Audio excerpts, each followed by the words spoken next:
Hi there, welcome to Simplilearn's YouTube channel. Today we bring you the SQL Full Course. SQL, or Structured Query Language, is the backbone of data storage, retrieval, and analysis. Whether you're a developer, analyst, or aspiring data professional, mastering SQL is essential for working with databases effectively.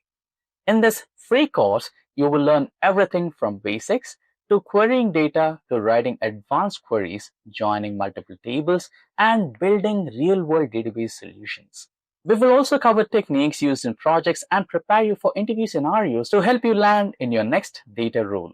By the end of this course, you will be able to confidently extract insights, manipulate data, and create efficient SQL queries for any database systems.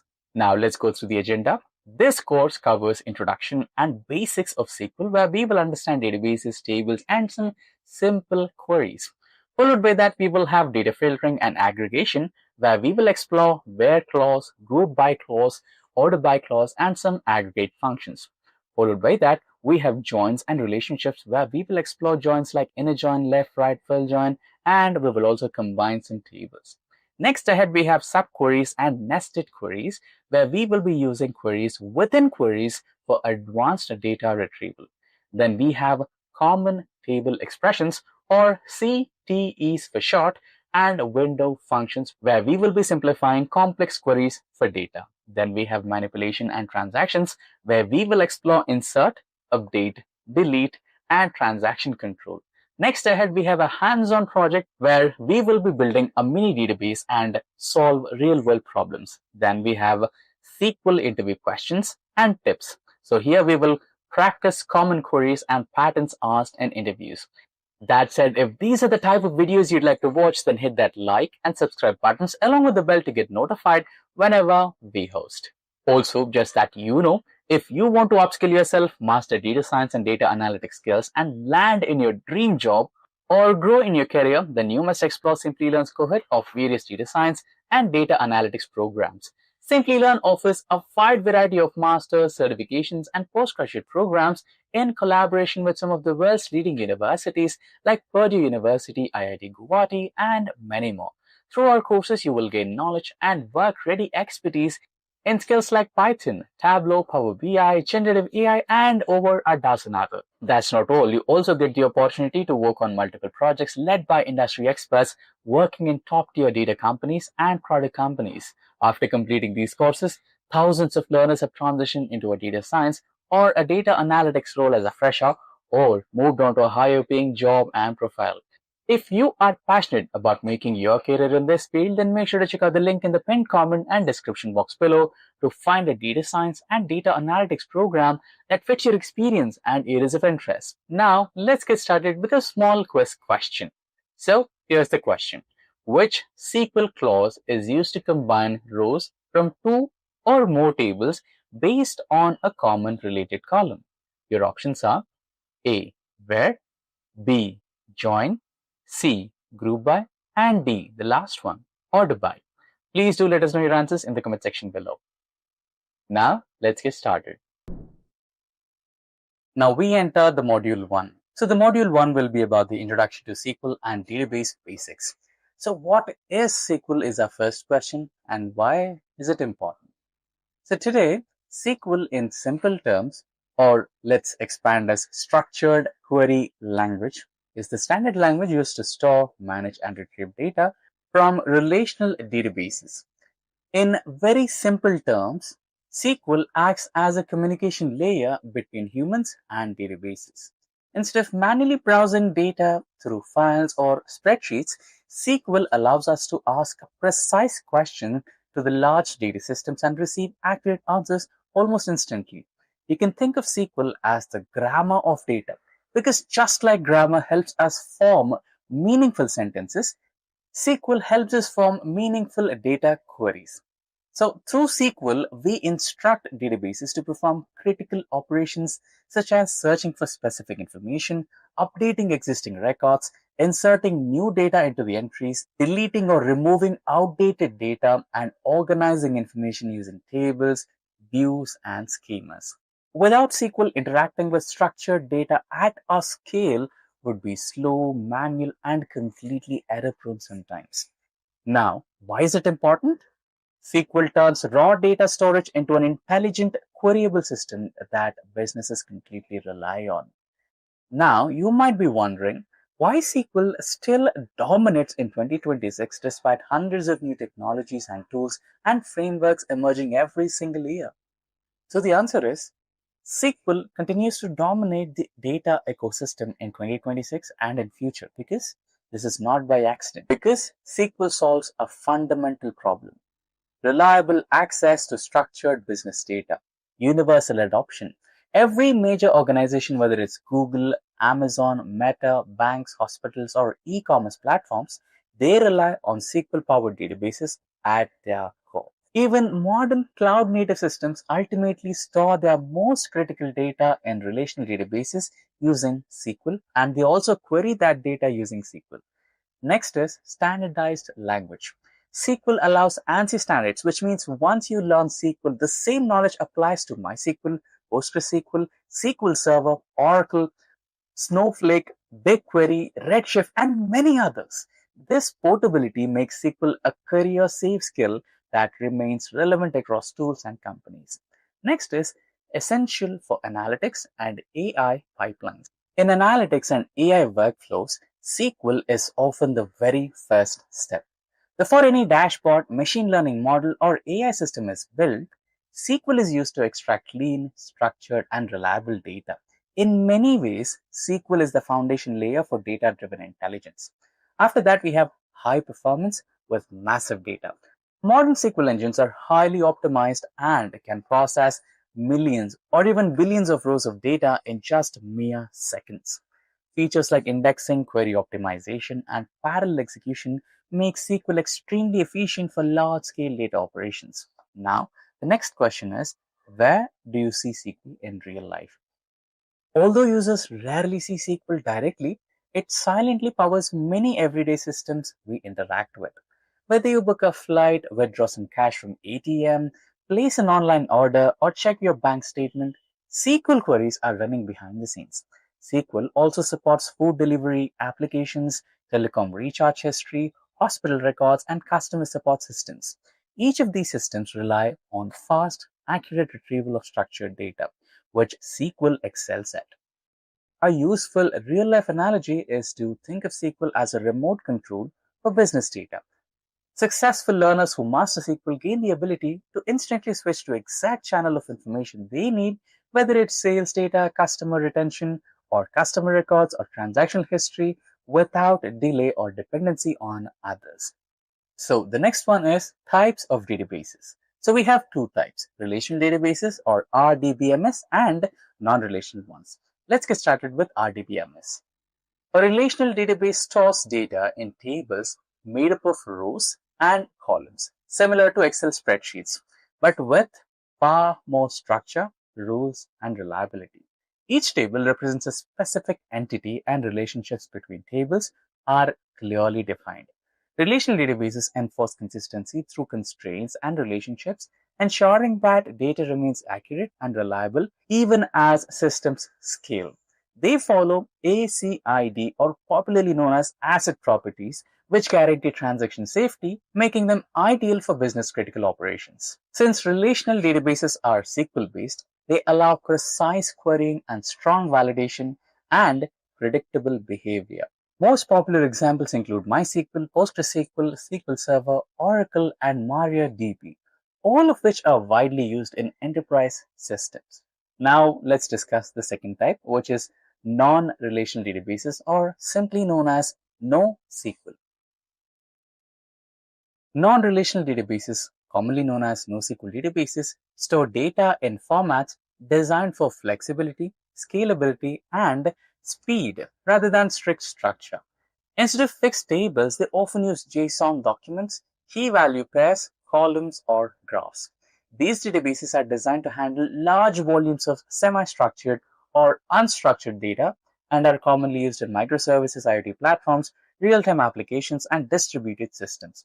Some of the popular examples include MongoDB for document storage, Redis for key value access, Cassandra for column-based storage, and Neo4j for graph-based relationships. NoSQL systems trade strict consistency for flexibility and scalability in many use cases. Now, in the next stage, let's discuss the basic fundamental differences between relational and non-relational database systems. So, relational versus non-relational analytical comparison. Relational databases focus on structured data, predefined schemas, and strong consistency. They are ideal for transactional systems, reporting, and business logic where accuracy is critical.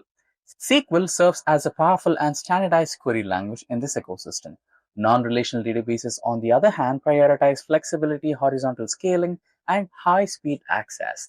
They allow schema changes without downtime and are better suited for rapidly evolving data models. A strong analogy is to think of RDBMS as a well-organized library where every book has a catalog number and fixed location. NoSQL is more like a creative studio where items can be placed freely based on immediate needs without any rigid structure. So, what is RDBMS?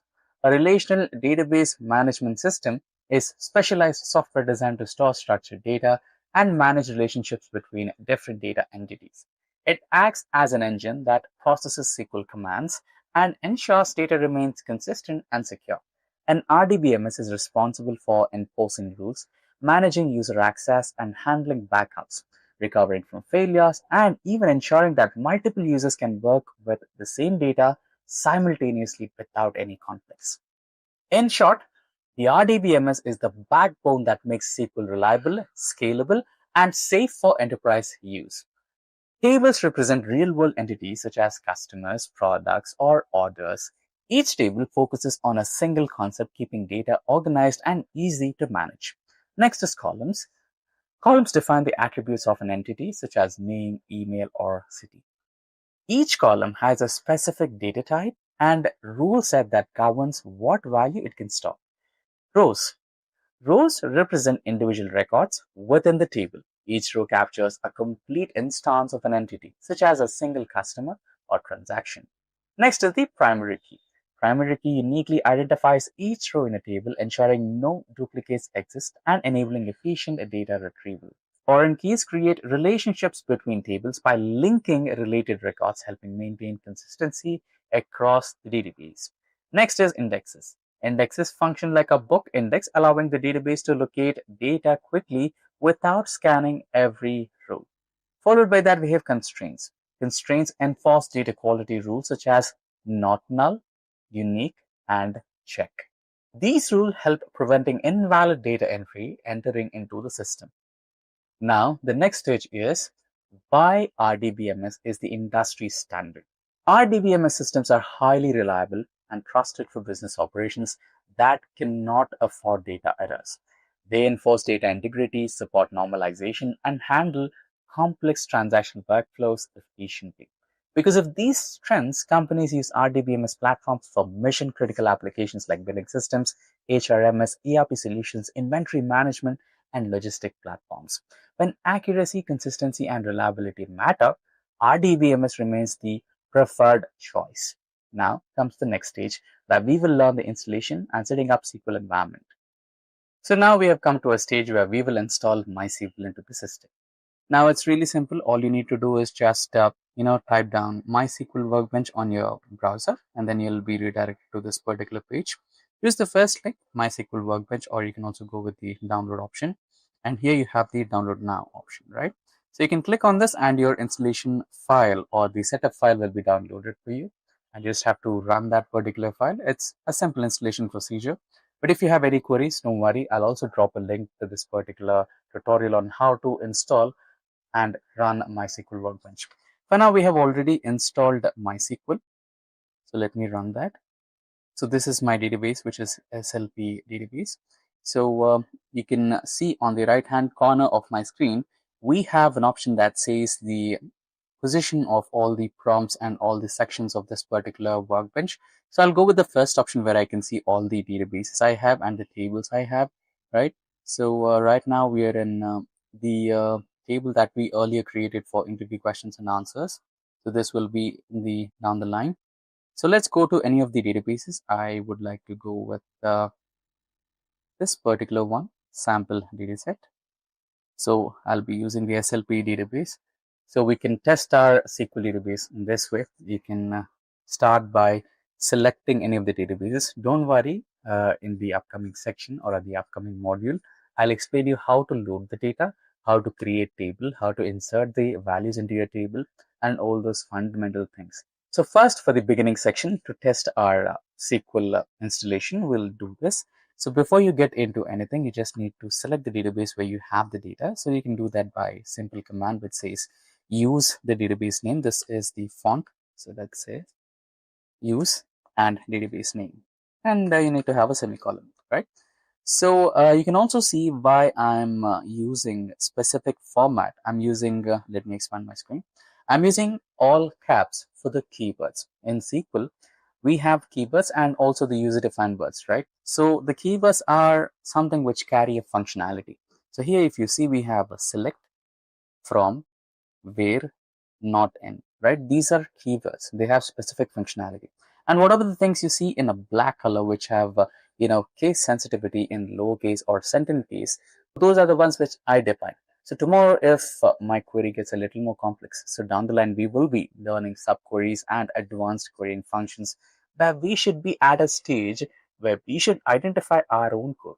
If you follow or some mixed kind of way to write your queries, and you might fall into a confusion understanding what is what. Is it a keyword, or is it a word that I define, or is it the name of the column, or anything, the name of a table which I define? So to avoid such confusions, we will follow this standard.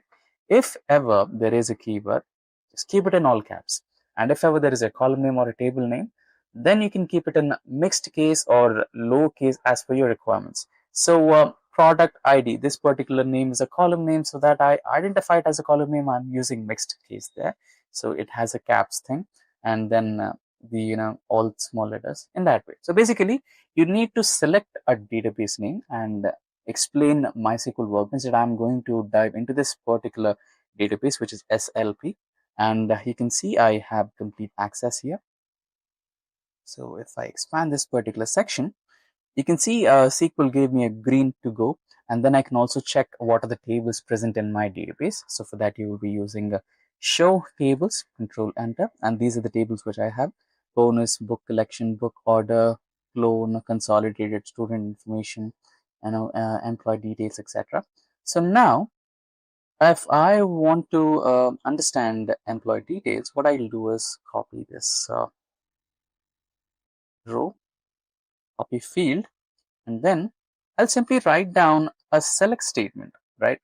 We will also understand what exactly does select from, and every aspect, every syntax of the statements in the upcoming module. For now, we are just testing the condition of the installation that we have done. So for that, so I'll be writing down select.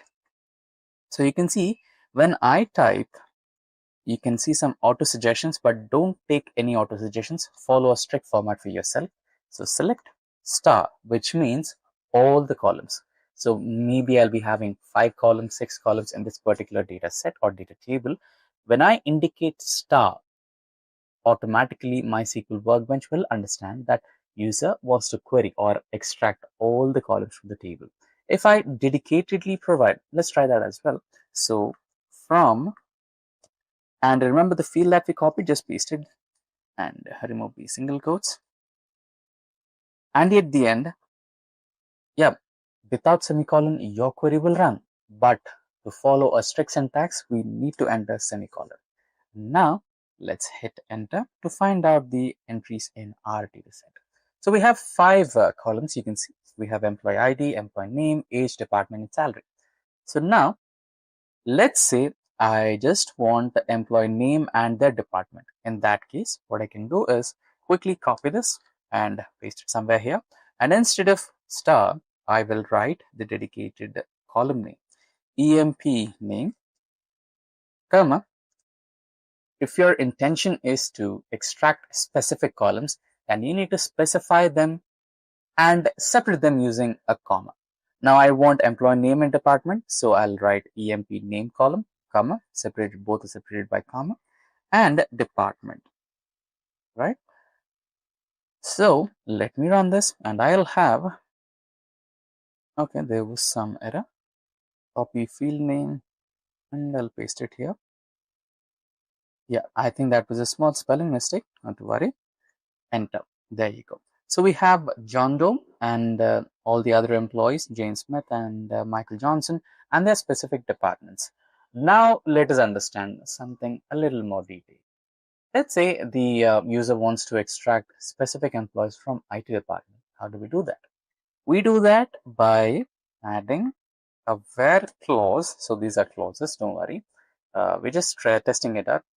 In the upcoming module, we will be going deep diving into each and every part of this. So where our department is IT. So since this is a character data type, it will be inside quotes. So IT semicolon. Remove the semicolon and everything is good to go. Enter. And we will have the details of all the employees who are in IT department. So this is how a basic query on MySQL Workbench works. Now we have a briefing on the understandability and working functionalities of the MySQL Workbench. Proceeding ahead, we have the choice of SQL engine for learning purposes. So MySQL and PostgreSQL both are excellent choices. MySQL is known for simplicity and ease of use, making it ideal for beginners and web applications. On the other hand, PostgreSQL offers more advanced features and widely used in analytics and data engineering roles. Both databases are open sources, stable and production ready, making them perfect environments for learning SQL fundamentals. Now we have common installation issues and fixes. Beginners often face issues like port conflicts, authentication mismatches, or missing environment values. So these will be the common issues that you might be facing during the installation process. Don't worry, we will be linking the complete installation and setup video in the description box below. You can go through that and it will have all the mistakes and all the possibilities of creating mistakes and all the permutations and combinations of the problems that you might be facing in real-time installation. It's a completely detailed tutorial, so it might take a lot of time of this particular session. So for that purposes, we have created a dedicated tutorial for installation. So we will be linking that. Now, why these issues come? Because you might be having Jupyter Notebook or any other platform that deals with databases like MySQL as well. So you might have to dedicatedly create a port for their access. So if there is a port conflict or any kind of authentication mismatch, you might face these. So you have that all covered in that session. Understanding these errors early prevents frustration and builds troubleshooting confidence. Addressing problems such as 3306, which is a port number conflict, or PG admin setup, which is for PostgreSQL failures, helps learners become self-sufficient and comfortable with database tools. Now let's go through best practices for beginners. So some of the best practices are, you should learn always to create a dedicated practice database to avoid accidental data loss. Using meaningful table name and column names improve readability and long-term understanding. Backing up data before experiments and maintaining a personal SQL notes file helps reinforce learning and builds good habits from the start. And that brings us to the end of module 1, and next will be the module 2. So now we have entered module number 2. So this module number 2 gives us a brief introduction to the basic commands in SQL. So this is all about how to create a table, how to insert data into a table, and then when you start querying, how do you query, right? For a basic example, you have select. So select in SQL means you're trying to explain the SQL workbench that you want to select something from a table that you just created. So there might be many number of tables. For this sample execution, we're going to create 5 tables and you must specify which table are you focusing on, right? So for that, you might have to give SQL table name along with the select statement. And then what do you want to select? You want to select a specific column or all the columns available. So there are again specific ways to select the columns again. If you want any particular column from the table, you need to specify the column name. Or if you want to extract all the tables, then you don't have to write all the column names. You just write an asterisk and then all the values will be extracted for you. And if you want to filter out, let's say there is a condition where you want to filter out all the employee details where department is equals to HR, then you will go ahead with one filter query, which is where, right? That particular where is a clause in SQL. So this can help you understand how simple SQL is. It's just a verbal language. You talk to your database and you'll get the queries. It's as simple as that, right? This is what makes SQL so exciting, so resilient, so reliable, and so relevant to the current IT standards and industry standards wherever data is related to it. So now without further delay, let's start by creating a simple table, right?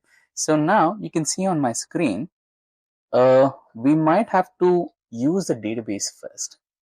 I have already created a database on the name interview, and this particular database will be used by us in upcoming modules, maybe 2 or 3 times for interview questions and answers and joins. And for now, we are just working on the basic terms of creating and filtering data and extracting data insights. So I'll be using this particular data set. And if you want to create a new data set, it's really simple. You go to File, and here you create a new model, and then you add the names to your model and all those things. Or you can also go ahead with this particular option, create a new schema, and then you name your schema as sample schema test now, and then you can choose a default location and all those default things for yourself, and then apply.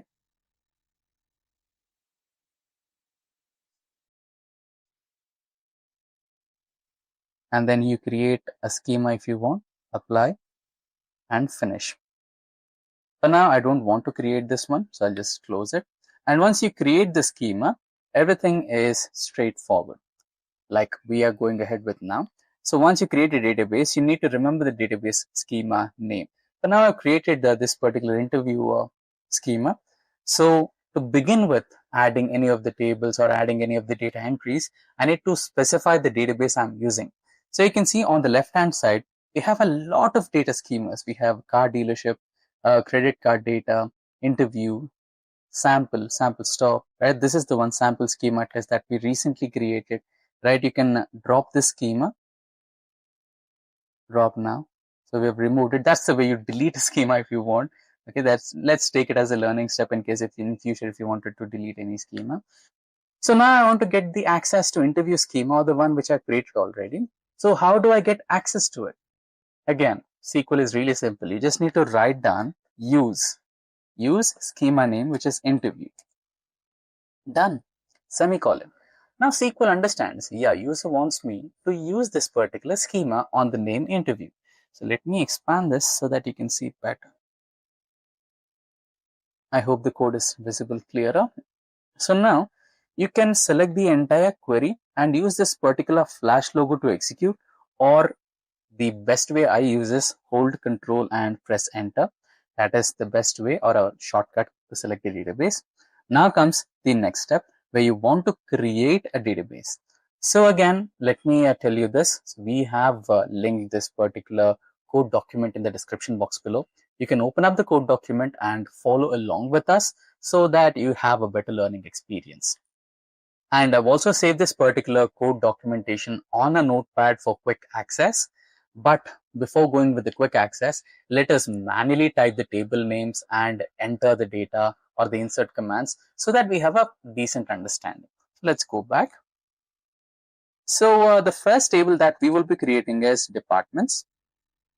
Now you can see this particular double code, right? If you have programming background, then you might have something called naming conventions or tagging or quoting, right? It will not be executed in real time, but it will act as a note or a sticky note that you leave on your code so any of your fellow developer understands what's happening here. So I'm using these double hyphens here as a quote so that my fellow developer will understand that I'm creating a data table which is named as depart. So the simple command for this is create. So you want to create something, so you just write create. What do you want to create? I want to create a table, right? So you can see that whenever we write something, we are using, or I'm using, a separate naming convention, right? So here you can see I used uppercase for the keyword use. So anything which is getting highlighted as in a blue color is a keyword. A keyword has a dedicated meaning and it cannot be used for normal purposes. It can be used only for SQL purposes only. to make SQL understand what is your step or what is your intention.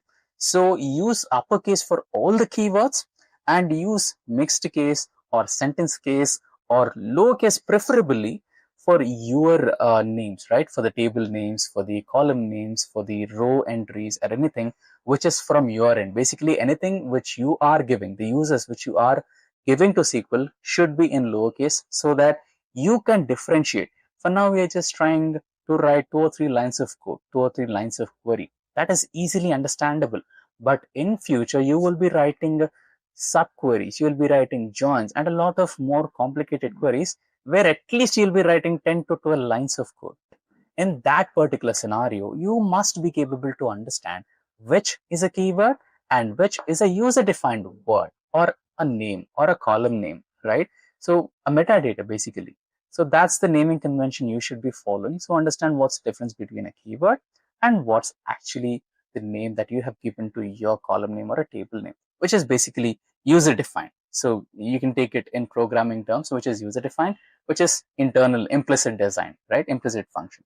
So I want to create a table. So write create table. And what's the table name? So my table name is departments. So this is my table name. So what do I have inside my table is my next question. So inside my table, I want to have a couple of columns. Let's say 2 columns, department name and department ID. So for that, I need to write down dpt ID and data type is integer. I want to provide integer data type for it. So basically, before we continue, let me tell you something. So whenever you want to add columns, you need to add column name. Okay, let me comment this. Column name along with its data type. So this is a set. So whenever you try to enter a column name, you should follow this particular approach where SQL understands this is a, it's a combination. It's an entity which is made of 2 things, name of the column and what's its data type, right? So this is the naming convention that you should be following. So I want department ID as the first column and the next column is department name, right? So for this particular department name, I want to go ahead with varchar, and varchar is also another data type. And for that data type, you can allocate number of locations to save that particular department name. So for a basic request, I think I'd like to go with 50 character spaces, and that should be good enough for writing my department names. And then you can close the command and write a semicolon to end the query. So your query will run without a semicolon, but for safer programming practices, consider it as a protocol so that you or any other developer who is reading your commands will understand that it is the position where this particular query ends. So use a semicolon for that. This is pretty good, but remember, we might have to work on joins in the future modules. So joins is nothing different from the VLOOKUPs or the relationships or the data modules that you have seen on Power BI, Excel, etc. Basically, you're combining 2 or 3 different tables together. Let's say you are ordering something from your online websites, and for getting that particular product to your location, you're providing your address, phone number, and all the details, right? So in a similar way, when you want to access data from a different table, you might have to establish a connection between them. So to establish a connection between the 2 tables, you might want something called as a primary key and a foreign key. So primary key and a foreign key act as phone numbers or an address location, or basically something which establishes a relationship between them. So now this particular thing you need to understand.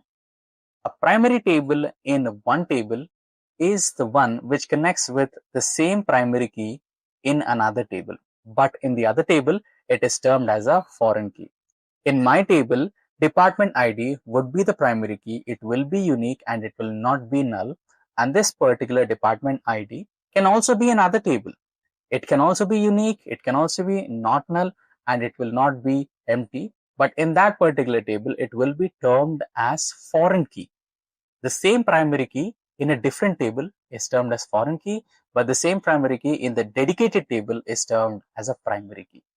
So now I want to term my department ID as the primary key in my table. For that, you just need to write one more sentence here, not even a sentence, one more word. You just need to specify primary key, and that's done. So primary key and done. Now what happens is SQL will understand you want to create a table and the table name is departments and you have one department ID column, two department name column, and the data type for department ID is integer and the data type for department name is varchar, and you have provided 50 spaces or 50 data spaces or addresses for you naming your department name, right? And out of which department ID is the primary key. So these are the details that you have given to your SQL workbench, and you should be ready to create a new table. So now let's head back to the notepad where we had created the code. This is the one. So create table departments ID is equals to int primary key, department name is varchar, 50 locations and semicolon. So only difference is there are some indentations done. So what is an indentation? Just like any other programming, you also provide dedicated spaces, new lines, so that the fellow developer understands where is what. So this is the indentation we have followed here. We are creating a new table, departments, and the first column is department ID. It is an integer data type and it's considered as the primary key. The next column is department name. Its data type is varchar, which is a character data type. We have provided 50 spaces and then end of the command. Right? Now comes the insert command. Now, again, similar to table creation, inserting data into a table is also simple and easy. So all you need to do is specify the operation that you want to do. It is insert. I want to insert data, but into which table? So I want to insert into table which is departments that we recently created. You can simply copy and paste the departments table name here. And what are the department columns you have? So I have two columns there. I'll take department ID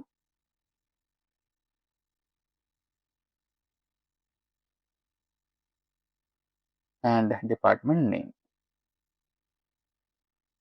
And now these are the values I want to insert. What are the values? So again, comma separated values. The first is ID, so you don't have to write any quotes, but the second one is varchar, so character data types must be specified in single quotes. So this is the first entry, comma separated values. The second one is number 2, comma, single quotes, and what's the next one? Maybe engineering, and again a comma separate. And third team could be finance, separate by comma. Fourth team can be marketing. So I don't have any further rows here. So what I can do is I can close this particular indentation.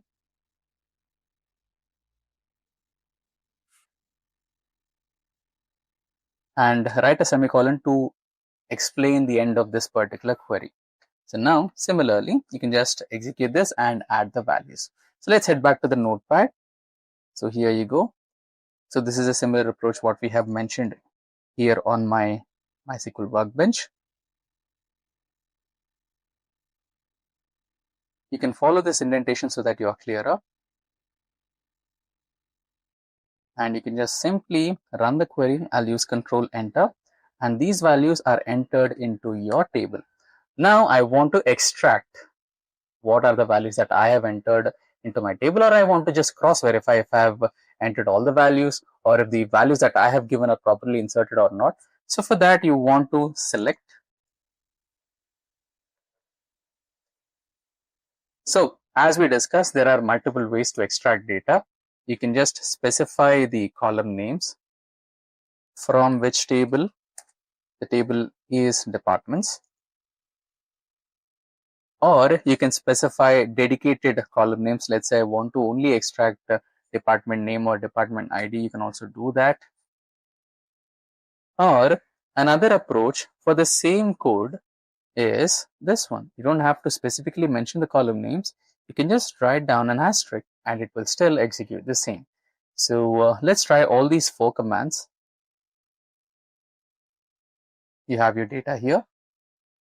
And the same works for this one as well.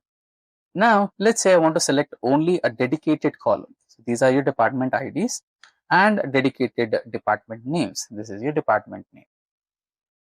And now, if we drill down further, let's say I want to extract the details for only HR team. So this is where the where clause comes into the picture.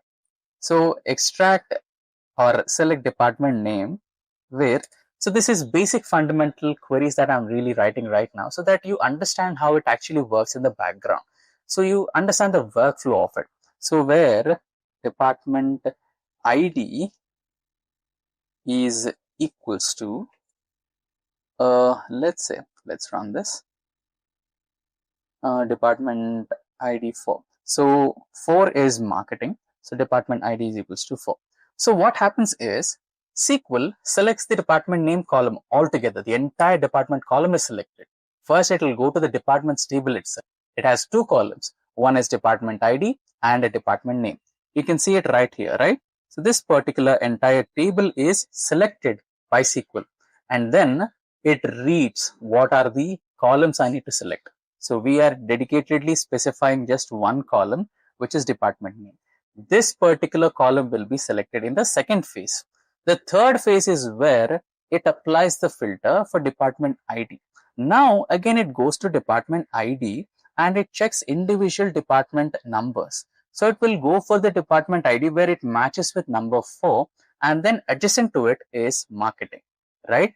This is what we are trying to extract. SQL has understood this and it will give us the marketing team name. So this is how the query works in the background. Now that we have a basic understanding of how the fundamental keywords in SQL, which are select, from, where, filtering things, right? Basically how to create a table, how to insert values inside a table, and how to query them. Now we will proceed and add a few more tables onto our MySQL workbench so that we can get continued with further queries like some aggregate functions like average, sum, etc. So let's not waste much time. Let's go back to the query window where we have all the table details and copy them and simply write them. So let me copy the entire 3, 4, 5 tables and paste it on the SQL workbench here. I'll minimize this a little so that we have a better view. There you go. So this is our second table, which is employees table. Now, before we create the table, let me explain you a few things. So we have about 5 tables. One is departments, second is employees, third one is users, fourth one is orders, and fifth one is sales. In the terms of data analytics, in the terms of business analytics, we deem these tables as 2 parts. The first one is fact tables and the second one is dimension tables. So what are fact tables and dimension tables? We will deep dive into these in the next upcoming modules. So basically, it's nothing but relationships between the tables. So there will be one table which is related to all other tables in the database, right? So in this particular scenario, the employees table is a fact table and employee is the one which works in your company. Let's say you have an online store and you have a list of employees, and these employees are the ones which receive orders from the users and they fetch your inventory, pack that order and send it to the users, right? So employee table is the fact table which is related to the orders table, which is related to the users table, which is related to the inventory table, which is related to the department table, right? It connects to all the tables. And on the other hand, the dimension tables, these are related to your fact table based on one foreign key, right? You will be having employee ID, right? This particular employee ID will be the primary key of your data table, and somewhere or the other, the employee table will dedicatedly have a department value. department ID, right? It will have the order values, the order ID, it will have the sales ID, right? All these entries will be in the fact table, and all these entries will be the primary keys of all the dimension values, right? The dimension tables. These values will connect to the fact tables. So it will be a little confusing now, but when we enter into the data modeling module, there you will have a clearer understanding. For now, let's understand one thing. You just have different types of tables. One is fact table, one is dimension table. Fact table is really important because fact table acts as the mother of all the other tables, and all the other tables are connected to fact table. If you delete the fact table, then there is no way you're going to perform the analytics in future, right? It is like the root. Just understand that basic thing. Now let's continue with table creation. So now let's head back to table number 2, which is our fact table here, or let me tag it as the fact table for reference. Now the same pattern again. We want to create a table. So create command, table command, provide a name to your table, which is employee. And here we have 1, 2, 3, 4, 5, 6 columns. We have employee ID, we have employee name, we have salary, we have department ID, on which date was he or she hired, and the department ID, right? So here we are dedicatedly specifying that department ID is a foreign key which relates this particular fact table to the departments table, and we are referencing this, right? So references is the keyword which helps SQL identify that you are trying to connect this particular employee data with the department data, right? So we have about 5 columns here: employee ID, name, salary, department ID, and hire date. And if you are trying to get this connected with another dimension table, then this particular command where it says we are trying to use department ID as a foreign key, which happens to be the primary key of a dimension table, which is the table name, departments, and in that particular table name, the column name is department ID. It is named as department ID. So please go to the departments table, refer to the department ID column, and then match the entries of department ID from employees table to the department table. So this is how it works. Now let's click the flash logo, or I'll go with my shortcut Control Enter, and we have successfully created the employees table. And similar to the previous approach, you need to specify the keyword insert. I want to perform an insert operation, and I want to insert these elements into is another keyword, and you need to provide the table name, which is employee. And now what are the columns I have in my table?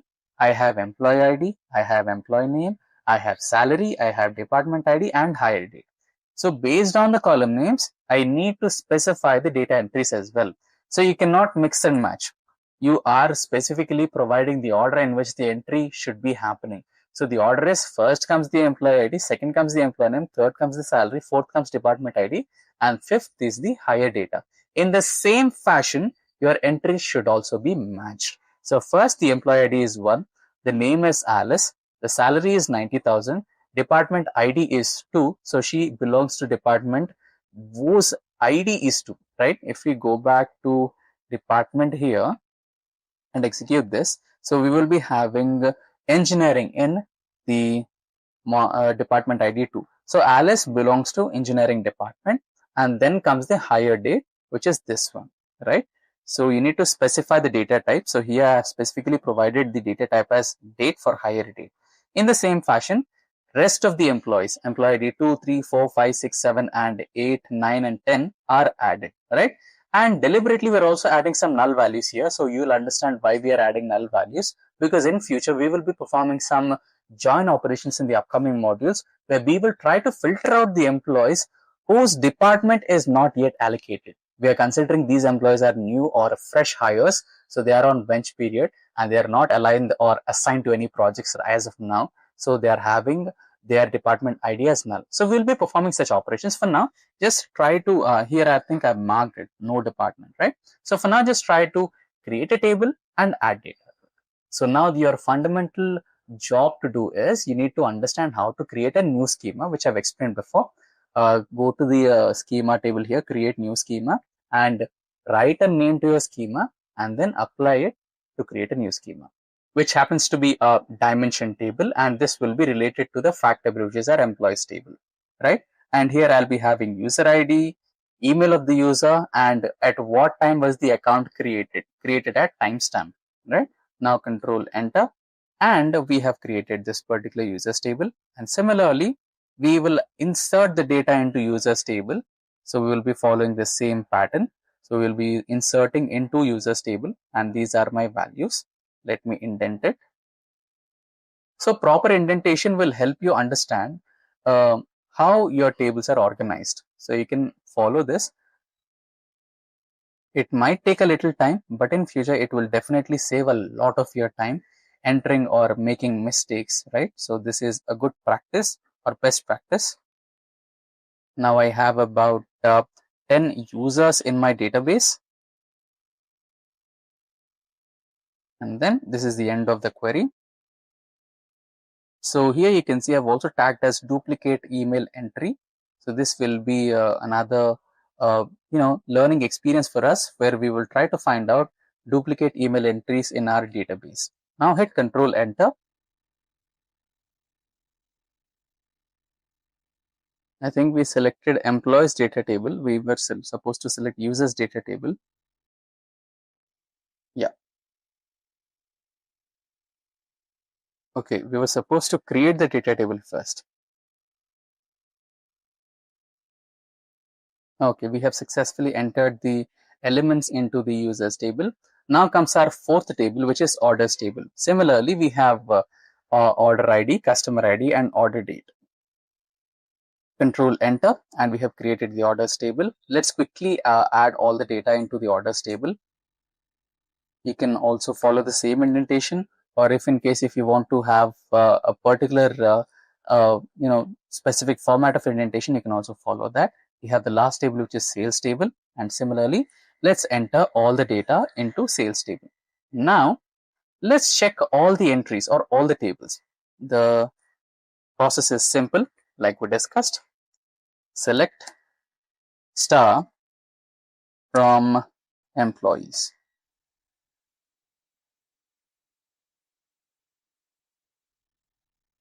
There you go. So these are the employees and their details. And similarly, you can just quickly copy and paste this command and rename this to departments and run a query, and you have all the employees or department details. Similarly, you can copy paste, and then you can use the name of sales, orders, and users.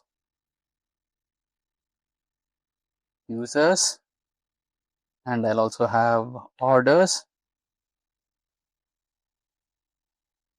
and also I'll have sales. So these are the user details that we have entered, and these are the timestamps when a user account was created, and these are the order details. So these are the orders placed on what detail, on what date, and who was the customer and who was the order ID, and all the details of that. And sales data table, what was the sales ID, on what date was the sale made, and what's the amount they paid, right? So these are the details that we needed. Now let's take a step further and try to extract some details from this particular data set that we have just created. So I'd like to close it here. So far, this is the creation and insert process. Let's comment it. Now let's proceed further, and this would be the querying stage. Now let's try the filtering process. So let's consider we want to filter the details of employees who are earning, let's say 90,000 or more. So how do you extract it? Let's take a moment. So far we have a basic understanding of how to insert data, how to select queries, right? And we also went through a sample where statement where we extracted the marketing ID, right? So the department name where marketing or department ID was equals to 2, right? So following the same approach, can you devise a quick query? Yes, I think you already have a rough template on your mind, but it's okay if you don't have it. So let's get started with it. So as we discussed before, SQL is really simple. All you need to do is just explain SQL in very simple terms. I want to select. Select what I want to select. I want to select employee name, or I want to select everything from employee, where from employee. Let me copy the employee name to save time. This is the table name from employees, where salary is greater than a rough number 90,000. So before that, let's run this query and see. We have Alice, we have Bob, we have David, we have Eve, we have Heidi, and we have, yeah. So there are a few employees who are drawing salary greater than 90,000. Let's say it as greater than or equal to 90,000. So we must be getting a couple of entries here. So let's quickly run the command, control enter, and there you go. So we have about 1, 2, 3, 4, 5 employees, Bob, Alice, David, Eve, and Heidi, who are withdrawing salary which is greater than or equal to 90,000. So this is one of the good filtering examples. Now let's go with a few other queries or filtering queries. So we have HR, we have employees, we have users, we have sales, we have orders.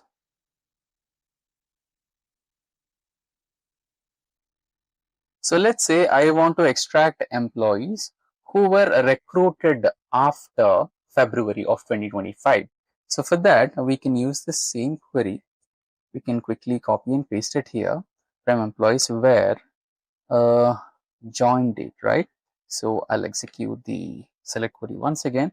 So I'll copy this particular field name and paste it here is greater than or equal to March. We don't have a March, but we can take the September. We can copy this particular field and paste it here. There you go. So any employee who is hired after September 2025 should be highlighted. Enter, and there you go. We have about a couple of employees who were recruited after this particular date. Or we can also find out less than who are the employees who were recruited before this particular date.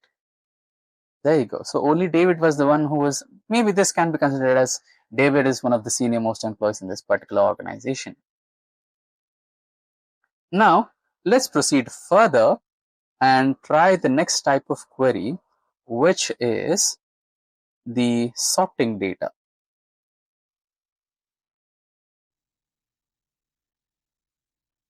Now I want to sort the employees table.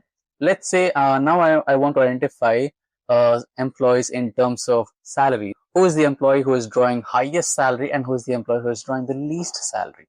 I want to order them in decreasing order. So it's really simple. You can use the same query here. Select star from employees and order by salary DESC. So we have two keywords, DESC and ACSC. So ACSC is ascending order, BESC is descending order. So you just need to run this query and we will have salaries of the employees who have highest salary numbers. So we have Bob, David, Heidi, followed by that we have Eve, Alice, etc. And Ivan is the person, maybe he's a fresher, so he's drawing the least intern level salary or the beginner level salary, which is 50,000. And similarly, you can follow another thing here. You might be assuming, can I give two columns here? Yes, you can give two columns. Order by DEPT. So let's go with department ID. So this even works for character data types as well. department ID ascending and salary descending. So you need to separate this by a simple comma, and there you go. Enter. Now what happens is you can organize the department ID in increasing order and organize salary from descending order. So it's just executed for the reason to understand if this particular order by sorting command executes for one or more columns or not. So the reality is it works for one or more columns. So that's the basic understanding. Now we need to understand one more thing, which is filtering out with limits. Let's say I want to find out only one entry which has the highest salary. So in that particular case, what I can do is I can make use of limit command, which limits the number of rows output by one or two, number of, a number, dedicated number. If I just want one entry, I'll have just one entry. In case I want to have top 3 employees, I can provide top 3 as limit 3, and you'll have top 3 rows executed right here for you. So this is where we come across the limit function. And apart from limit, you also have another function which is called as distinct. So the name speaks for itself, unique entries in the row. So for example, let's say I want to find out, let me use the same query, select star from employees, and I'll replace star with distinct department IDs. Copy field name. So what it does is, for understanding what it does, we need to copy this statement and paste it once again, semicolon. Now what's happening is, when you enter this particular query, you have multiple departments. Let's say department number 2, engineering department, is repeated multiple times. But now I don't want to extract all the employee details. I want to just know how many number of unique departments are present in this particular employees table. So in that particular scenario, I need to provide a semicolon to follow the principles or best practices. So here you see we have about, okay, I think for distinct function we might not need semi double quotes. Okay, I think I made a mistake in keyword. Yeah, there you go. We have 1, 2, 3, 4 distinct department IDs and one null. So that is from the employer to which we did not assign any team yet. So that's one thing. And now if we continue ahead, we have aggregate functions, which are basically the average, sum, count, minimum, max, and a few other basic aggregate functions that you use on a daily basis. So for basic aggregate functions, I'll just quickly copy and paste the comments here so that we save time and spend that time for understanding how the query is performing. So here we have the first function, which is counting the number of employees. So basically we'll start with the first aggregate function, which is trying to calculate the total number of count of total employees in this particular data set. So we are using the count function, and here you can provide a dedicated column name, or you can also provide the star logo, which basically calculates the entire rows here. So just enter. Then you have about 10 employees here. Now the next aggregate function is, we will be trying to find out the average salary of an employee from a specific department, which is engineering. So for that, let me expand this again. So for that, first we will be calling the columns from this particular table, which is employees table. And since we are also dealing with a specific department, which is engineering, we need to perform a join operation where we will combine both employees and department tables together based on one keyword or one column, which is department ID. So department ID will be a primary key for department table, and department ID will be a foreign key for employees table. So based on this foreign key, meaning the employees table will be able to get joined or connected with the department table based on this particular department column, department ID column. Now, so our statement is simple. We are selecting average of salary, and we are aliasing it as average engineering salary from the table employees, and we are joining the employees table with the departments table on one common column, which is department ID. Departments dot department ID is equals to employees dot department ID. So departments is the name of the table and employees is the name of the table. So in this particular table, I'm referring this particular column and I'm trying to connect to this particular column in the next table where department name is equals to engineering. Now let's execute this particular query. There you go. So on an average basis, the salary of any employee working in engineering department is 1,08,750.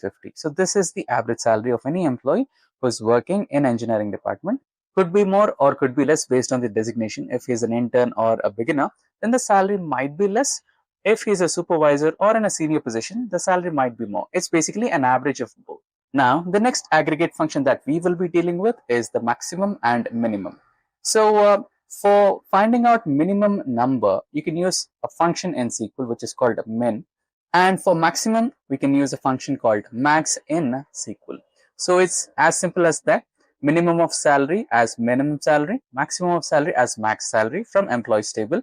So let's quickly execute this query. There you go. So we found out the minimum salary of any employee in the entire company is 50,000 and the maximum salary in the entire company is 1,20,000. Next comes the last aggregate function in this particular domain, which is count function. So we will be selecting a department ID and we will be counting the total number of employees per department, and we will also name it as employee count from the table employees, and we will be grouping it by department ID. Let's enter. There you go. So we have one employee who has no department assigned, maybe he's an intern, and department ID 1 has 2 employees, department ID 2 has 4 employees, department ID 3 has 1 employee, and department ID 4 has 2 employees in it. And with that, we have come to an end of this module, and we have understood the basic functionalities on how to create a table, how to insert a table, how to select or extract data entries from a table, how to filter data using where clause and having clause, and we also learned grouping, aggregate functions, basically all the fundamentals to proceed with the upcoming modules. And with that, we transition to the next module. So now we enter module number 3, which is about understanding SQL data types and operators. This particular module will help you set the stage for all the basics. In this module, we will be diving into something absolutely fundamental, something every single SQL developer, data analyst, and database engineer uses every single day: data types and operators. Now, I know what you're thinking. Data types? Operators? Isn't that basic stuff? Yes, it is basic. But it is also the reason behind almost 70% of SQL mistakes that beginners make. Wrong data type breaks queries, slows down performance, and causes corrupted results, and even sometimes crash the entire production system. I've seen senior developers accidentally storing dates as text and then wonder why the database can't sort December properly. So in today's chapter, it's not just theory, it's how not to break your job interview or your database. Let's dive into this section. The first step is understanding SQL data types. Before we even start to write a single query, SQL forces us to follow this one golden rule. Every piece of data must have a type. Why? Think of a database as a massive warehouse. Data types are the labels on the boxes. Without labels, the warehouse becomes chaos. With accurate labels, everything is fast, searchable, optimized. SQL databases rely heavily on the data types for storage, indexing, comparison, sorting, and performance tuning. Imagine a library where books have no categories. SQL without data types feels exactly like that.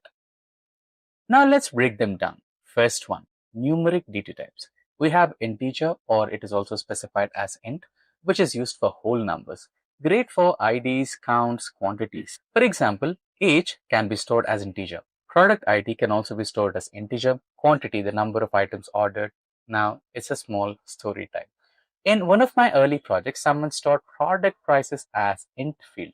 So the price was $99.5 or 99.5 rupees. So the total became 99, ignoring the 50, right? Or the decimal value. Now, what happened because of it?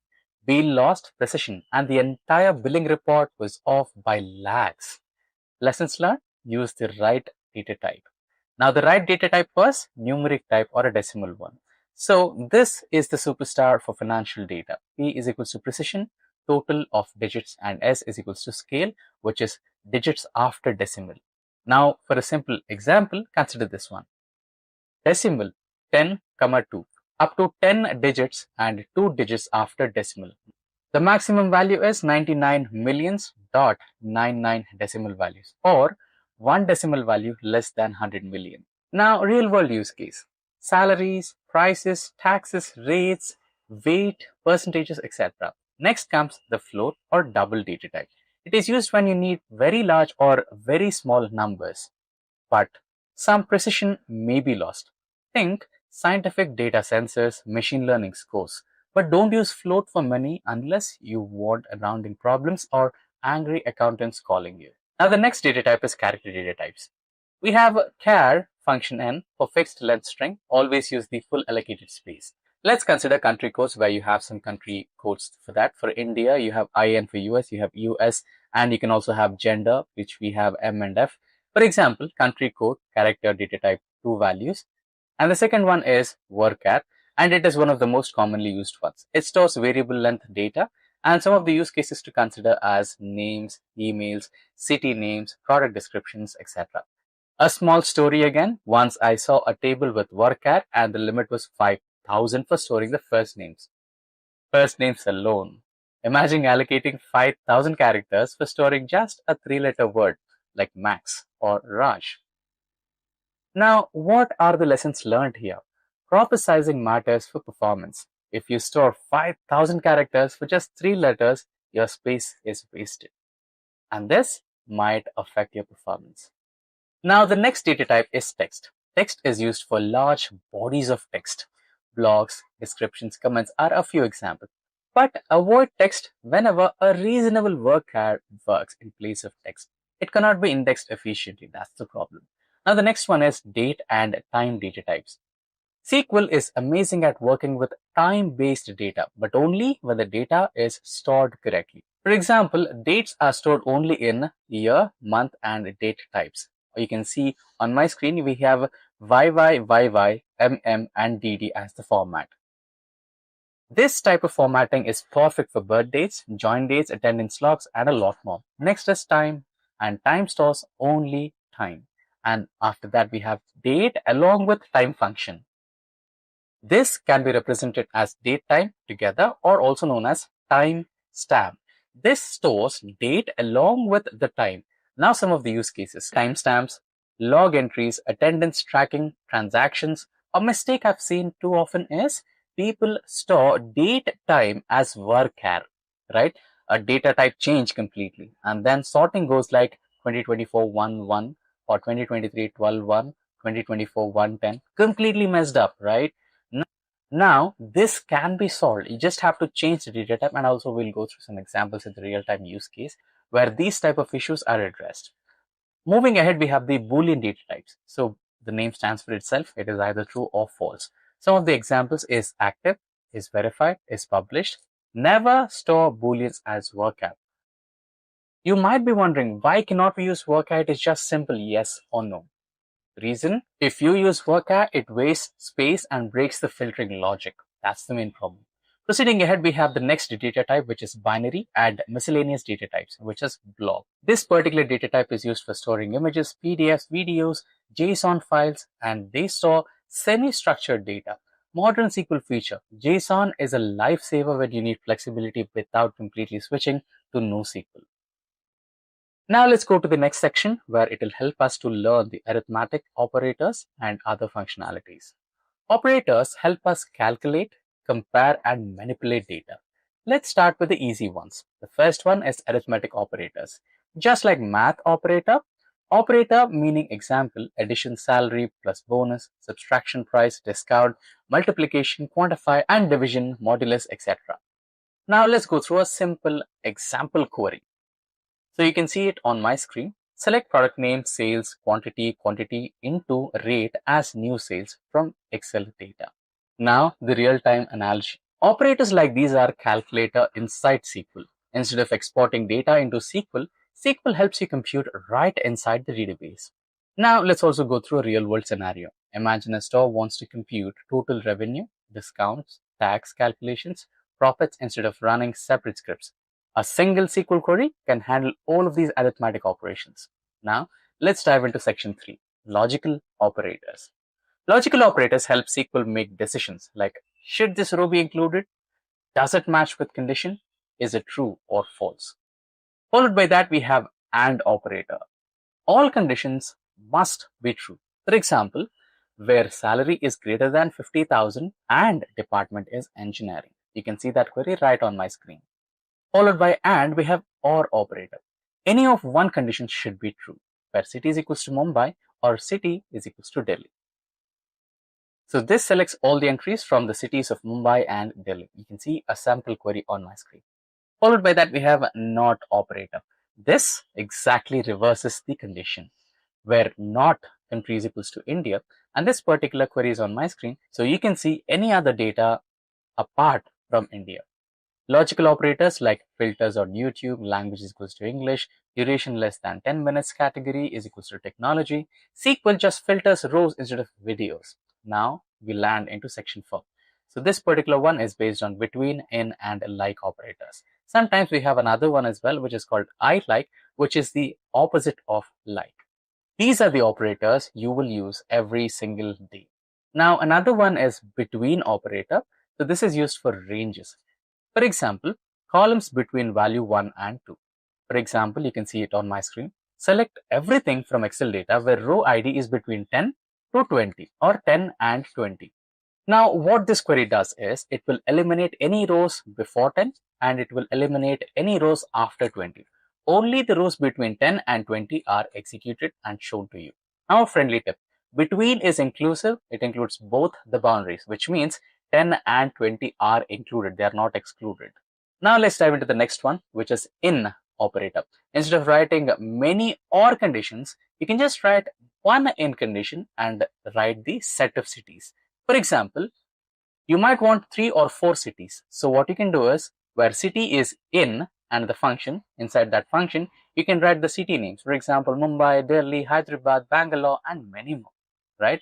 Whenever a city name matches with the elements present inside the in function, that particular row entity will be selected and displayed for you or filtered and displayed for you. Now, followed by that, we have like operator and pattern matching. So you'll have a modulus sign or wildcard, which represents any number of characters. And the example is right on my screen, where name is equals to or name like modulus A and ends with a where name like modulus sign an modulus sign. So contains an as a wildcard. So any name which has an included in it, and it might have anything in front of it, it might have anything in the right hand side of it or the end of it. So whichever text has an inside it, all those text values will be extracted and displayed for you. Now in the section 5, we will have a small practical story or a real world analogy. To make this chapter sticky to your memory, let's run through a few stories. The first one, date disaster. An HR system stored join date as varchar. So sorting by join date gave Jan 10, Jan 2, Jan 25, Jan 5. By string sorting treats 10 as smaller than 2. Solution, convert varchar to date to fix everything instantly. Moral, always pick the right data type. Let's also go through story number 2. The like operator that saved a scale, an e-commerce company needed to find all products with Pro in their name. iPhone Pro, MacBook Pro, GoPro. One more simple query where product name like modulus sign Pro modulus sign. It can have anything before Pro, it can have anything right hand side of or the end of the Pro. So basically any text which has Pro included in it will be displayed. So what's the result? Marketing team recovered thousands of lost sales because these products were mistagged. Now comes the section 6 where we will have some demos.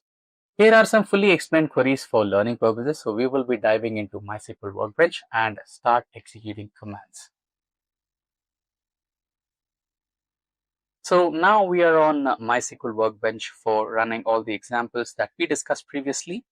So my data is in sample database.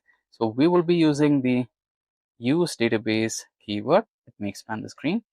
And the name of the database is sample. So we are in a sample database right now. And we have to show the tables that we have. Again, the keyword. You can see that MySQL Workbench is showing us some recommendations, but we don't want any recommendations. We should go with what we have. Now, apart from that, we want to see what's inside this particular table. So, yeah, Superstore. So we were supposed to go into Superstore, not a problem. So this is our database name and show tables. We have checkpoint data, we have complex post view, and this is the Excel data we need to work with. So now let's type a command, select star or everything from Excel data, so that we have an information on all the rows and columns that we have to deal with in this particular execution. So we have row ID, order ID, date, shipment date, customer ID, and everything that we need to know. So now we will execute some sample queries to understand the functionality. So let me write down the demos that we want to execute. So the first demo is about finding employees earning between 50,000 to 100,000. Right, this is the first query. Let's leave a little space and also write down demo 2. And what's about the demo 2? We need to search city names. So these are the examples that we discussed before on the go, right? So containing PUR. So it can be Nagpur or any city which has the letter PUR in it. So it took an auto recommendation, or instead of PUR you can also have anything like DEL, right? So now let's go with the third demo, which is show products with price calculation. And demo 4 will be about list users from specific cities. Demo 5 will be about employees not in HR department.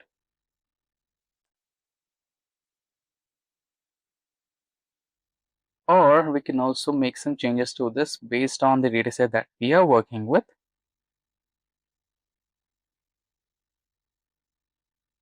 So we can go ahead with the segment here. We have segment in we have which are not in segments of consumer or anything apart from consumer and home office.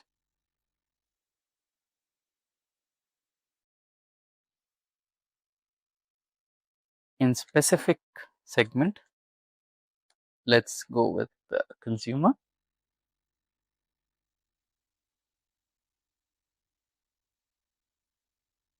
And lastly, demo 6, which is about items with exactly matching some words, like let's say OUR, or let's say instead of exactly matching, we can consider this as text matching. So we have a template or a skeleton of what demos are we trying to execute here. Now let's start with queries. Now I want to find out any employee or any of the products. So we have number of pricing, right? So we should go with sales here. So let's identify sales which are more than 3,500. So between 3,500 to 4,000, or sales, find sales between. So this is a requirement. So what we will write is a simple select statement. We will select everything or select a specific product name. So we will go with the product name. So what I'll do is I'll simply copy this field name.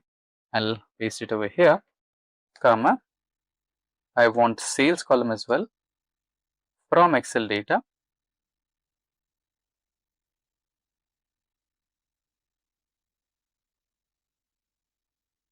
where sales is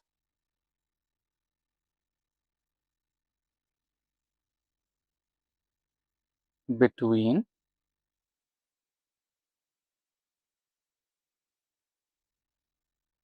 35 and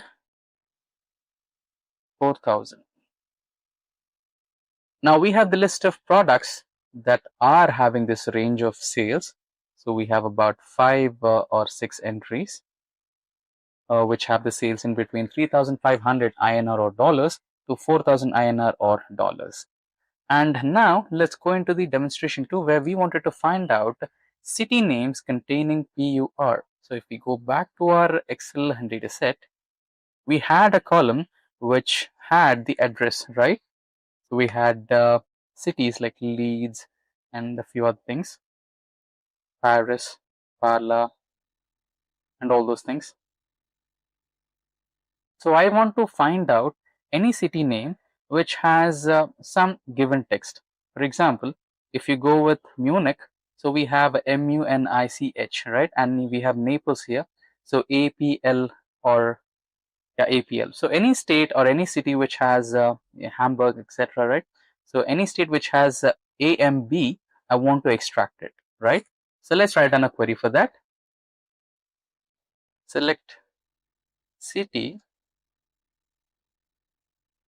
from Excel data, where city like, since we're using a keyword, let's have like, and since this is a text related data, we need to encode in between single quotes, and we want Hamburg, right? So AMB and anything after AMB, semicolon, enter. So now we have any city which has AMB included in it displayed here. We had Cambridge, we had Hamburg, and all those city names which has AMB included in the text.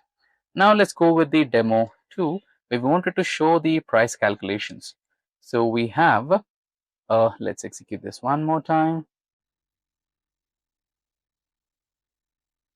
So we already have sales data, right? So if we go back here, let me scroll it. So if we go back here, we have the rate of every single product and the number of quantity. So the rate for single unit was $24.4 or rupees, and multiplied by 3 times, you have 79.2 as the final price, right? And now I want to calculate that once again. Let's say we didn't have that sales tag or sales column. If we wanted to calculate it, how would you do that? That's the problem, right? So we can do this by the following application of the formula. So what you can do is write down, select. What we want is product name. So I'll just copy paste this particular field name here instead to avoid any kind of errors.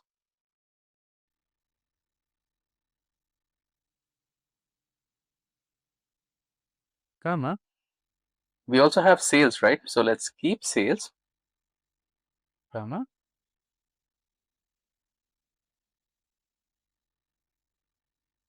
We have quantity star. Let me copy that.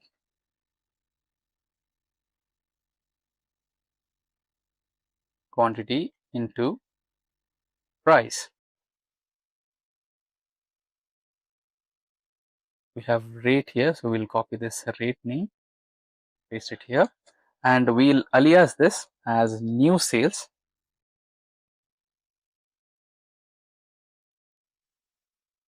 from Excel data, semicolon, enter. So now we have all the product names and the sales and new sales. Remember the one which we discussed, decimal points. So we did not, kind of constraint to, minimize the number of decimal points. So it gave the full potential of decimal points here. So we could, include a new column with mathematical or arithmetic calculations to go ahead with. Now, the next demonstration was about including all the details about a specific segment. So list users or list products. So what we can do is, again, a simple select statement, star from Excel data, where segment in. So we want the following.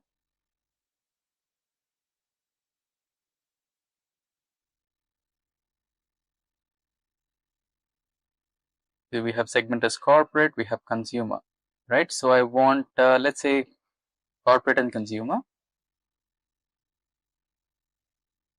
comma, consumer.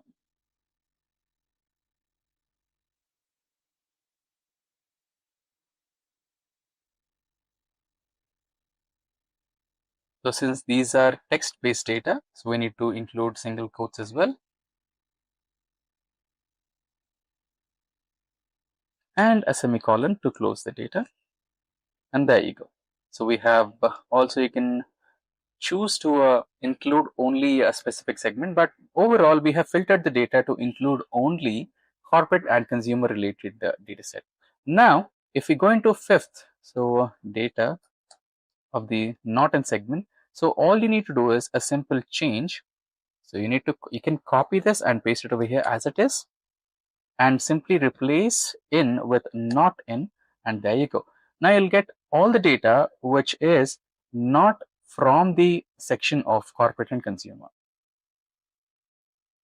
Run that, yeah, there you go. Okay, so there was a small error mistake, corporate, and we could also include corporate, separate by comma. There you go. Now let's execute this command. And now we only have a home and office depot related data segment. So that's how you can filter. And the last one is nothing but text matching. So where we wanted to find out the products which have this particular, naming convention. So it's similar to this one which we executed before. Select city names which have this following text matching. So instead of AMG, you can go ahead with any of the other city names like MIL or ILA. So you'll have any of the cities which have ILA in that. This is the list of the cities. And now with that, let's close this particular section with pro tips and best practices. So let's wrap it up with some practical wisdom. First, never store dates as vocab. This is the number one beginner's mistake. Use decimal for money, not float. Float introduces rounding errors. Third one, keep vocab length realistic. Avoid vocab 5000 unless necessary. Next one is use in for clearer queries instead of many ors. Fifth one is like with leading wildcard, and it is slow. Avoid it in large tables. Sixth one is Boolean fields, make filtering faster and cleaner. Seventh one is use int for IDs fields, not vocab. Eighth one is understand indexes before using like frequently. And the final summary. In this chapter, you learned why data types matter more than most people think, how numeric, character, date time, Boolean, and advanced types work, how arithmetic and logical operators really behave, how between in like help simplify filtering, real stories that highlight how crucial good data modeling is. Now let's also go through some professional best practices you can use immediately. With this foundation, you're now ready to write cleaner queries, avoid common mistakes, and handle real-world SQL tasks confidently. In the next chapter, we will start leveling up with constraints and advanced filtering logic, which is where SQL begins to feel powerful. Stay tuned and keep practicing. Module 4, Safe Deletion Practices and Best Practices for Data Entry in SQL. Before we talk about writing advanced queries, joins, or analytics dashboards, there's one uncomfortable truth every SQL professional must understand. The most dangerous SQL queries are not the complex ones. They're the simple queries executed without thinking. And among all SQL commands, there's one command that has probably caused more panic, data loss, and late night emergency calls than any other. And that command is delete. In this chapter, we are going to slow down and talk about something that separates beginner from a professional. It basically depends on how you delete data safely, responsibly, and confidently, and how you insert and maintain clean, reliable data from day one. Because in real world, SQL is not about writing queries that work. It's about writing queries that don't break business. So, the part one, why delete statements are the most dangerous ones. So let's start with a very honest question. Why is delete such a scary command? The answer, delete is permanent. Delete does not ask for confirmation. Delete executes immediately. Delete can affect millions of rows within mere seconds. There is no undo button in SQL for delete option. Once data is deleted, reports break, dashboards go blank, finance numbers change, trust is lost. And most importantly, you are accountable. That's why companies don't fear complex joins. They fear one command, that is careless delete statements. Now, with that, we enter into part two, the most common delete mistakes that a beginner makes. So let me share you the most common and most dangerous mistakes beginners often make. Let's look at a sample on my screen. For your information, we are not manipulating this database as of now, because we will be using these tables for our next module, and if we run these commands and delete or truncate the data, then we might lose it and we might have to recreate again. So let's not do that. Let's have a sample query on my screen, and that should be good enough for you to understand what's the flow. So here's the query: delete from employees. We are deleting from the employees table. That's it. No where clause, no filter, no condition. This query means delete every single record from the employees table. In a production system, this could mean all employees' records are gone, payroll reports destroyed, compliance violations, audit failures, and here's the scary part. SQL will happily execute this query. It won't warn you, it won't ask you, it will just do it. This is why experienced SQL professionals treat delete like handling a loaded weapon. And with that, we transition to the part three, safe deletion principles. So the first one, always preview before delete. The golden rule of safe deletion is simple. If you cannot select it safely, you should never delete it. Before deleting anything, always run a select query using the exact same where condition. Step number one, preview the data. Let's take a look at the simple query on my screen. Select star from table, that is employees table, where department is null. This should show you employees without a department. Now ask yourself, does this data look correct? Are these the records I truly want to remove? Is this count reasonable? Only when you're 100% confident, move to the delete option and delete those records. Now comes the step number two, convert select into delete. Let's look at the sample query right on my screen. Delete from employees where department ID is equals to null or is null. Same condition, same logic, no surprises. This single habit can prevent 90% of data deletion disasters. Now with that, we transition to part number four, safe deletion principle number two. Use transactions. This is professional level practice. In professional environments, delete is rarely executed alone.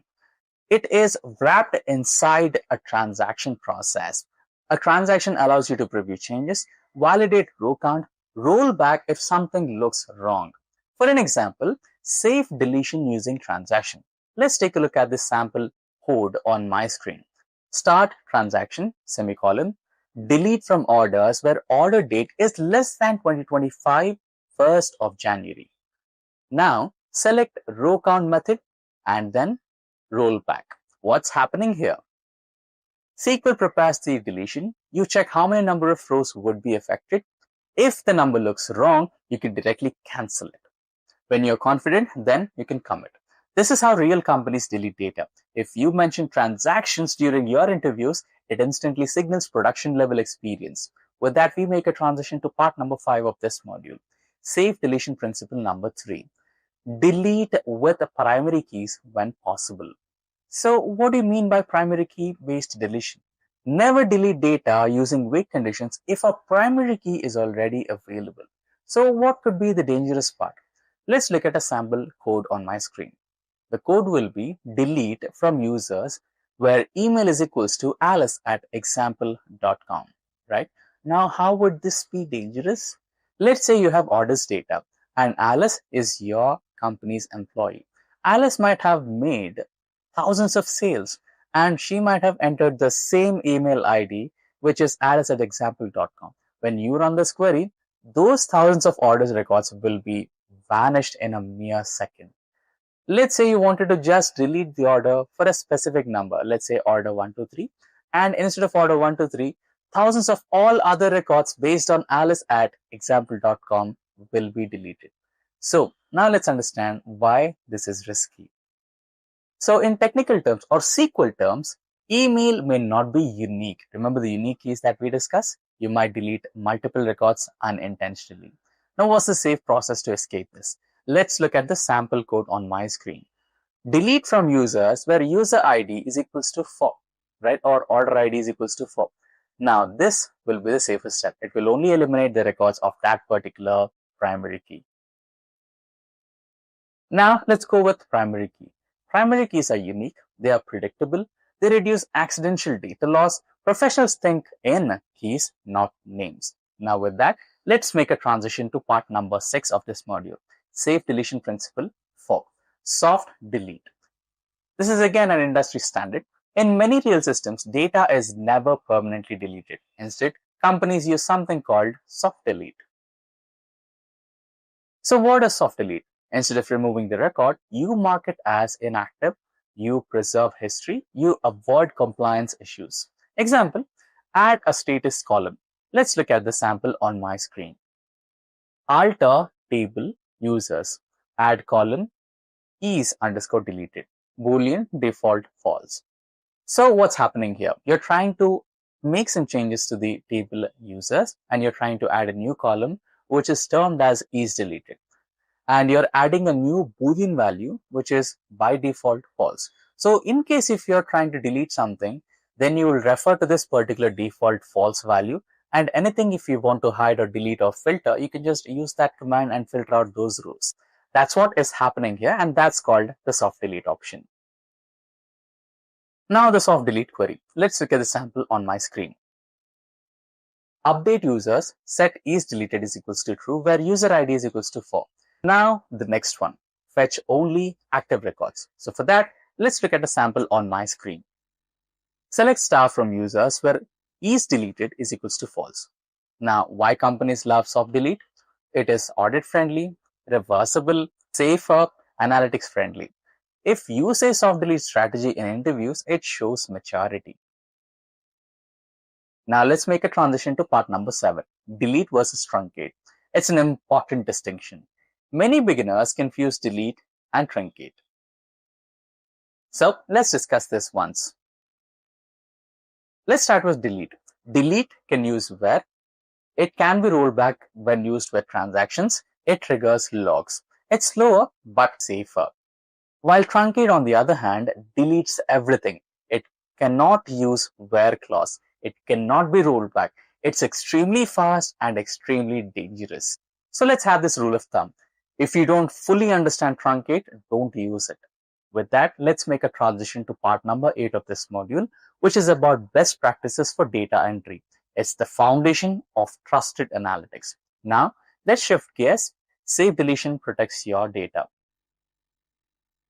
Good data entry prevents problems before they even exist. Bad data is more dangerous than missing data. So, the best practices. Number 1. Always define data types correctly. Every column should reflect real-world meaning. Let's go for an example for bad design. Salary, worker 50. So you know this is a character data type and it doesn't make any sense. The correct way, salary is integer or salary float.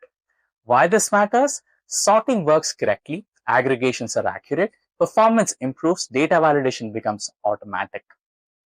SQL data types are your first line of defense. Now, the second best practice, use constraints, not trust. Never trust users, applications, or APIs to send clean data. Use constraints. So the first one, primary key. Primary key is employee ID in our case. A foreign key, department ID, which can reference department ID from the other table. And for safe side, you can also keep another constraint which says not null. So whenever a null value is being trying to insert, it will not take it. It will definitely throw an error. Next one is name, workchar 50, and it can also be not null. Unique value, which is email, workchar 100, and it should be unique. And another few benefits of using constraints: it prevents duplicates, maintains relationships, stops bad data early. Good SQL developers design defensively. And with that, the next best practice, that is number 3, handle null values intentionally. Null is not bad. Unplanned null is bad. Ask these questions. Is null allowed? What does null mean in business terms? Should there be a default value? For example, department ID data type is int and null, meaning employee may not belong to any department. This is acceptable only if business allows it. Clarity beats assumptions.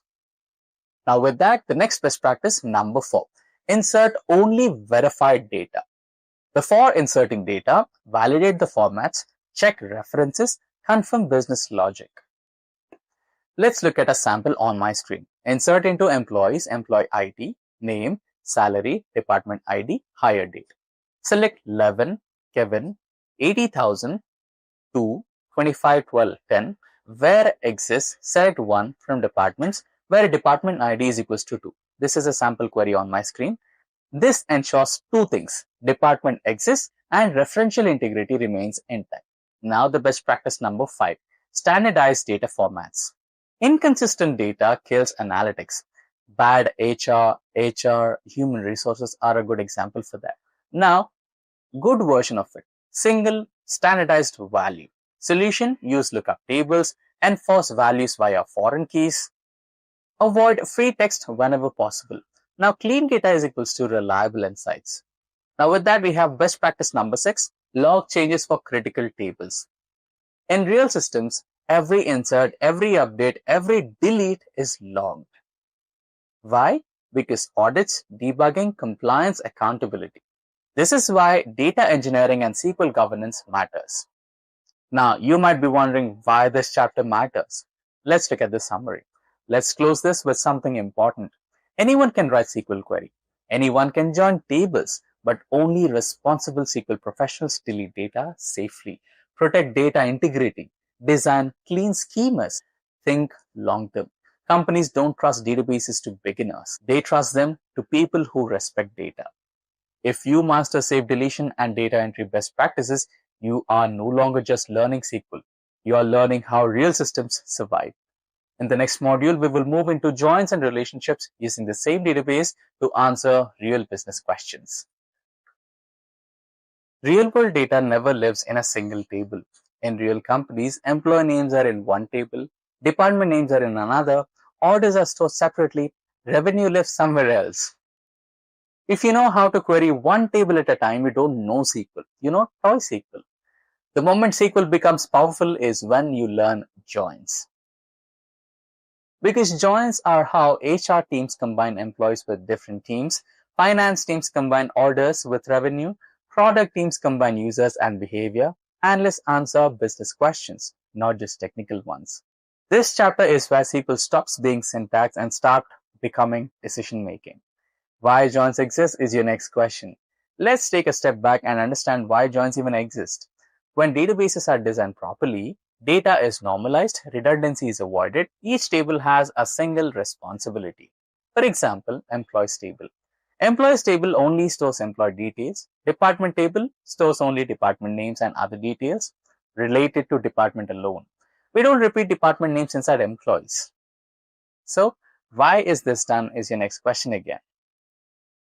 It is done for few reasons. One is data consistency, easier updates, better performance.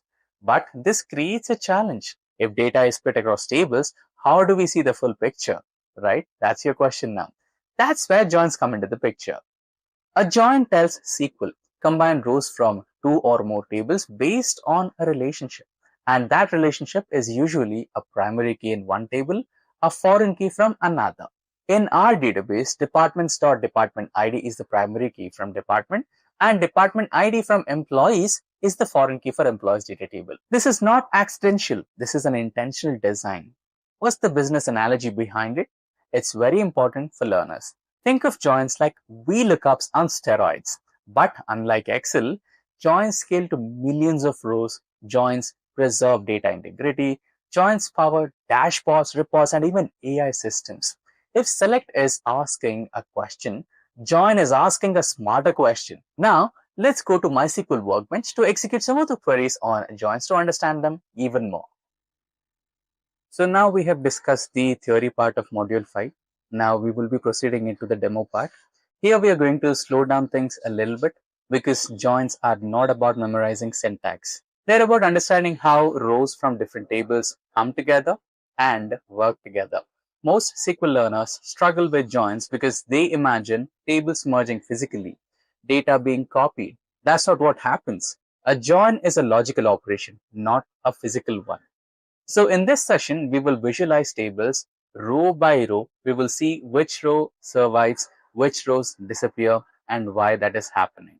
By the end of this module, inner join will feel more obvious. Left and right join will stop being so confusing, and full outer join will finally make some sense. And you will understand joins well enough to explain them to someone else. That's a real goal. Now, let's start with first query, employees with department names. Let's have a look on the query on my screen. So you can see, let me minimize this output window. So you can see we are starting with the demos of module 5 from here.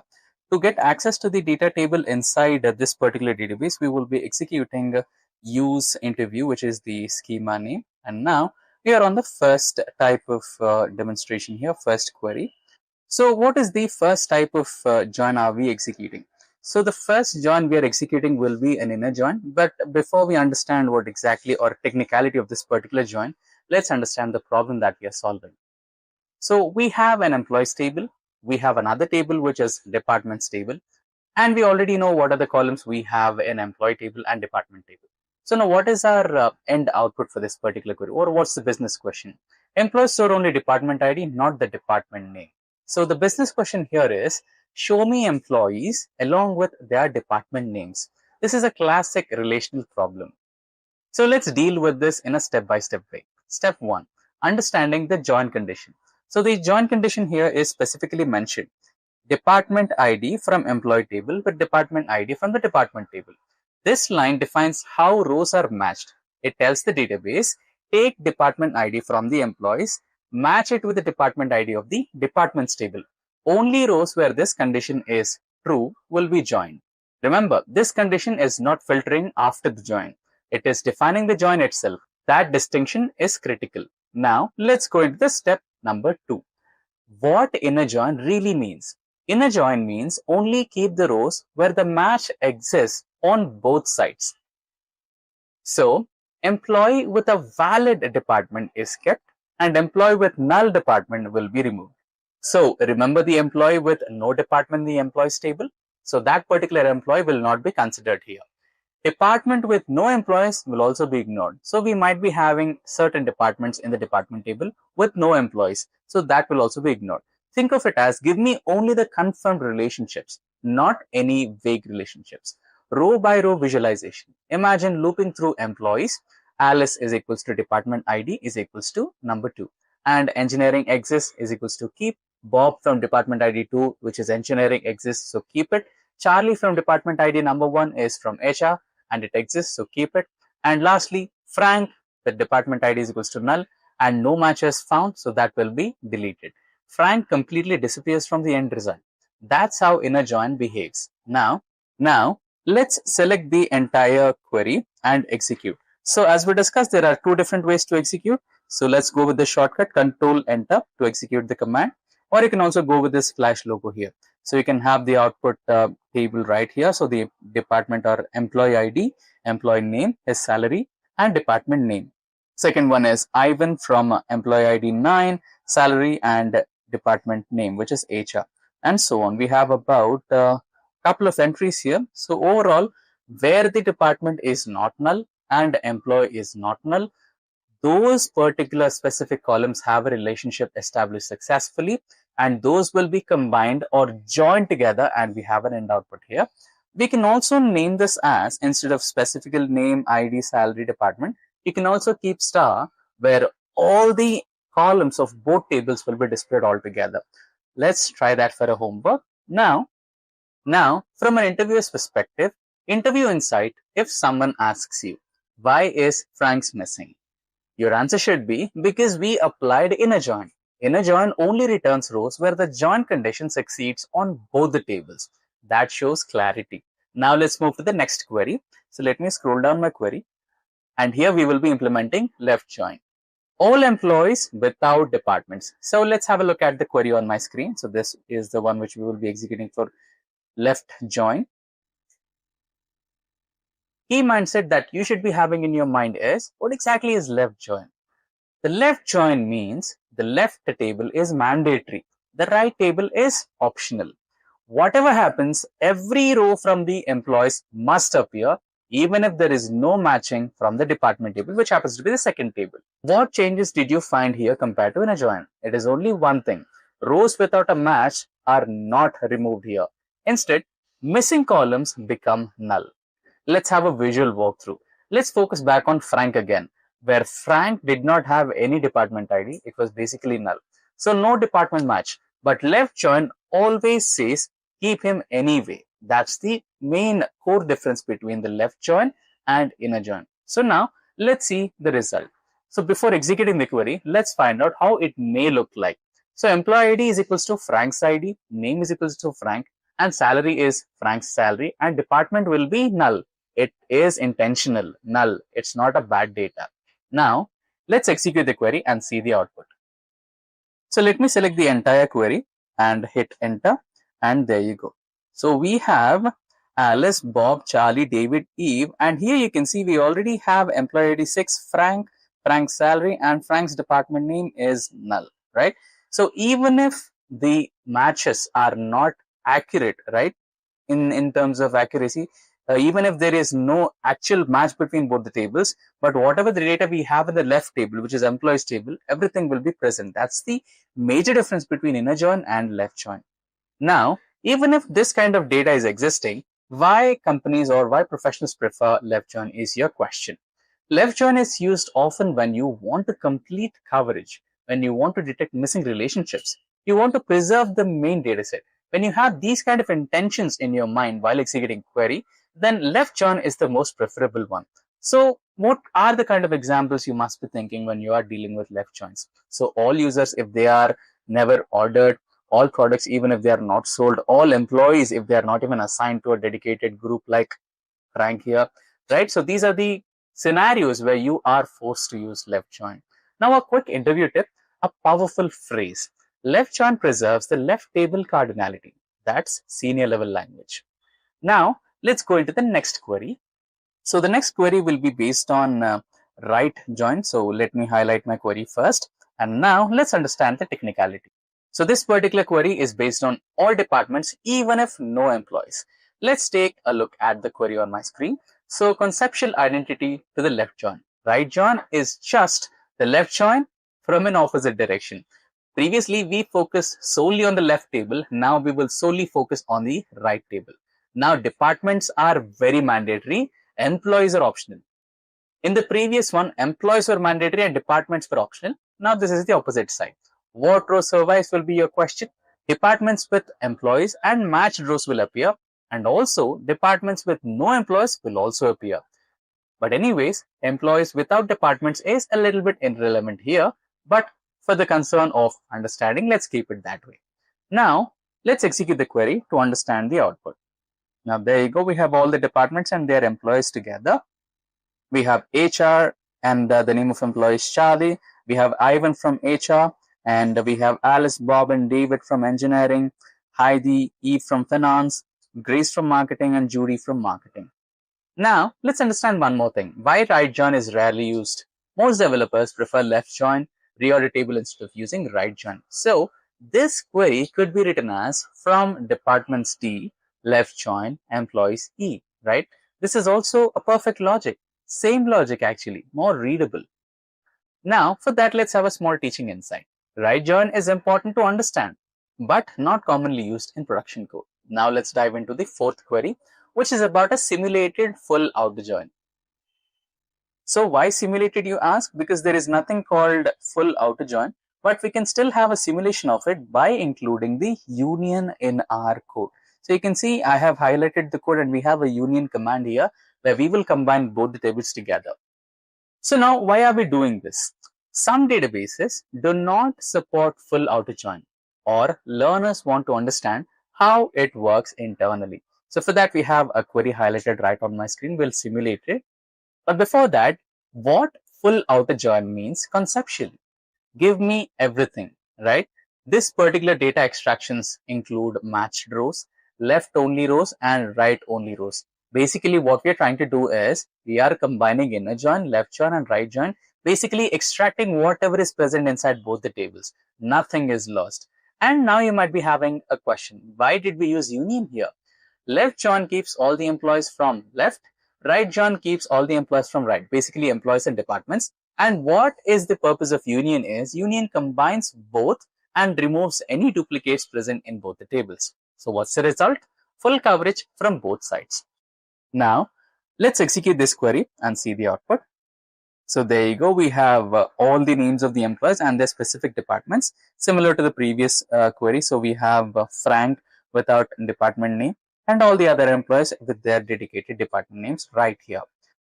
Now, what's the important learning moment? This query teaches join logic, set operations, result set thinking.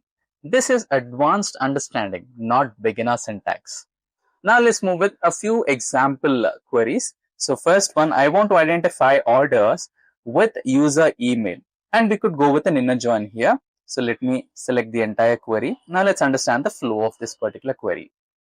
So take a look on my query at my screen. Business story orders store, and we have customer ID, not customer email. User store, and we have email, not every other details on that, right? Now we want to join to enrich the order data. Why inner join? Because inner join makes sense here. An order must belong to a user. So orders without users is invalid. Inner join enforces data integrity logically. So before we move further, let's execute this command and see the output. So we have order ID, email ID, and order date as per our requirement. Now, what's the real world relevance? This is how dashboards, invoices, analytics queries are built. Almost every real system uses this pattern. Now, let's go with the next query where we will try to find out revenue per order date. And we will be using an aggregate function here. So let's take a look at the query on my screen. So shift in thinking. We are no longer looking at rows. We are looking at groups of data. Group by in my query changes everything. How group by works conceptually and everything else. Now, let's look at the database steps. First, we will scan all the rows. Then group by order table plus we will also be applying an aggregate function for the group, and then we will return one row per group. So let's quickly execute this query and see the output. There you go. We have order date, total number of transactions, and total revenue all in one shot here. So why count and sum work here? Because count of number of rows per date, and sum adds revenue per date.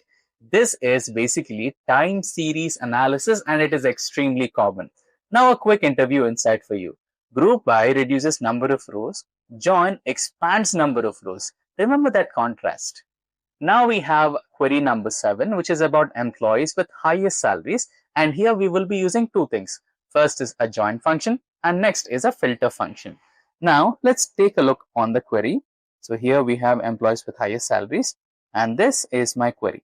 So what we are basically trying to do is we are combining both the tables, which is employee table and departments table, and our concern is to find out any employee whose salary is more than 90,000. So that's the overall observation on this particular question or business question.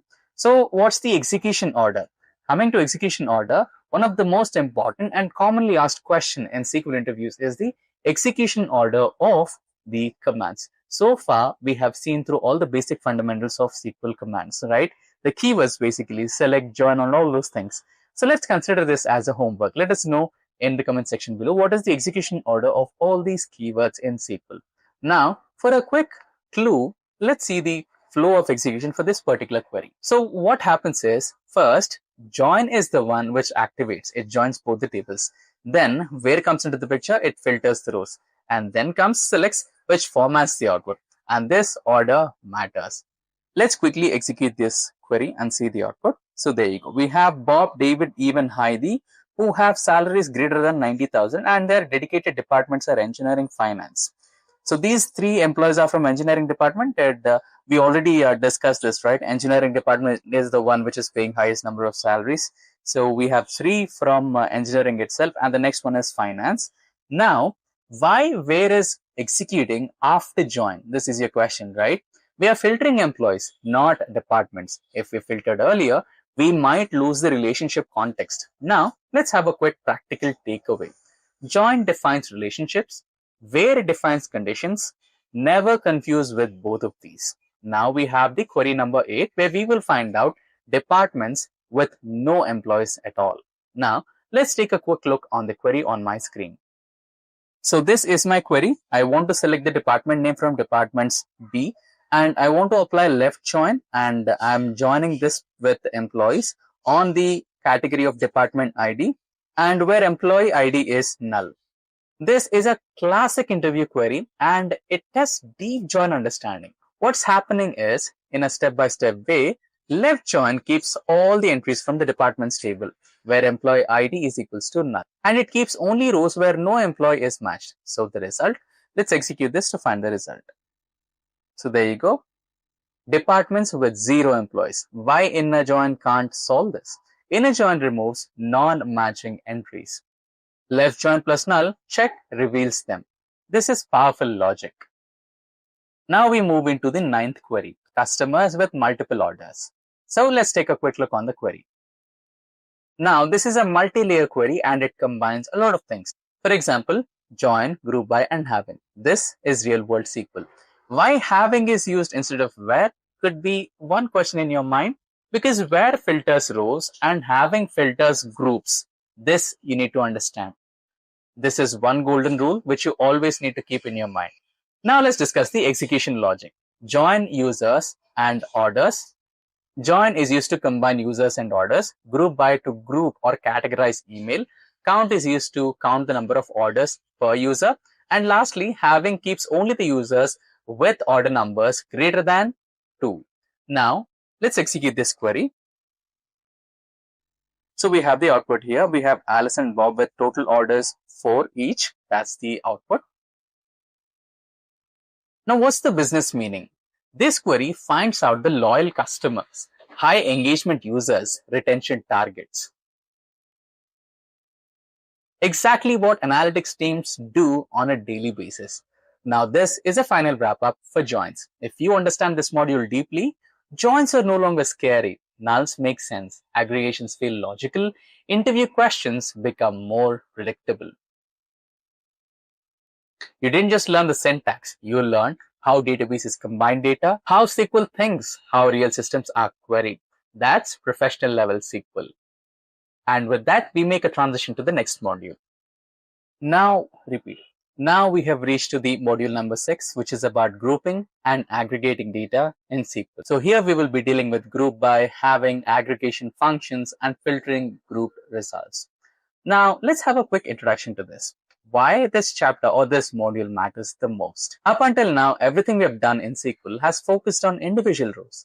We used to select rows, filter rows, sorted rows, and we used to join some rows.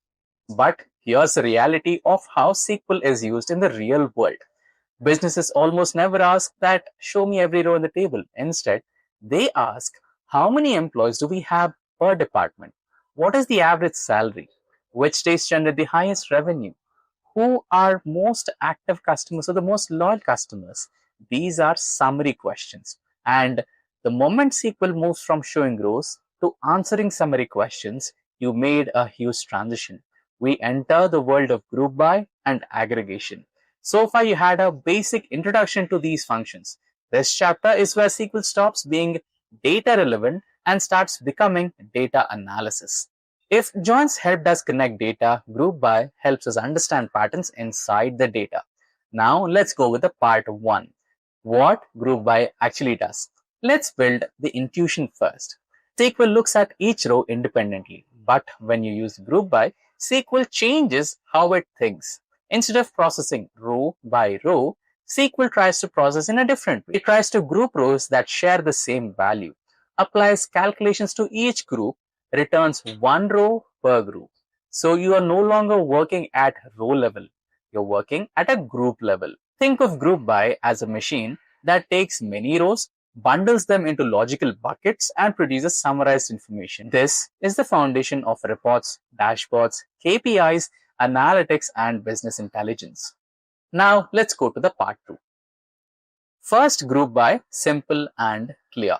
This could be our first query here. Now let's go through the sample query on my screen. So here we have a department ID and we're trying to count the number of employees per department, and we will be aliasing it as total employees, and we are selecting this data from employees and we are trying to group it by department ID. Now what we want to know is the question. So it is basic and simple. We want to know how many employees are there per each department. Instead of listing employees one by one, we try to group them, and once we group them, we will try to count them and then execute the query. So let's execute this query and see the output. So basically we have 5 departments here. One department is not assigned, so that particular one is based on Frank that we earlier executed. So let's take a pause and understand what SQL is doing here. It is scanning the employees table, grouping rows by department ID, counts the total number of employees inside each group. Every department becomes one row in the result. Now, one important observation that you need to have here is employees with null department form a separate group altogether. This is real world behavior. Missing data doesn't disappear. Now let's make a transition to part 3, where we try to group by with join, making output business friendly.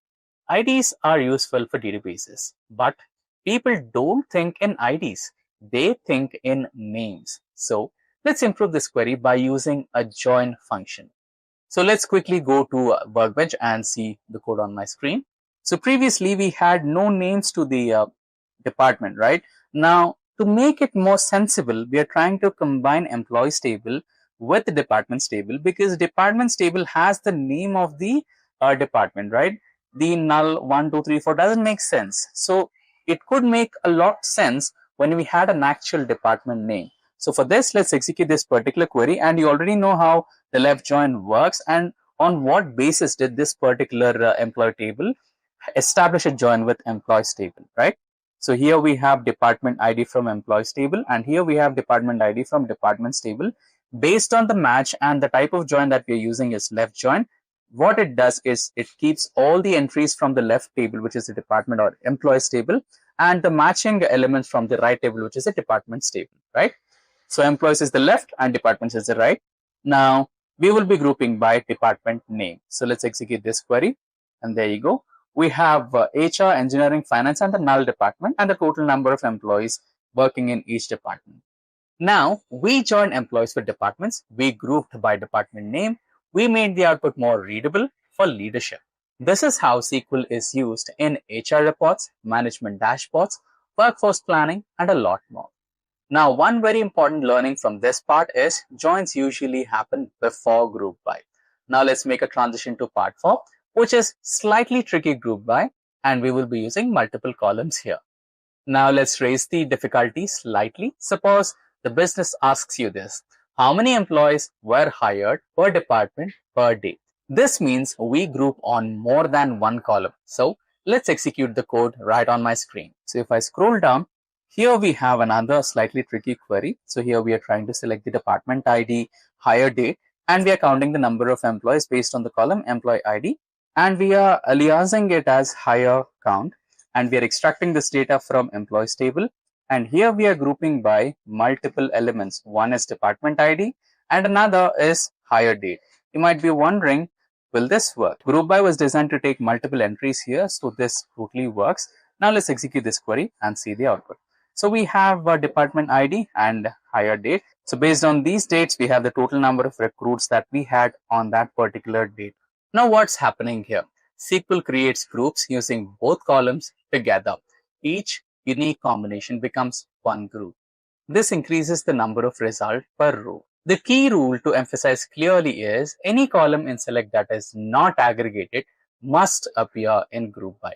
This rule appears frequently in interviews. Now, let's move to the next part of this module, which is about aggregation functions. So it's a quick deep dive. Now that group by makes sense, let's talk about aggregation functions. These are functions that operate on groups, not individual rows. Now we have a few of them. So let's get started with count function. It is basically used for measuring volume. Let's start with count. You can see a sample query on my screen.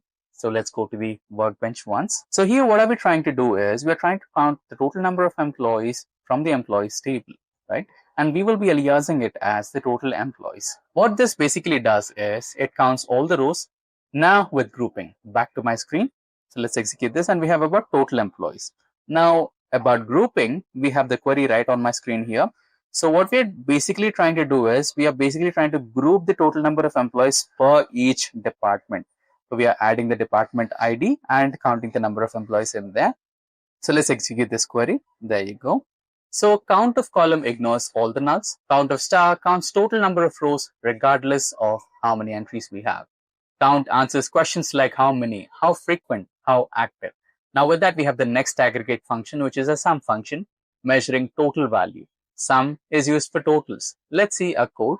So here we have select sum of salary as total salary from employees table. Let's execute this and we have about 8,70,000. Now let's make it a little more meaningful.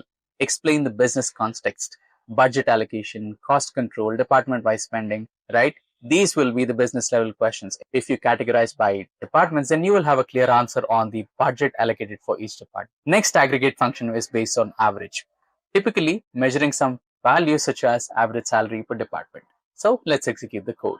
So we also have another query on sum. So let's execute this as well. So once executed, you will have, this is the amount of salary or budget allocated to each department. Now let's go with the average function again as discussed. So here we want to find out the average salary allocated per employee in each department, which is similar to the previous query. So let's execute this and we will have the answer. So the average salary allocated per each department is, for HR we have 60,000, for engineering we have 1,08,750, for finance we have 95,000, and for marketing 80,000. So this is the average salary which we have allocated for each and every department. Now the next aggregate functions are minimum and maximum, and it is finding the extremes. So let's go for an example, and the business use cases are salary bands, compensation gaps, identifying anomalies, and a lot more. So here we have the department name. So minimum salary as lowest salary per department, maximum salary is the highest salary per department, and we're extracting this from employees table. And since we need the department name, we are joining this with departments table D, and based on the column department ID, and we are grouping by department name. So let's quickly execute this query, and there we have the lowest and highest salaries of each department: HR, engineering, finance, and marketing. So the lowest salary in HR is 50, highest is 70, engineering is 90, and 12 or 1,20,000, and 95,000 for finance, and 95 is the highest as well. Marketing, we have 75 as the low and 85 as the highest. Now let's make a transition to the part 6 of this module, aggregations with dates, transaction data. Now let's switch tables and think like analysts, like orders per day. Now let's go through the query here. So this is one query that highlights the number of orders per day. Let's execute this. So we have about so many orders, and a few dates are where we had multiple orders, and we also have few dates where we have about a single order per day. And let's go through the next query that we had, which is revenue per day. So this particular query is based on revenue per day. Let's execute this, and we have 25,12,6 as the highest revenue which we earned, which is December 6th, 2025. So this is how daily KPIs are built. These queries sit behind dashboards. Time-based aggregation is extremely common. Now with that, let's make a transition to part 7 of this module, which is about having clause, filtering groups, and it is really critical. Now we address one of the most misunderstood concepts of SQL, where filters rows, having filters groups. You cannot use aggregation functions inside where. I guess this is the second time I'm repeating this because this is really important. and most of the times we confuse with this. This is why having exists, and basic having examples are the following. Departments with more than 2 employees. And for executing this command, let's take a quick look on the screen. So here we have the query. Select department ID, count the total number of employees as department's employee count from employees table, and group by department ID, having count of employees greater than 2. So let's execute this. And we have that one particular department where we have about 4 employees. I think it is engineering department. Now let's also discuss the execution order once again so that you have a quick understanding of how the execution order really works in SQL, and it could be helpful for your homework that we had in our previous model. Group by runs first, aggregation happens next, having filters the result, and having with join. And for this, let's go with an example. Right here, we will be combining both having with join. So here we are trying to have this particular business question: which departments are highest paying? So here we have a department name, average salary, and employees, and we are trying to find out the employees with paycheck more than the average paycheck of every employee. So engineering and finance are those two teams which are paying more than the average salary. So we have our final answer. So those two departments which are having the highest salary, right? Tricky, having multiple conditions. So is our next repeat. Now moving next is another tricky question, and this particular one is based on having multiple conditions. So let's go back to the MySQL workbench and have a look at the query. So multiple conditions is right here, having count more than 2, and the average salary should be more than 80,000, right? So let's execute this query. The only difference is we are trying to have the average salary should be more than 80. So engineering team is the one which has employee count as 4, and average salary is 1,08,750. So having can use multiple aggregations. This is advanced interview level question from SQL, so you can make a note of it. Now moving further, we have part 8 of this module, filtering grouped results, where we have where along with having together. This is where learners truly level up. Now let's have a small business requirement. Show average salary per department for employees hired after November 2025, but only include departments where the average salary is above 85,000. So let's take a quick look on the code.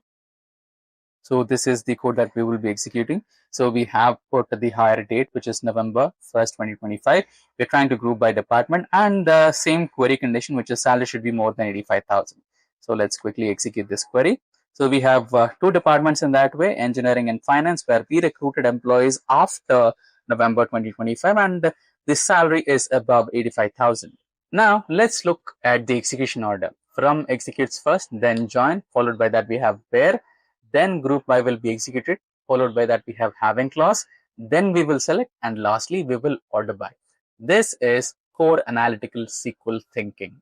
Now let's move to the part 9 of this module, which is a capstone query, and this could be real dashboard logic.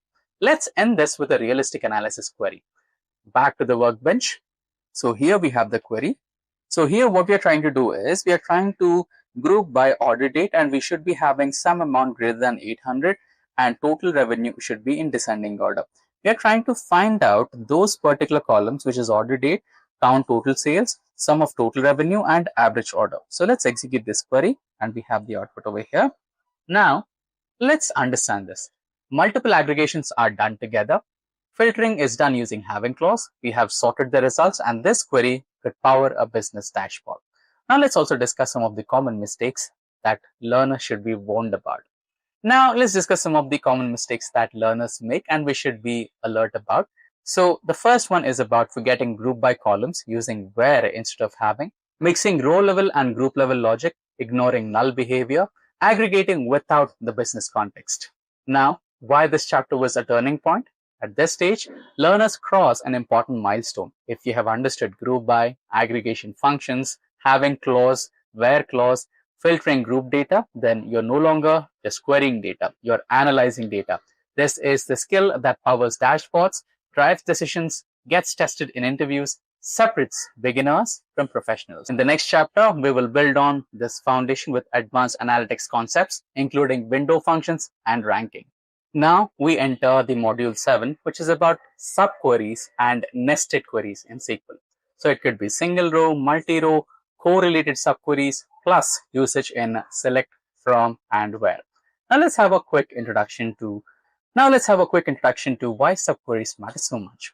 So far in SQL, we've been answering direct questions. Some questions like show me the roll number of employees, show me departments, show me total revenue per day. But real business questions are rarely simple. Businesses ask questions like employees who can earn more than the company's average, departments with higher than average salaries, customers who place more orders than most of the other users, sales days that outperform the overall trend. Notice something important. These questions depend on the result of another query. And that's exactly why subqueries exist. A subquery allows one SQL query to depend upon the result of another SQL query. This chapter is where SQL becomes logical and layered, not just procedural. Now, part 1 of this particular module, what exactly is a subquery? So, let's define it. A subquery is a query inside another query. It runs first, produces a result, and that result is used by another outer query. Think of subqueries as asking a question, using the answer to ask a better question. In interviews, this is often described as SQL inside SQL. Simple visual example can be understood in this way. Inner query calculates something, and outer query uses that calculation to provide some better answer. SQL reads subqueries inside out, not top to bottom. This mental shift is really critical. Now, let's go through some examples. So this brings us to part 2, single row subqueries. What is a single row subquery, you ask? A single row subquery returns exactly one value used with operations like equals to, greater than, less than, greater than or equals to, less than or equals to. Let's take an example on my screen. So employees earning more than the average salary. So let's find the average salary first. Let's look at a code on my screen. So here we are trying to find out the average salary of the overall employees table. So the average salary is 87,000. Now instead of hard coding this value, we will nest it, right? So here we want to find out the employee ID, name of the employee, and salary from employees table, where salary is more than the average salary. So here we are ingesting this particular subquery that we recently executed, right? So this happens to be the single line subquery that we are discussing as of now.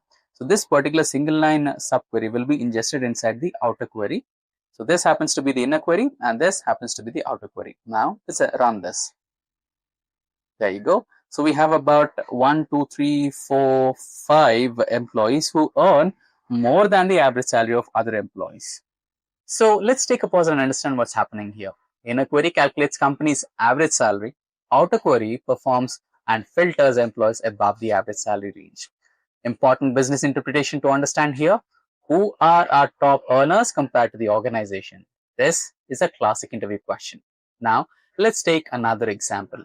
Employees earning more than the maximum salary in a specific department. Let's say HR. Now, let's take an example on my screen. So here we have a subquery which is select maximum salary from employees where department ID is equals to 1. So the department ID 1 is none other than the HR department.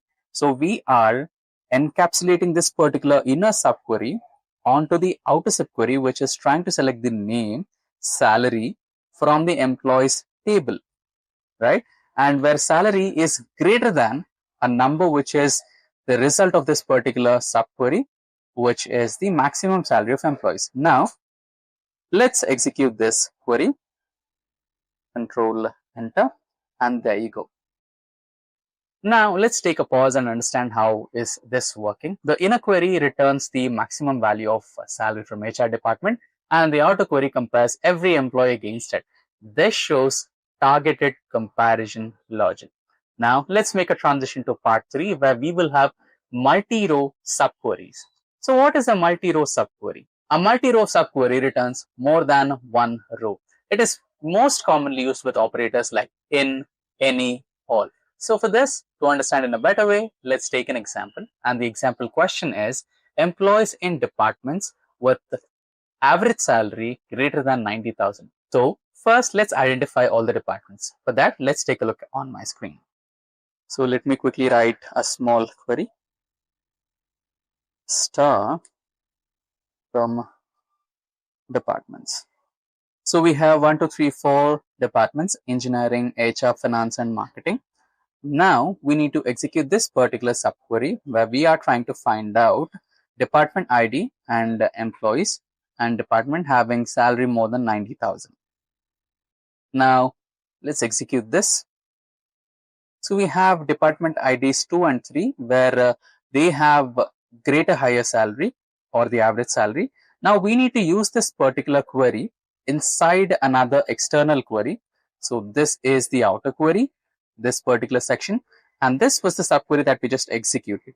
Now we need to encapsulate this particular subquery inside the outer query, and now let's execute this. So we have the name of the employee, their salary, and their department ID. So as discussed in the first subquery, these are the employee or department IDs and their relevant employees. Now let's understand this clearly. Inner query returns multiple department IDs and outer query filters employees belonging to those departments. Now the business question answered here is, which employees work in higher paying departments? So that's what the answer we gave.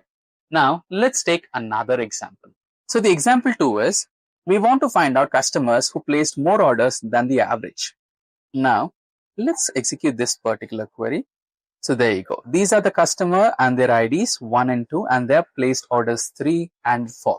These are the most loyal customers. Now let's understand the working of this particular code segment. Customers who placed more orders than average. Now let's understand this carefully. Inner subquery calculates order counts per customer. Next level calculates average order count. Outer query filters high activity customers. This is advanced analytical SQL, not beginner stuff. Now let's make a transition to part 4, which is about correlated subqueries and most important concept. Now, what is a correlated subquery? A correlated subquery depends on the outer query and it executes once per row and cannot run independently.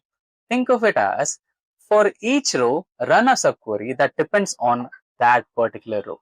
This is where SQL starts to feel like programming. For that, let's take an example. So this is the particular example we are going to execute. The question here was employees earning more than their department's average. Now let's understand this particular example. Outer query processes each employee. Inner query recalculates average salary for that particular employee's department. Now the comparison happens row by row. Now the business interpretation. Who are the top performers inside each department? This is one of the most frequently asked SQL interview questions. Now, let's consider another example. Orders that occurred after customer's first order. For that, let's take a quick look on the code on my screen. So here it is. We are using two different queries, the outer query and the inner query. So the inner query is where we selected minimum orders and customer ID is equals to customer ID from orders table. And we are joining, or we are applying self join here, basically combining the orders table with itself. Now let's execute this query. There you go. Now let's understand this. For each order, we find the customer's first order. We keep only the later orders. This helps to analyze repeated behavior. Now what is used here? We use this in retention analysis, funnel tracking, behavioral analytics. Now with that, let's make a transition to part 5.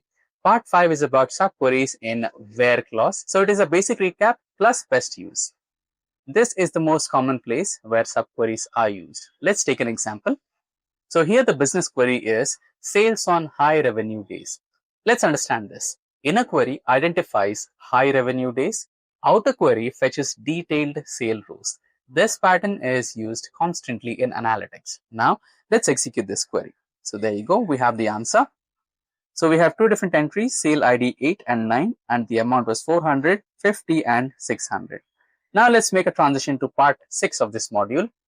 So part 6 is about subqueries in SQL clause and will have calculated columns. Subqueries can act like dynamic columns. So let's take an example. So this is our example here. Let's execute this. So we have the output. We have name of the employee, salary, company's average salary, and difference from average. Now let's understand what did we execute here. Salary compared to company's average. The inner query runs once, adds context to every row, makes reports more meaningful. Now it's great for dashboards and exports. So here what we did is we find out the salary of the employee and company's average and what's the difference, right? the difference amount that they are earning more than the average salary. Now this drives us to part number 7 of this module, which is about subqueries in from clause, or also known as the derived tables. Subqueries from act like temporary tables. For example, department-wise salary summary. Let's take a look at the example on my screen. So this is the code that we will be executing, and here we have the output. Now let's understand what is the logic that we implemented here. The inner query creates a derived table, outer query filters it, and this improves readability for complex logic. This is a stepping stone to CTEs and window functions. Now let's move to part 8. So part 8 is about when to use subqueries versus joins. Now one important discussion. Now with that, we make a transition to module 8, which is about the difference, right? When to use subqueries and when to use joins. Use subqueries when logic is layered. Aggregation is needed first. Readability improves. And when to use joins? Joins are used when data relationships are direct, performance matters most, data volume is really large, and professionals choose clarity and performance. Now let's also go through some of the common mistakes to warn learners about. So using equals to instead of in, expecting multi-row subqueries to return one value, forgetting correlation logic, overusing subqueries where joins are better, and the last one, ignoring performance implications. Now why this chapter was a milestone? If joins taught SQL how tables relate, subqueries teach SQL how logics relate. Once you understand single row subqueries, multi-row subqueries, correlated subqueries, subqueries in SQL, from and where clauses, you can answer almost any analytical question in SQL. This chapter is a bridge from intermediate SQL to advanced SQL to interviews to real production analytics. In the next chapter, we will take this logic and supercharge it using window functions and ranking, which solve many problems more efficiently. Now we transition into module 8, which is about data modeling and relationships. So primary keys, foreign keys, relationships, ER diagrams, and normalization are the topics discussed in this particular module. Now let's have a quick introduction. Why this module defines your SQL maturity. Before we begin this chapter, I want you to pause for a moment. Up to this point in the course, you've been learning how to talk to a database, how to select data, how to filter it, how to join tables, how to aggregate results. That's important. Okay, this chapter answers a deeper question. Why does a database look the way it does in the first place? This chapter is not about writing queries. This chapter is about thinking like a database designer. And here's a reality check that most tutorials won't tell you. In real world, SQL queries are easy to learn. Poor data modeling destroys companies. Most production bugs are data design bugs. Most analytical errors come from bad relationships.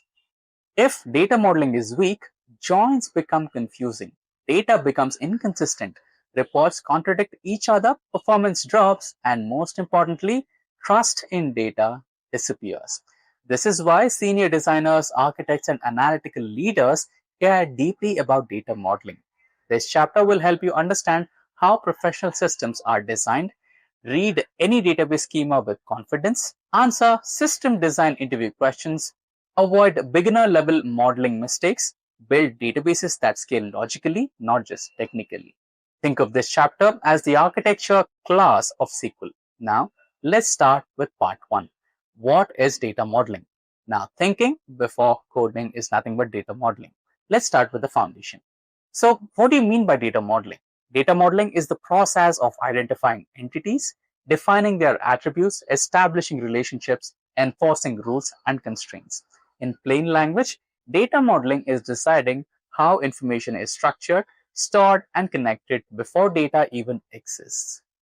A good data model answers what are core subjects of this system, what information belongs to each object, how do objects relate to each other, what rules should never be broken. Now let's go through a real-world analogy to understand this better. Imagine you're designing a hospital data system. You don't start by randomly creating tables. First, you think. You think about patient's data table, doctor's data table, appointments table, departments table, prescriptions table, bills table. Then you start asking questions. Can a patient have multiple doctors? Can a doctor treat multiple patients? Does an appointment exist without a patient? This type of thinking is nothing but data modeling. SQL syntax comes later in the picture. Why data modeling comes first is because of some reasons. First, many beginners jump directly into creating tables.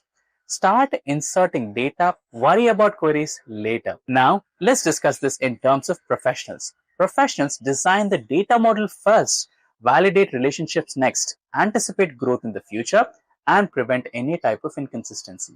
Data modeling is about future-proofing your dataset. Now, this makes our transition to the part 2 of this module, primary keys, the primary identity of any data. Let's talk about the most fundamental concept in relational databases. What is a primary key, you ask? A primary key is a combination or a column of columns that uniquely identifies each row in a table.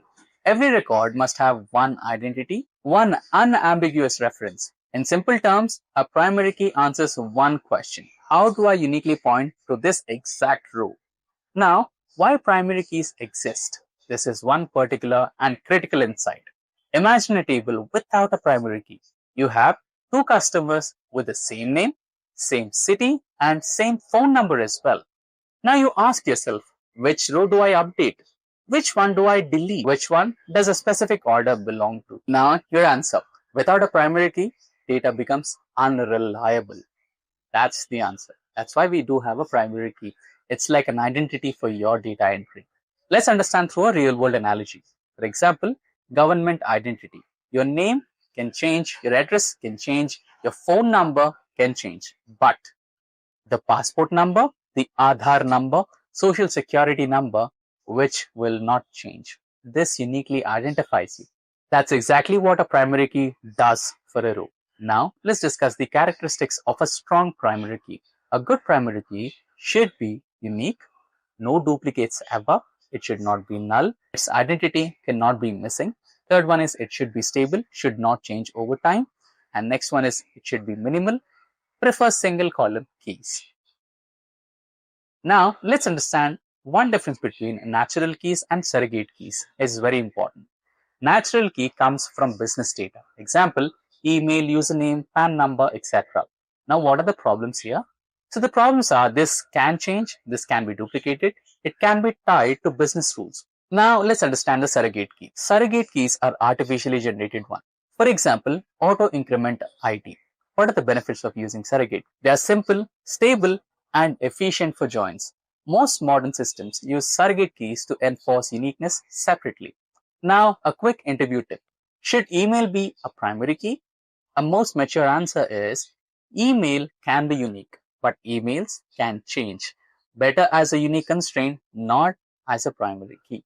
Now, we make transition to the part 3 of this module. Foreign keys, which are connecting the data world. Now comes the concept that makes SQL relational. So what is a foreign key? Foreign key is a column in one table that references the primary key of another table. In simple terms, a foreign key relates a relationship between tables. Why foreign keys exist? Now the next question is, why foreign keys exist? Instead of duplicating data, department name, customer details, product information, we store it once, reference it everywhere. This ensures consistency, reduced storage, cleaner updates. Now, let's understand through a real world analogy. Booking a flight. A ticket references to passenger ID, flight ID. The ticket does not store passenger name repeatedly, aircraft details repeatedly. Foreign keys keep systems normalized and scalable. Now, let's go through referential integrity, a non-negotiable rule. Foreign keys enforce you cannot reference a record that doesn't exist. You cannot delete a parent if children depend on it. This protects the database from orphan records, broken relationships, logical corruption. The next one is on delete and on update. These are business decisions. When a parent row changes, should child rows get deleted? Should they get updated? Should the action be blocked? Now to understand this, consider these examples. Deleting a customer with orders, usually it is restricted. Deleting a draft record, cascade is allowed. These are domain decisions, not just SQL syntax. Now let's make a transition to part 4 of this module, relationship types, how data connects. Understanding relationships is the heart of modeling. We have a wide variety of relationship types. Let's start with one-to-one relationship. One record in table A maps to another record in table B. For example, user data table to profile data table, employee data table to ID card data table, person data table to passport data table. Now the next question is, when should you use one-to-one relationship? It is rarely but intentionally used when sensitive data needs separation, optional data exists, performance optimization is required. Now let's consider an example. Authentication data separated from user profile. Now the next type of relationship is one to many or one to n. This kind of relationship is most common. One record in table A maps to many records in table B. Examples: customer table to orders table, department table to employees table, user table to post table.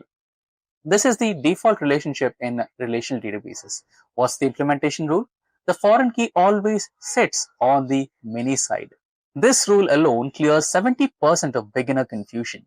The next one is many to many relationship or M is to N relationship. Many records in table A relate to many records in table B. Some of the examples are students table to courses table, products table to orders table, movies table to actors table. Now, junction table concept. Relational databases resolve M to N using a third-party table, two foreign keys, optional extra attributes. This table often stores timestamps, quantities, status, grades, etc. With that, we make a transition to part 5, which is about ER diagrams. It is basically about thinking visually. An ER diagram is a visual blueprint of a database. It shows tables, columns, primary keys, foreign keys, and relationships. Now, why ER diagrams matter in the real world? Before code, architects use or draw ER diagrams. Teams review them. Business rules are validated. ER diagrams prevent rework, confusion, costly redesigns. How interviewers use ER diagrams could be a question. So they want to see logical thinking, relationship clarity, normalization awareness. You don't need fancy symbols. Clarity matters more. With that, we make a transition to part 6 of this module. Normalization, which is about keeping the data clean. Now with that, we make a transition to part 6 of this module, which is about normalization and keeping the data clean. Now, let's talk about one of the most misunderstood topics. What is normalization? Normalization is organizing data to minimize redundancy and dependency. In simple words, avoid duplicate data, avoid inconsistent updates, protect data integrity. Now, why normalization exists? Without normalization, same data stored in multiple places, updates miss same rows, reports contradict each other, and the data trust collapses. Now we have a few different types of normalizations. So the first one is 1F or the first normal. It is about atomic values and no repeating groups. Now a bad format will be phone 1, phone 2, and phone 3, and a good separate phone table is the best example for this. Now we have this second normal form, which is 2NF, and the rules are in 1NF, no partial dependency, and it applies mainly to composite primary keys. Now we have the third normal form, which is also known as the 3NF, and the rules are in 2NF, no transitive dependency, meaning non-key attributes depend only on the primary key. Now let's understand the difference between normalization versus denormalization, which is a real-world trade-off. OLTP systems, highly normalized, write consistency matters, analytics systems, often denormalized, read performance matters, and professionals choose intentionally, not blindly. And with that, we make a transition to part 7 of this module, which is about real-world case study on e-commerce modeling. Let's design a simple e-commerce system verbally. So we have the following entities. We will be having users, products, orders, order items, and payments. Now let's discuss the relationships. Users are connected to orders in 1 to n, and orders are connected to order items, which is also 1 to n. And the last one is product to order items, which is also 1 to n. No direct order to product, which is m to n resolved via order items. This is real world modeling in action. Now let's make a transition to part 8, which is about common beginner mistakes. Let's quickly cover some mistakes professionals avoid. So some of the mistakes are using names as primary keys, storing repeated values, missing foreign keys, over-normalizing early, ignoring future growth. Avoid these mistakes and you already think like a pro. Now we enter the part 9 of this module, which is about interview mindset and how to answer design questions. Interviewers want thought process, trade-off awareness, business understanding. Always explain why you choose a structure, why you rejected alternatives, how it scales. Now, a simple summary. Why this chapter changes everything. This chapter transforms how you see databases. You no longer memorize syntax, fear joins, or guess relationships. You now understand structure, design confidently, think long term. This is the difference between a SQL user and a data professional. So now we have entered module 9, which is about indexing and performance tuning. This module will help us understand why indexes matter, creating and using indexes, and query optimization tips. Now, let's have a quick introduction. Why performance is a career skill. Before we talk about indexes, let me tell you something very important. Most SQL learners stop at select, where, join, group by commands. But professionals are judged on performance. In real companies, no one praises a query that works. They praise a query that works fast. They praise a query that works at a scale. And here's the truth. Performance problems don't show up in small datasets. They show up in production. This chapter is all about why some queries are fast, why others slow down as data grows, and how databases search data internally, how indexes change the game completely. If you understand this module, you'll write scalable queries, you'll pass performance-based interviews, you'll avoid production outages, you'll sound like someone with real experience. This is not about memorization. This is about how databases link. Now the part 1 of this module. Why indexes matter, how databases find data. So let's start with a simple question. How does a database find data? Imagine a table with 10 rows. It could be fast. And if you have 10,000 rows, maybe your query is manageable. 10 million rows, already you might be thinking your query could be slower. And in case if you had a billion rows, it's a complete disaster. So without indexes, this could become a reality. Now, without an index, the database performs a full table scan, meaning it checks every row one by one until it finds what you asked for. That's like searching for a name in a phone book without an index, reading every page from start to the end. Now, a real world analogy. Book index versus page by page reading. Think of a textbook. If you want to find out a normalization topic, you don't have to read every page. You go through the index, find the page number, jump directly, and that's exactly what a database index does. Now, what is an index? An index is a separate data structure that stores column values in sorted order without pointers to the actual rows. In simple terms, an index is a shortcut for finding data quickly.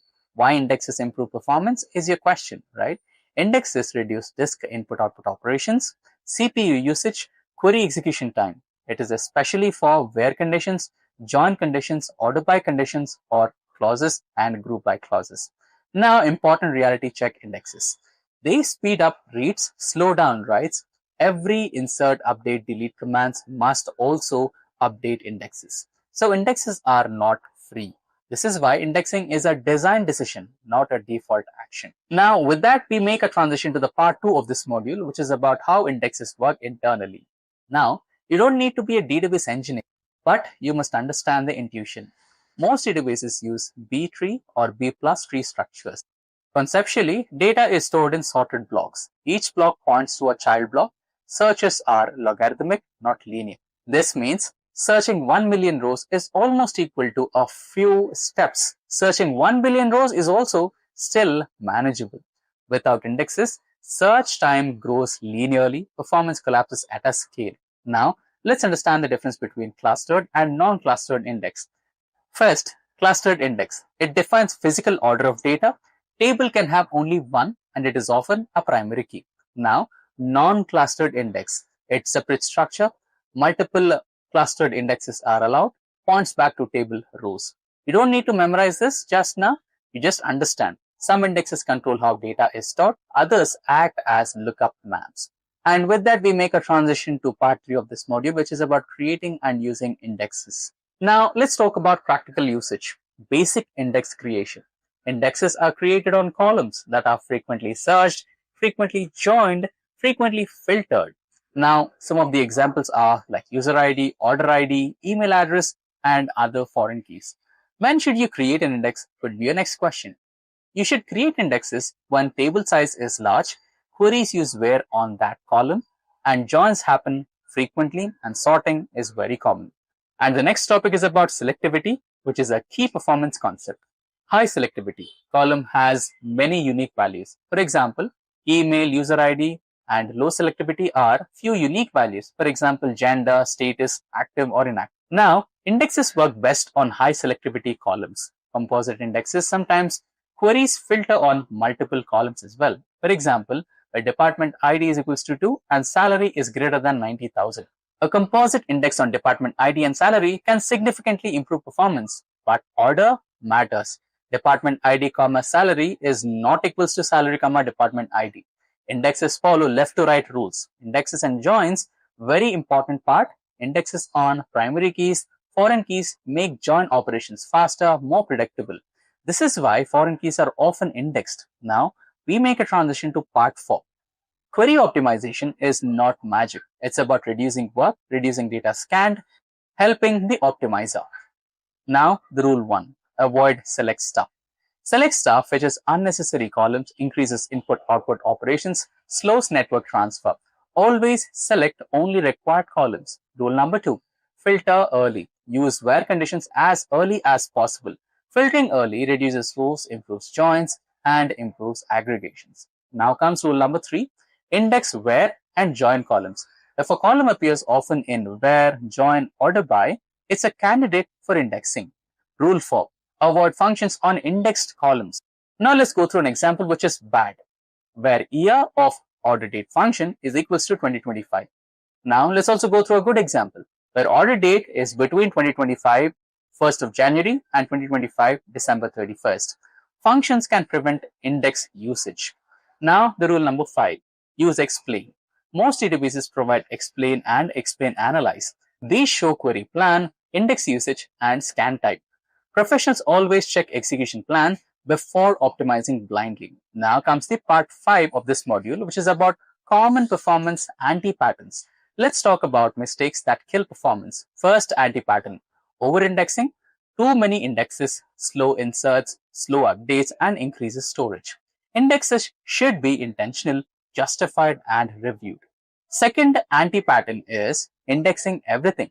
Not every column needs an index. Indexing low selectivity columns rarely helps and often hurts. Now, third anti-pattern, ignoring data growth. A query that works today may fail at a scale or may time out later. Always ask, what happens when this table has 1,000,000 rows or 100 million rows, right? Now, the fourth anti-pattern is blind optimization. Never optimize without measuring, without understanding the plan. Premature optimization is often dangerous. Now comes the part 6 of this module, which is about real world scenarios. Now the first scenario, slow dashboard query. Millions of orders filtered by date range, grouped by customer. Now the solution for this problem, index on order date, composite index if needed, and avoid select star. Now the second scenario, slow join query. Orders joined with customers, foreign key is not. Now the quick fix for this problem is index foreign key, reduce join columns, and check execution plan. Now comes the scenario number 3, which is about reporting versus transaction systems. OLTP, normalized index for writes plus reads. Analytics, denormalized index for reads, sometimes materialized views. Now comes the part 7, which is about interview perspective, how to talk about performance. Interviewers don't expect perfect tuning, deep engine internals. They expect awareness, trade-off thinking, real-world mindset. Good answers mention indexes, execution plans, data volume, and query patterns. Now, some of the bad answers that you should avoid are add indexes everywhere, use faster hardware. A little summary of this module. Why this module makes you professional. Anyone can write SQL that works, but a very few can write SQL that scales, performs, survives growth. This module moves you from beginner level SQL thinking to production ready SQL thinking. From here on, you won't fear slow queries. You will reason about performance, you will design smarter schemas, and you will earn trust in real teams. And with that, we make a transition to the next module. The types of joins in SQL. So before that, let's understand what exactly is a join in SQL.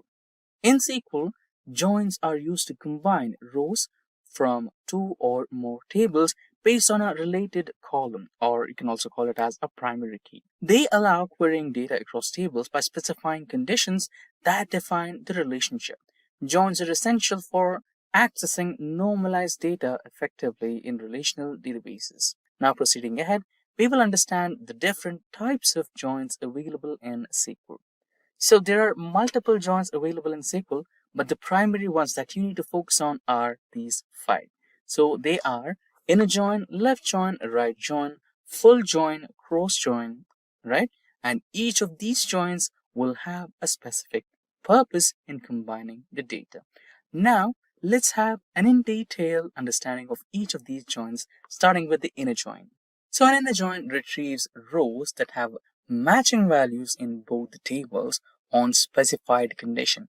It only includes records where the join condition is true, excluding unmatched rows. So here you can understand this first circle to be as table A and the second circle to be as table B.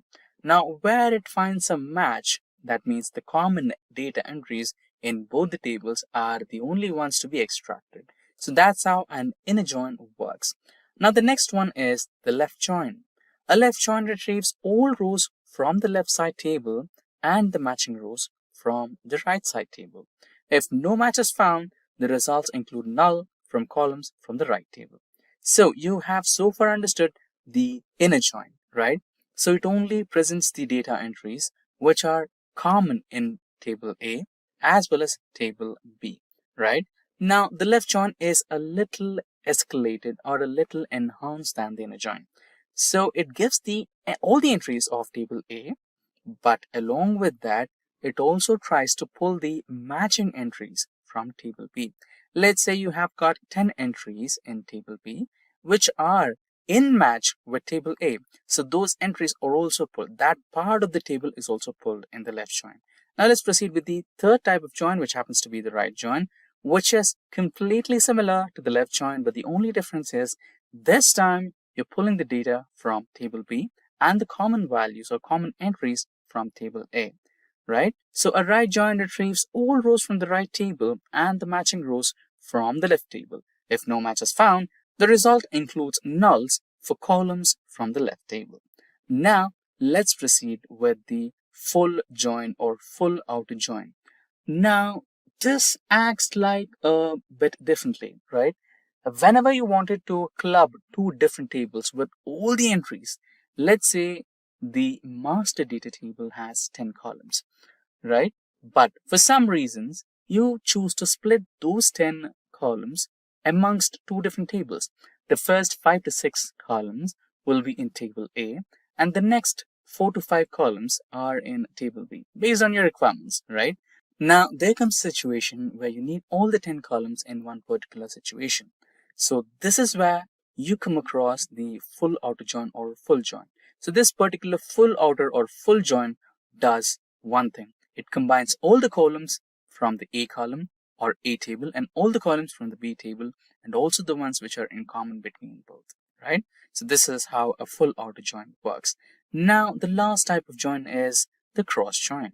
Cross join produces a Cartesian product of two tables, pairing every single entry of the first table with every single entry of the second table. So this particular image here will explain you how a cross join works. So the first entry in table A is matched with all the entries in table B. Similarly, the second entry of table A is combined with all the entries in table B. So this is how a cross join works. So far, we have covered the theoretical explanation of all the 5 joins present in SQL, starting from the inner join, left join, right join, full join, and lastly, the cross join. Now it's time for us to go a little practical. Now we will start the SQL workbench and try to execute some of the queries. Now we're on the SQL workbench, so our data is saved in this particular database, which is named as car dealership, and let's run the query. There you go. And let's also check our tables. So here you can have access to the tables, and these are the columns: order ID, state, region, customer ID, customer name. And if you close this, here you have your second table and expand the columns, and you have your columns here: order ID, delivery date, delivery days, and days to be delivered, right? So you have two different dates, the order date and delivery date, and days to deliver. If I only, oh yeah, you have another section here where you can read and category, product, fuel type, etc. These are the columns you have in both your data tables, right? So you have a clean visual of your data table. Now let's start with our use cases. So we have mentioned our use cases here. So one for each type of join. So the first join is inner join as mentioned here. And now the inner join is identify customers and the products they purchased. We want to find the names of the customers and the products they purchased, ensuring the data exists in both customer data and dealership data. Now let's write a query for that. So the query will start with the select statement, and we wanted three columns here: the customer name, product name, and dealership name, right?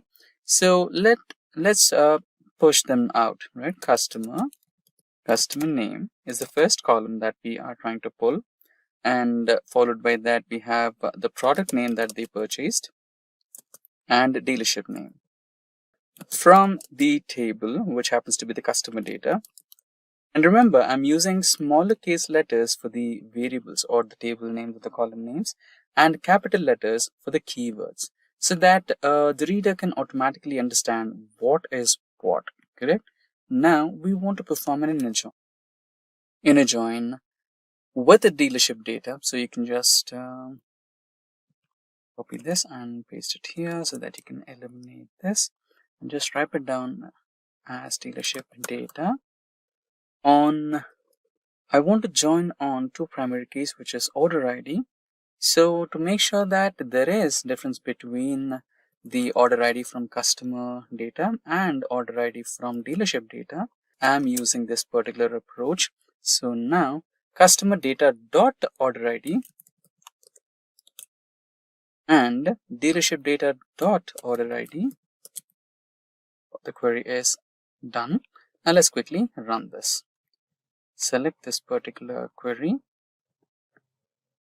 and run. There you go. Now we have the data that we were looking for. There you go. So we were looking for the customer name, product they purchased, and the dealership. And here we have. Now let's proceed with the second use case. So now we will be performing the left join, and you are similar with the left join. Here we will be pulling out the data from table A, which is the first table, and also the matching entries from B table, right? Now list out all the customers, including those who have not purchased anything. We want to display all customers and any purchases they made. If no purchases exist, it should show as null for product and dealership information. Now let's write the query for this particular request. Start with select, and next we want to specifically mention the column is from customers table. So customer name as customer, comma. The second one is dealership data dot product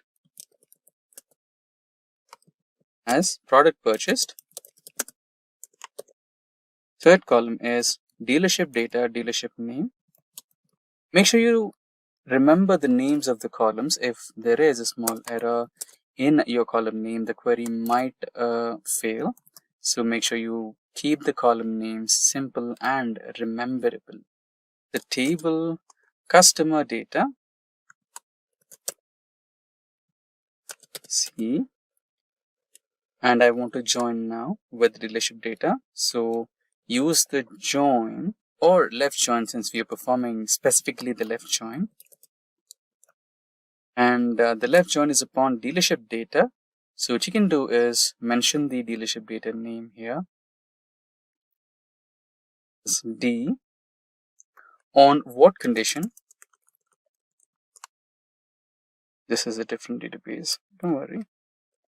On the condition order ID, customer.order ID is equals to the dealership.order ID. So we can simply place order C.order ID equals to D.order ID. There you go, semicolon, and the query is ready for execution. So select the entire query and run that one single query, and there you go. So we have the customer name, product purchased, and the dealership name as well. So the third use case is identify all dealership orders, including ones without an associated customer. We want to see all the orders processed by dealerships, even if there is no customer information associated with them.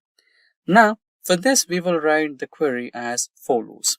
Begin with select, as usual. Don't even if the MySQL Workbench gives you recommendations, don't choose that.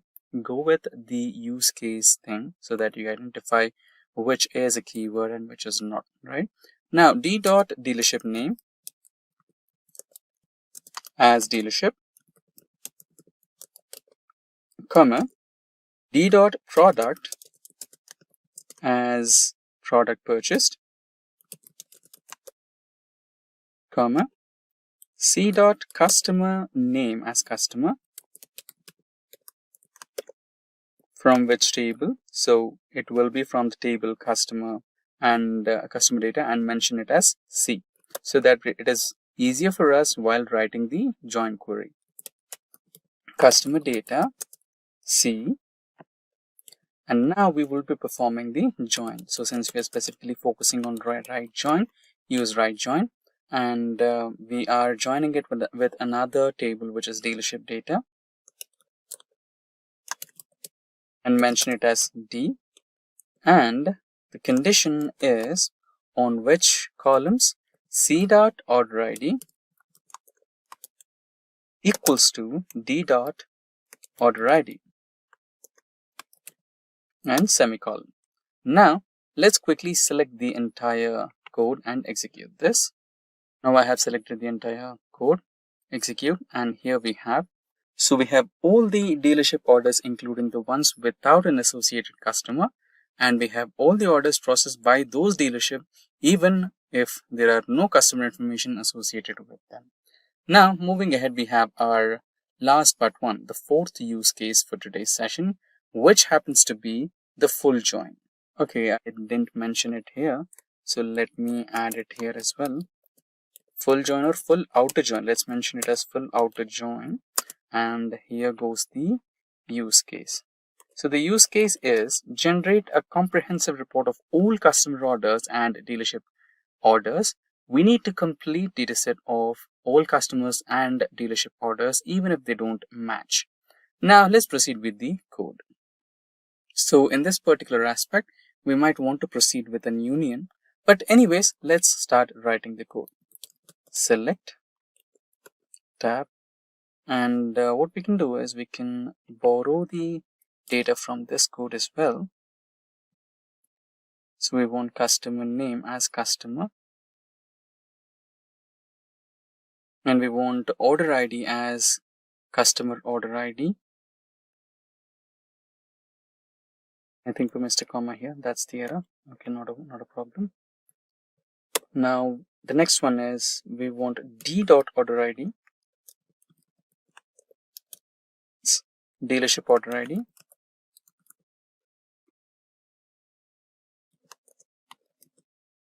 comma, d dot product as product purchased,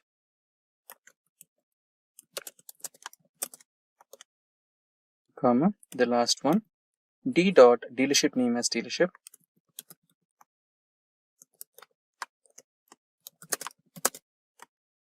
from which table. I want it from the table customer data, and I will short term it as C.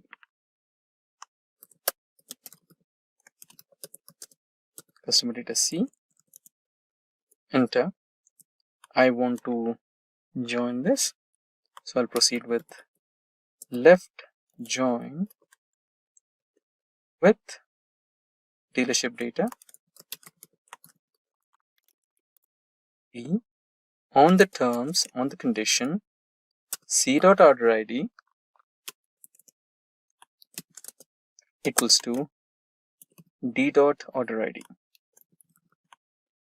Now we will unite them by using the union command. and we will copy paste the same keywords or column names here.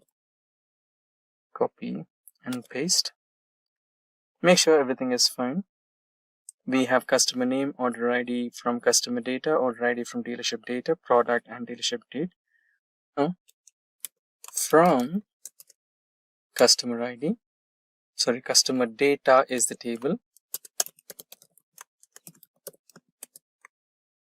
as C, and I will be performing the right join, so both including left and right will complete as a full auto join. Right join on dealership data,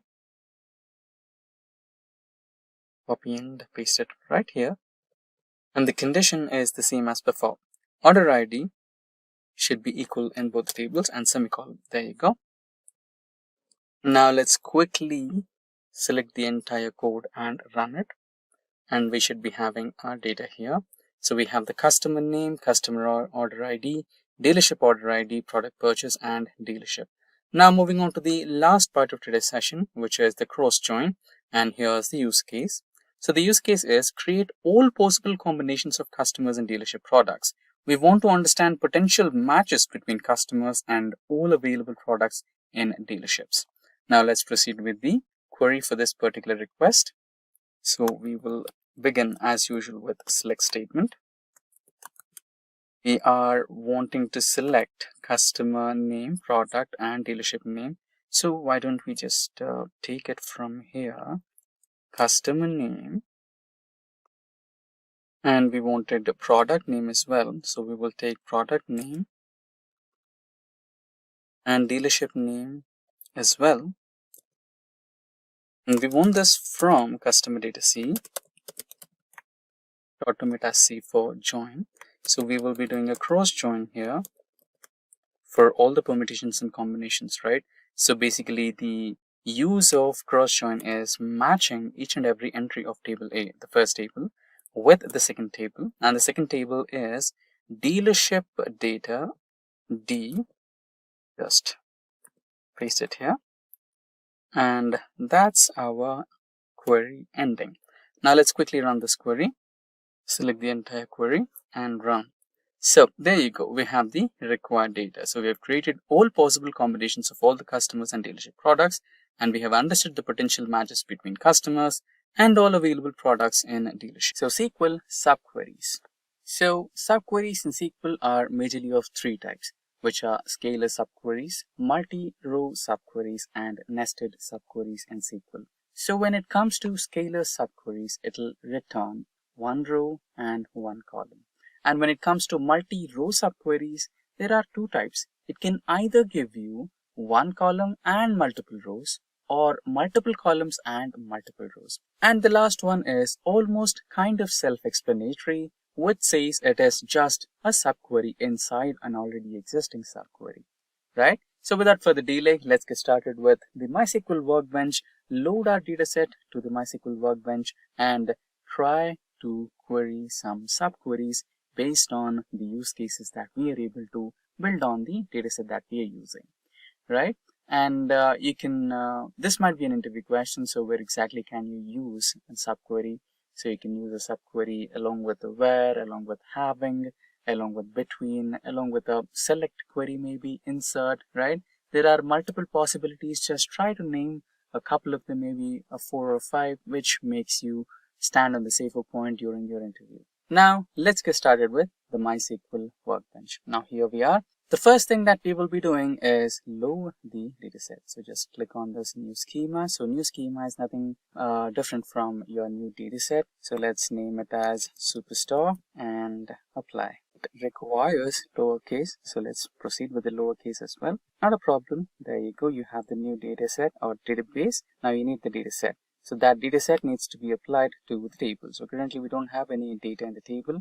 Go to the import data wizard, browse, and downloads, and here somewhere I have SQL data. And remember to save your Excel data in the form of the comma separated file as CSV, and ensure that all your data table name and the column headers are compatible with MySQL or SQL. So basically what's the problem is, let's say you have some maybe the difference in naming convention, row space ID, right? So that could cause a problem when you are kind of trying to write a statement, right? So here I've already done that, row ID, order ID, order date. So I've replaced with an underscore wherever I found a space so that it becomes automatically SQL compatible, right? Now the first row might be having a small error due to the import function, but that's something that we can fix. So let's also check other column names or column headers over here. So every other column header looks absolutely fine, but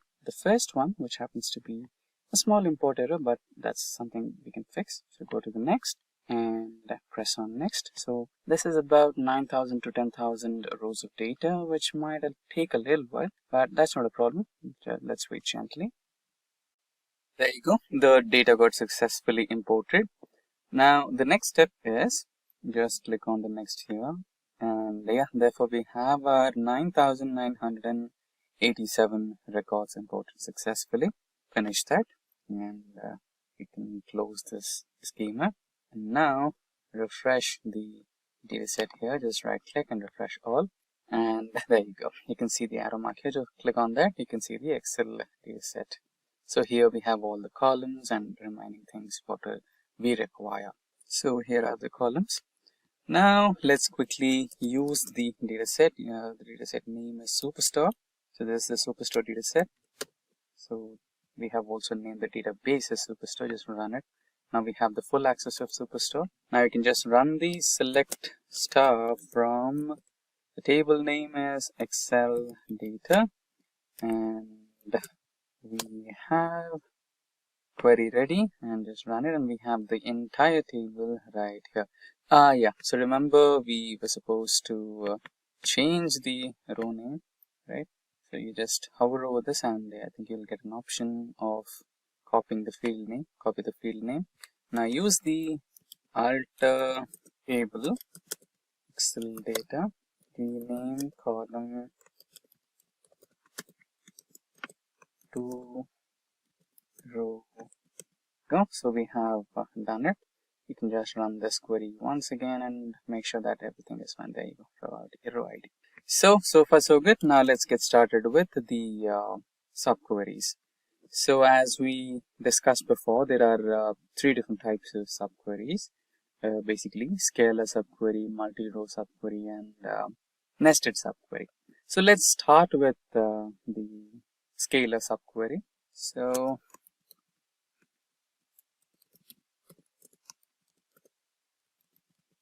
there you go. Now we know scalar subquery will give us one row and one column. So according to that, let's try to devise a use case. So let's find out the list of customer names that made a purchase above an actual average, right? Let's say we have the customer names and customer IDs. Let us say that, okay, let's find out the average sale, the overall sale, right? So there might be a few customers who might have basically some deep pockets, basically they're rich, and they might have, purchased some goods from the store, billing more than the average of overall sales, right? We need to find out such customers so that we can basically offer them some discounts and maybe a few more coupons, something like that, so that encourage them to shop a bit more. That sounds like a use case, right? So let's get ahead with that. Let's write the use case. So that's our use case right there. So first we need to find out the average of all the sales. So let's write the query. You write the query by select and an aggregate function, which is average, AVG, sales. So we have sales data here from table. Let's copy the table name, Excel data, semicolon. So this is our first query, or you can also call it as an inner query. So the average sales is about $294, right? So this is our average sale. Now we need to use this inner query. We need to devise this as an inner query and write an external query where we will find out the customer names, right? So let's write that. Select customer name, customer underscore name from Excel data. So you can see that I'm using the naming conventions in a different way. The keywords are all caps, and the table names and the column names are in small, right? So this makes things easier for anyone who's reading your code. So they'll understand that this is, a variable name or maybe a keyword. So they'll easily identify that. So this happens to be our outer query. So select customer name from Excel data where sales are greater than average of sales. This is our inner query. So you can name it as outer query, and we have already named it. No, we didn't, but we can name it as inner query. So this increases the readability of your code, right? So now if we execute this, we can get the output. So we have so many names here, but we happen to require, as we can see, we have duplicate entries of data, right? So we can make minor changes over here. What we can basically do is use a group by function, and let's group them by customer names. And as a fact, we know the sale number, right? So let's include sales as well, so that we have customer name right in front of the sales, what they made, and we can have a clarification if they cross this 294 number, correct? And since we're using group by, and in that situation, let's replace where with having. Now this is a correct query. So that's the explanation, right? So you can use subqueries along with have, along with where, along with having, and select, right? So let's try to execute this code, and we should be having the output ready, right? So we have our customers, and they have made multiple sales here, right? So they might have come to the store multiple times, and they might have made multiple sales, right? So here they have made multiple sales which are above the given sales number. Now let's proceed with the next query, which is the type of query is multiple row subquery, the second type of subquery, right? So let's rename this as multiple row subquery. So why am I doing this? So this document will be an open source document, so that you can have access to this document while you are learning. This will be linked in the description box below. You can just download the dataset, you can just download the query document and try to follow us for a better learning experience. Now let's go with the problem statement for this. So it is something which gives you multiple rows and multiple columns in return.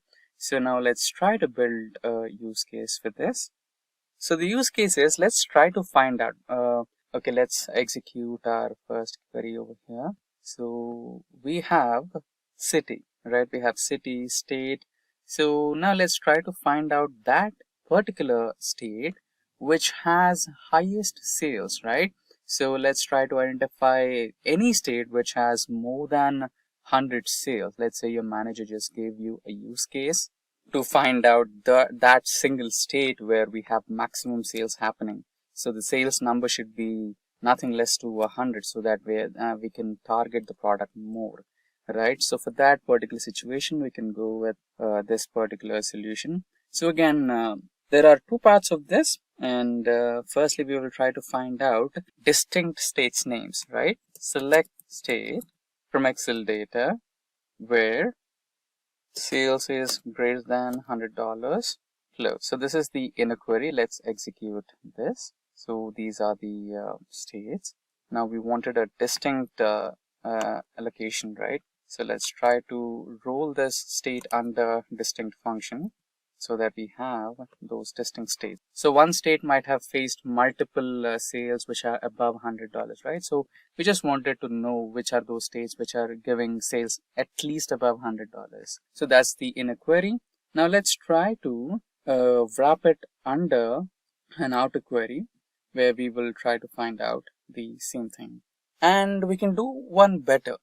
So what we can do is, since we already had multiple states in the list, let's try to find out a city or state that has less than $100, right?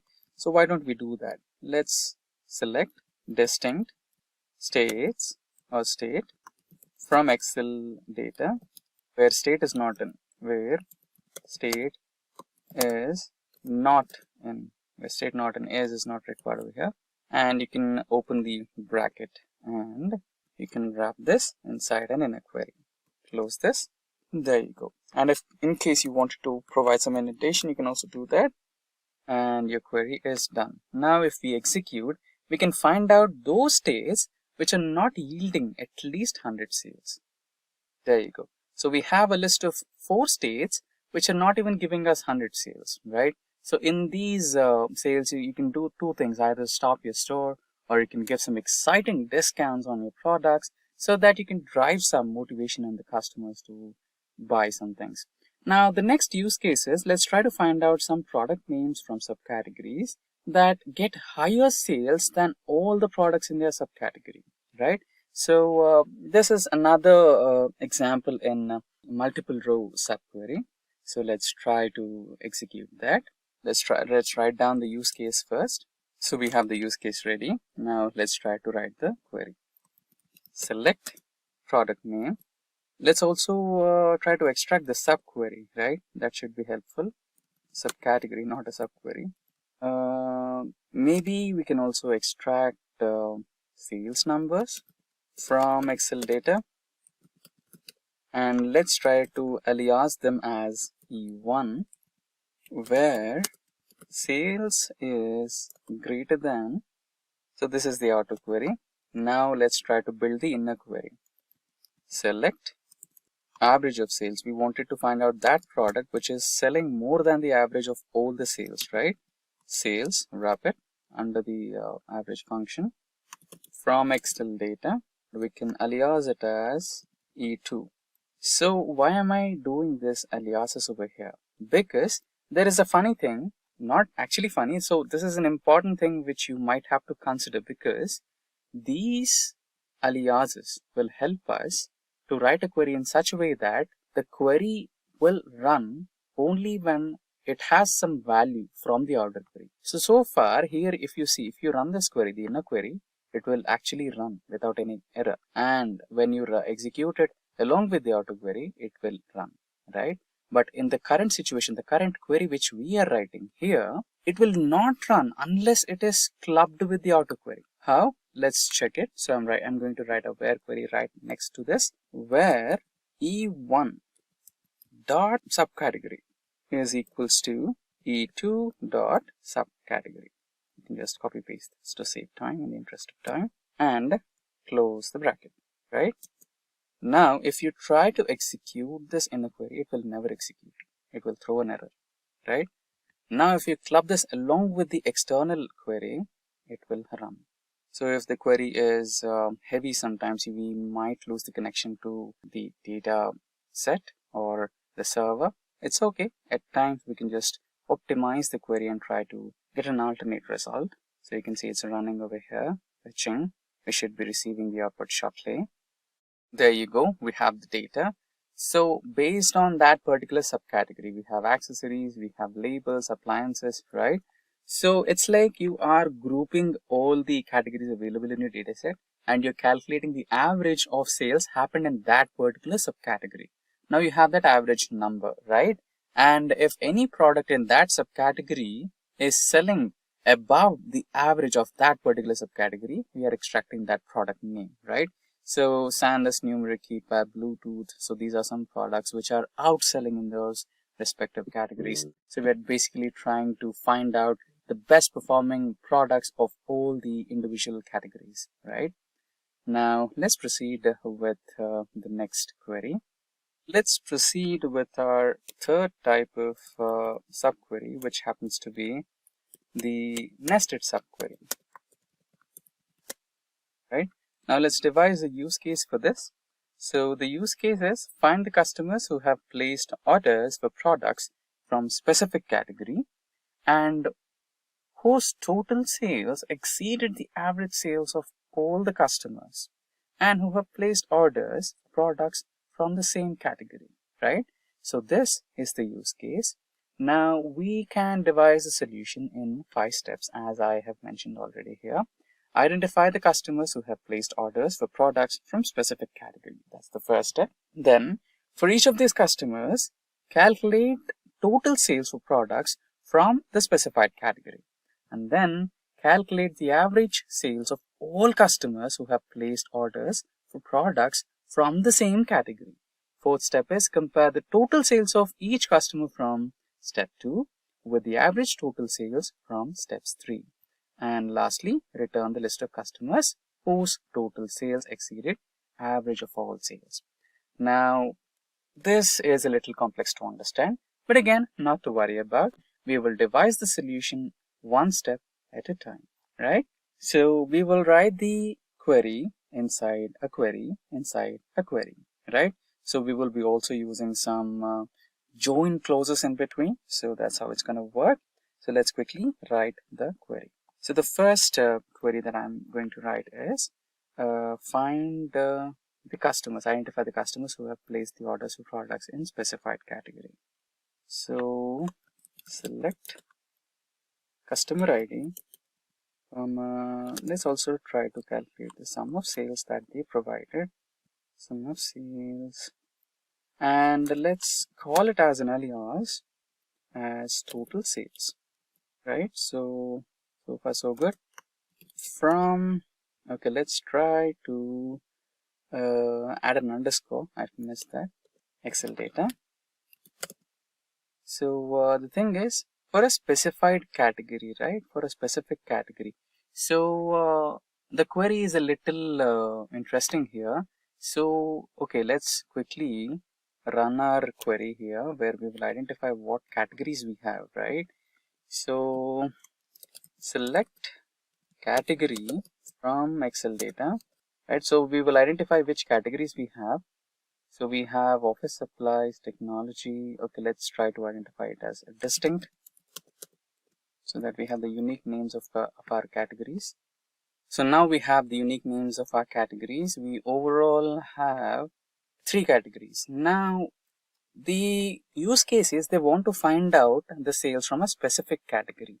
Right, now let's provide the category as, I don't know, I like technology. So let's try to add the specific category as technology from Excel data where category is equals to, remember the double quotes or single quotes because we are using dealing with character type data type. So technology, or you can just copy field, right? So we don't want to take any risks here. That's the first query. Close and try to execute. Yeah, we missed group by, so what you can do is just add a group by. Let's group by customer ID. There you go. So based on the customer ID we have grouped it. Now this would be our inner query, and before we close it, we will alias it as customer sales. Okay, that should be the good name for it. So close this using a bracket and also begin this using a bracket and name it as customer sales. There you go. So the first part of it is done. Now we are going to implement the join function. Now based on what are you going to join this, we will be using the same query. We will be making a mild modification onto it. E1 dot customer ID. Let's copy paste it. And this E1 dot customer ID should be equals to customer sales dot customer ID. So far so good. Join. We will copy paste the same query over here. This should be our inner query, and the outer query, try to select average of total sales, average sales from, and try to make some indentations so that it's easily readable and understandable. So I don't think we will be needing the customer ID here. All we need is sum of sales. We will name it as total sales from Excel data where we have the category. Okay, we have grouped it, and now let's close it and alias it as average sales. Okay, on customer sales. Okay, we will join this on customer sales dot total sales, and this should be greater than the average sales of that particular category. Sales dot average sales. So far so good. Now we have devised the inner query and outer query. Now we need to take care of what are we going to extract from this, right? Now we want to extract distinct names. Okay, this might give us a lot of names, so we want distinct names, distinct of e1 dot customer id, comma e1 dot customer name as well. So let's go with customer id and remove id and type down name, and we are extracting this from Excel data. Let's alias this as E1. This is our E1 table. Okay, and now we are going to join this. There you go. Now let's try to execute our query. So we have taken care of all the indentations and subqueries and nested queries. And if we run it, we should be getting the data. There you go. So we have extracted, basically we have extracted the required. Find the customers who have placed orders for products from a specific category, so technology category, and whose total sales exceeded than the average total of all the other customers. So in the technology segment, the average sales of all the other customers should not be, so there are specific customers who bought a lot of technology stuff, and their sales is actually more than the overall average of all the other customers who placed technology orders in the same segment. So that's what we have found here based on their customer ID and customer name. So we basically executed all three types of subqueries, which is scalar subqueries, multi-row subqueries, and nested subqueries. Imagine walking into a giant library. This isn't just any library, it's huge. There are rows and rows of shelves, each packed with thousands of books. But wait, you don't need to read every book here. You're just looking for specific ones like books about space or stories about superheroes. But finding what you need is such a huge library. That's going to be tricky. This massive library is like a database. A database is a huge collection of information stored neatly, ready to be used. It holds everything: name, address, grades, prices, whatever data you can think of. But sometimes all that information can be overwhelming. You don't want to shift through everything every time. You need something specific, right? That's where views comes in. In this video, we will explore views in SQL, explaining what they are and how they simplify working with databases. We'll also cover how to create views, manage them by updating, deleting, and listing them, and also introduce different types of views like simple, complex, read-only, and those with check option. We'll also dive into materialized views which store data for faster queries. And by the end, you will understand how views can manage data easier and more efficient. We will also look into a quiz question to clarify your understanding. So, what exactly is a view? Let's go back to our library example. Imagine if you had a magic window, a special one that only shows you the books about space or superheroes that you are interested in. You don't have to wander through the entire library anymore. You just look through your magic window and it gives you exactly what you need. That magic window is what a view is in the world of databases. A view is a special virtual window into a data that shows you only what you need to see. And the best part is, it's not actually storing any new data. It's giving you a filtered look into a huge database. Think of view as a shortcut, making your life a whole lot easier. So let us get into the demo part about how to creating a view and the types of views in SQL. So let's start with the demo part, that is how do we create a table in MySQL. So here, as you can see, I've just logged into an online compiler, and now we will just learn how do we create a table, and then we'll move on to creating views and the types of views. So first, to create a table, just enter this command, just write over here, create table, and then just enter the table name. It could be something like student details, and here you can give the student ID name. We want a student ID name in the first row, so we'll just keep SID, and the type of the variable is integer, so we'll just mention int over here, and since it's a primary key, we'll just mention it over here, primary key. Next variable can be something like name, And for this, the type is varchar. You can just enter any number here. Suppose I've entered 255. I'm sorry, comma. Next, mention the address. Again, it's varchar address. So as you can see, we have created this table with student ID name. So we have to give your underscore. Student ID name with primary key integer type and the name and the address over here. So after we have created this table, we want to insert data into the table.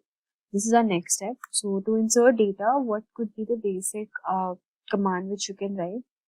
Can be something like insert into student, the table name, student details over here, and just mention what all columns which we have, attributes we have created, which is s underscore id.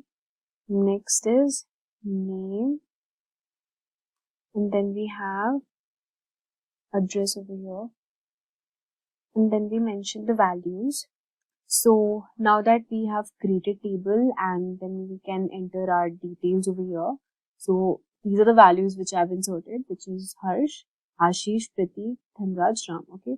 So like this, you can enter the values over here. And now if I want my records to be displayed here, the command which I'm using is select star from student details.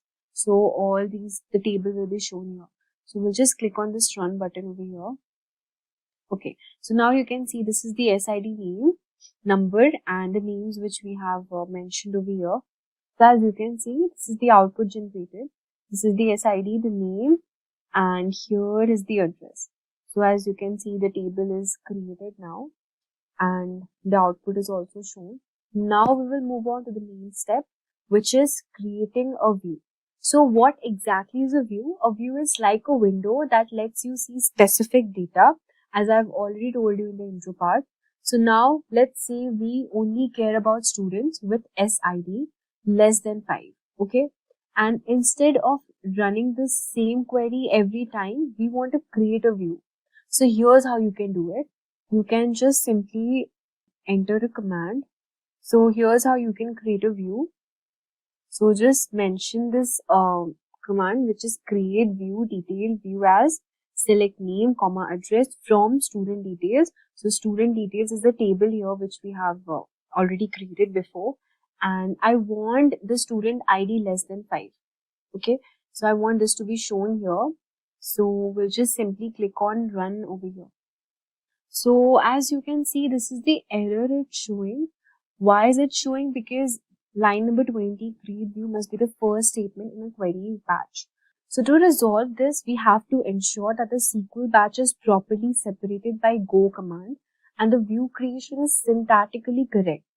Alright, so we haven't used the go command here to do that. We just simply, after we have inserted our records in the table, here you just type go, okay, and so this is the end of the first batch.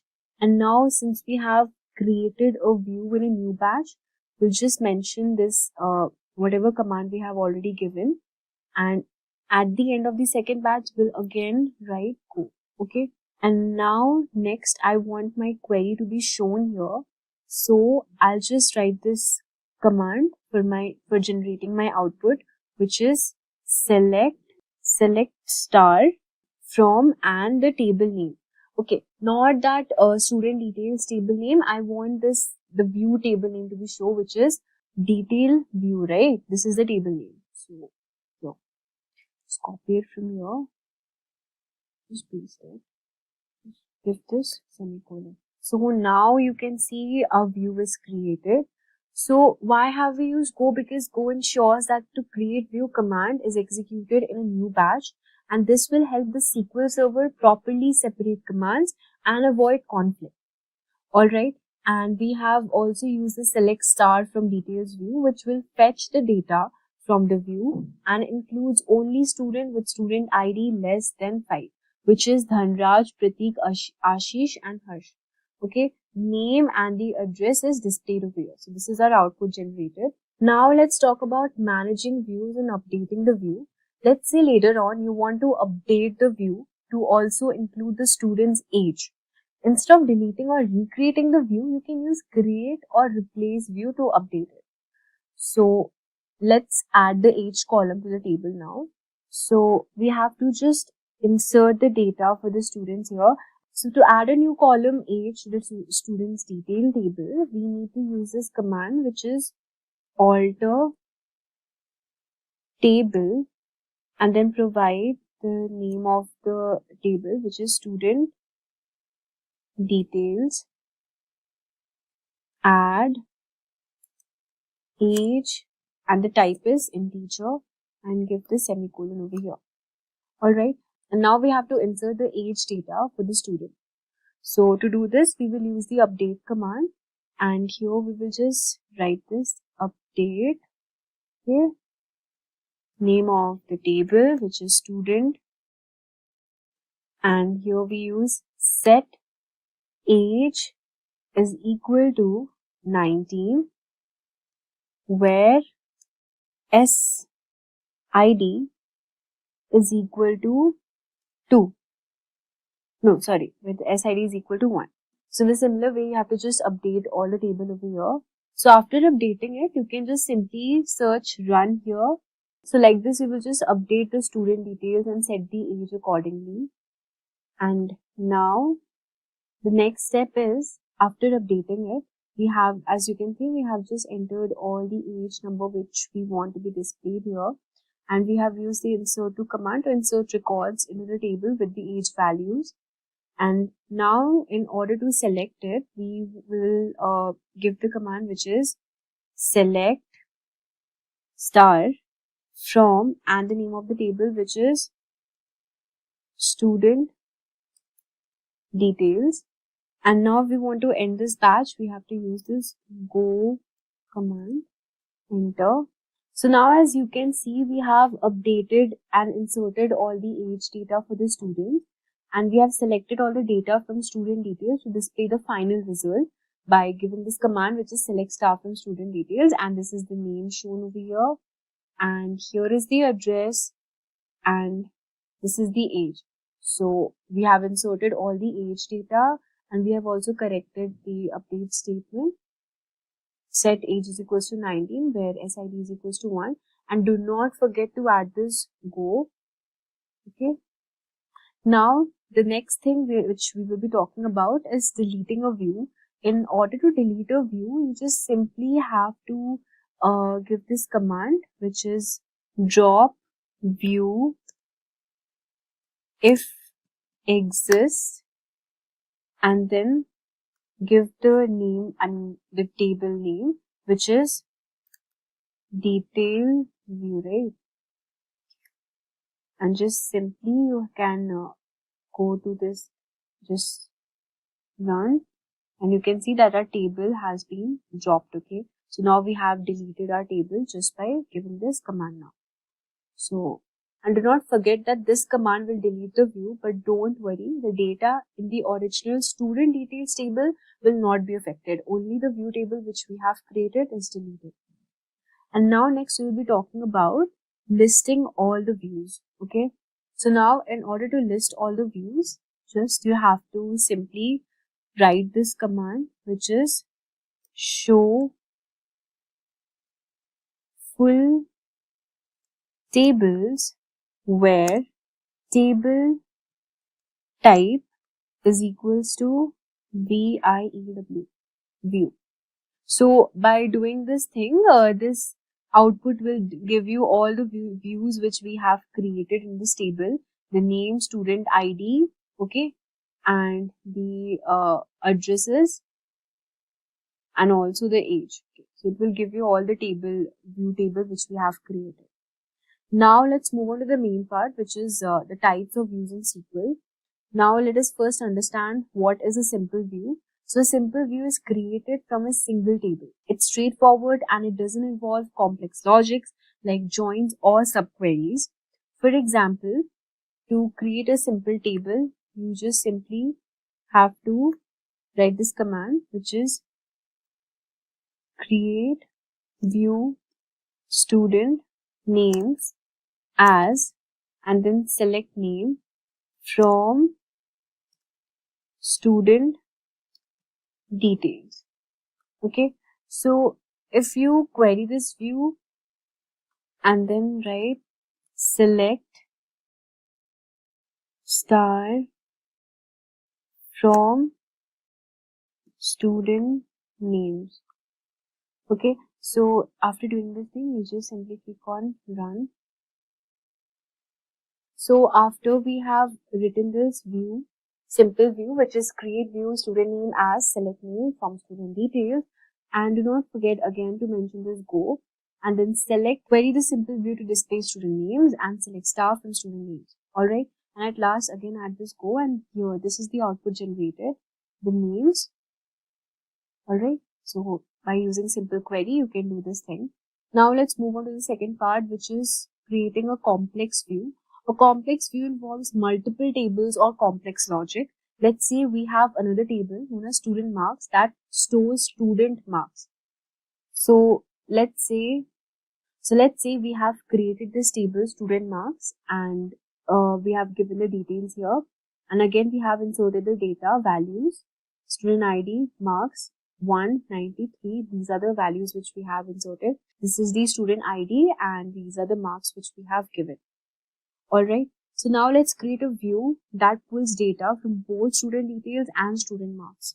So now as you can see, we have created a complex view by providing all these details, and this is the student ID and the marks shown over here. Alright, so now let's move on to the third part, which is read-only view. So a read-only view ensures that no one can modify the data through the view.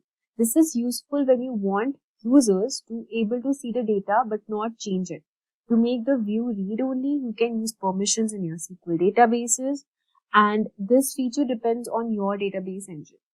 To create a read-only view in SQL Server, we cannot directly enforce read-only behavior with the create view statement. However, you can control access to the view using permissions. So here's how you can do it. So first you can create the view normally. You can use revoke, insert, update, and also delete permissions from users for that particular view, ensuring that they can only read the data. So now this was all for the read-only view. Let's move on to the fourth type of the view which we are discussing today, which is the check option. So with the check option is SQL, which is with the check option. I'll just type here with check option. Okay, this is the fourth type of view which we are talking about, with check option in SQL. It ensures that any insert or update operation performed through a view complies with the conditions specified in the where clause of the view. This means that you cannot insert or update records through the view that violate the condition of the view itself. So let's go through the creation of a view with the with check option and provide an example with an explanation and expected output. So now as you can see, we have the expected output for the valid insertion using this command, which is with check option. And with view creation with check option, we created a view named sample view, as you can see here, that selects student ID and name from the student details table, but only where the name is not null. Alright, so as you can see, we have clearly mentioned here not null, and the with check option ensures that any insert or update through the view must comply with the condition where name is not null. And the first insert into sample view inserts a student where student ID 6 name, which also has a valid name, and here is the output generated here. Alright, this is the student ID, the name over here, and that's it. So now we have learned about this with check option as well. Now I'll be talking about a materialized view. So what exactly is a materialized view? Well, a materialized view is different from a regular view because it stores the actual data in a database, meaning the data is pre-computed and doesn't need to be fetched from tables every time you query it. This makes accessing data from a materialized view much faster, especially for complex queries. Alright, so as you can see, we have created the table and we create three tables: the order details table and the product details and also the customer details table over here. And then we have provide the necessary data also. The second step was the sample data is inserted into all the three tables. The materialized view fast order summary is created to summarize orders, joining data from the three tables and computing the total cost. And the next step is the materialized view is queried, and because the data is pre-computed, it returns results very quickly. With new data, when added to the order details table, the materialized view is refreshed using refreshed materialized view to include the new data. Alright, I hope you get it. Why are we using the refreshed option? And the next step is the materialized view is deleted using the drop materialized table over here. We have used this drop materialized view, fast order summary, and in this way you can, create a materialized view. So now you might be wondering that what is the difference between the materialized view and the complex view and the simple view. I'll be seeing you that later. So first, let us now discuss why are views so useful. Okay. So why are views so useful? By now you might be wondering what's the big deal with the views, and here's why it's so useful. They make our life easy. You don't have to keep writing complex queries over and over. You create a view once and it saves you tons of time. They also help you in simplifying data. Instead of pulling everything from your database, views can help you narrow down exactly what you need. They also help in improving security. Want to show only certain parts of the data to certain people? Use views to control what others can see without letting them touch the raw data. You can also rename columns for clarity. You can rename confusing columns in the view without changing the original table. So let us now discuss the differences between the simple, complex and the materialized view. So here's a quick summary of the differences. So simple view pulls data from a single table, no complex logic or joins involved, and it doesn't store data. It also, the performance is it executes every query every time. Whereas the complex view, it combines data from multiple tables using joins, aggregates, or other complex logic, and it doesn't store data, executes query every time. And talking about the materialized view, it stores the result of a query, making it faster to retrieve data without running the query again. It also stores data and it is much faster as it uses pre-computed data. By looking at the job posting, we can see enormous demand for SQL developers across the globe. From finance to tech companies, all of them deal with massive amounts of data. Therefore, these industries need to process and extract meaningful information from the data. SQL is basically used for accessing and managing data in relational databases. One of the advanced features of SQL that makes the data analysis more powerful is the use of window function. So guys, in this video, we are going to uncover the fundamentals of window functions that are going to help you understand various aspects of how they work. We will cover everything from what is a window function to different types of window functions, providing clear examples and practical use cases. So guys, let's start with what is a window function. So guys, a window function performs a calculation across a set of table rows that are somehow related to the current row. This is comparable to the type of calculation that can be done with an aggregate function. However, window functions do not cause rows to become grouped into a single output row. The rows retain their separate identities. So you'll be wondering, what exactly is an aggregate function? So guys, an aggregate function performs a calculation on a set of values and returns a single value. Common aggregate functions include, like we can have a sum,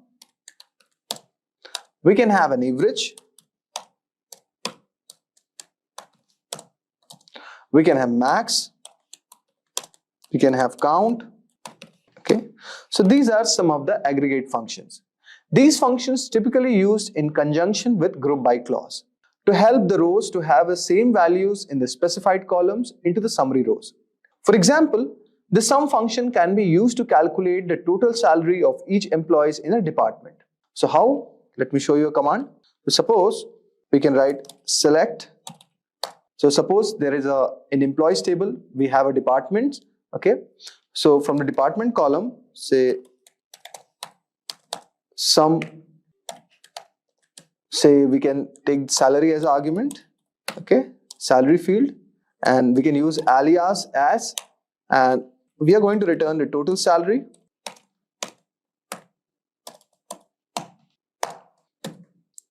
from employees,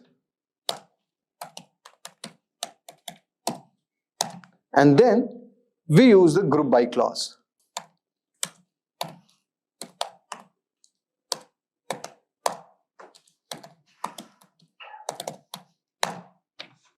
So guys, in this case, the result set is grouped by department and each department's total salary is calculated, resulting in a one row per department. So guys, you'll be wondering what's the difference between aggregate function and a window function. While both aggregate and window functions perform calculations across set of rows, but they differ in how they present the results. Aggregate functions reduce the number of rows in the result set by grouping them, while window functions maintain the individual rows and add the calculated values as additional columns. For instance, guys, using a window function to calculate the cumulative sum of the salaries.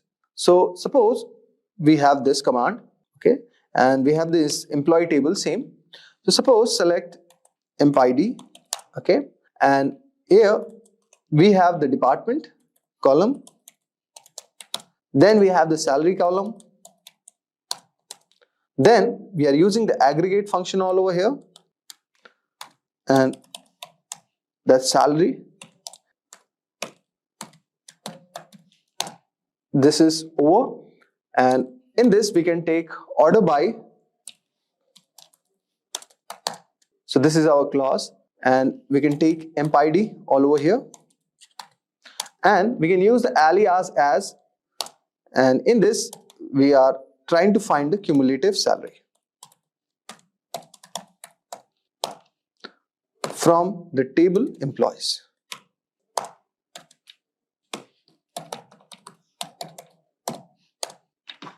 So guys, in this example, each row retains its individual identity and the cumulative sum of the salaries is calculated and displayed for each row.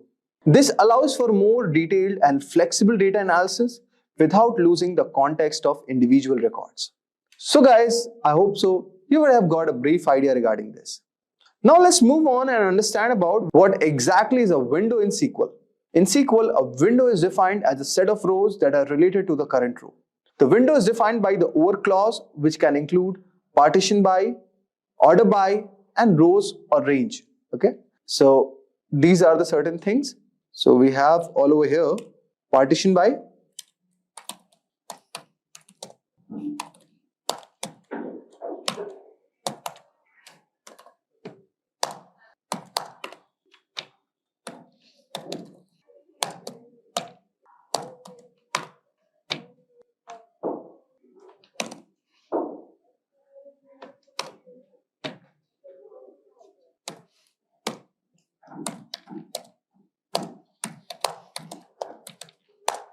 okay. So let us discuss each one of them one by one. So guys, in a SQL, basically a window is defined as a set of rows that are related to the current row. And the window is defined by the over clause, which can include partition by, which basically divides the result set into partitions to which the window function is applied. Next is order by. So guys, order by defines the order of rows in each partition. Next we have rows or range, which basically defines a subset of rows within the window frame. Now, let us discuss what exactly is a function. In SQL, a function is a predefined operation that can perform calculations, data manipulation, and formatting. Functions can be scalar, returning a single value, or an aggregate, returning a summarized value for a group of rows. Now, let us discuss the different types of window function. So guys,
So guys, our first function is aggregate function.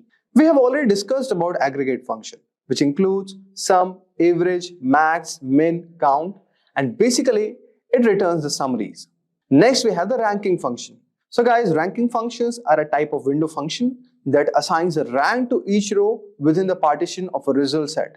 These functions are useful for the scenarios where you need to rank rows based on a specific criteria. So our common ranking functions include the row number, which assigns a unique number to each row, starting from 1 for each partition. Next, we have the rank, which assigns a rank to each row within a partition, with gaps in the ranking if there are ties. The third one is dense rank, similar to the rank, but without gaps in the ranking sequence when there are ties. Next, we have entile n. It basically divides the rows into the partition into n groups and assigns a group number to each row. For example, guys, using rank function to rank employees based on their salaries within each department. So you can type the same command like select employee ID, department, salary, okay? And then you can use the rank over partition by department, order by salary in the descending order, and you can use the alias as rank from the employees table. So guys, this was a pretty simple example. So you can try with the rank function. Now, let us move on to our next function, that is the value function. Value functions are the window functions that provide access to the value of a column from another row in the result set. These functions are basically useful for comparing values from different rows. Common value functions include lag. Basically, lag provides access to a value in a previous row within the same result set. Then we have the lead, which provides access to a value in a subsequent row within the same result set. Next, we have the first value, which basically returns the first value in an ordered partition. Next, we have the last value, which basically returns the last value in an ordered partition. So guys, let me show you by using a lag function, we can get the previous employee's salary within each department. So guys, as you can see all over here, we have taken select statement and then with employee ID, department, salary, so these are the column names. And here we are using the lag function, which is a kind of a window function. Okay, and we have taken this salary and 1. We have used a clause over. Then we have used partition by department, order by employee ID as previous salary and here from the employees table.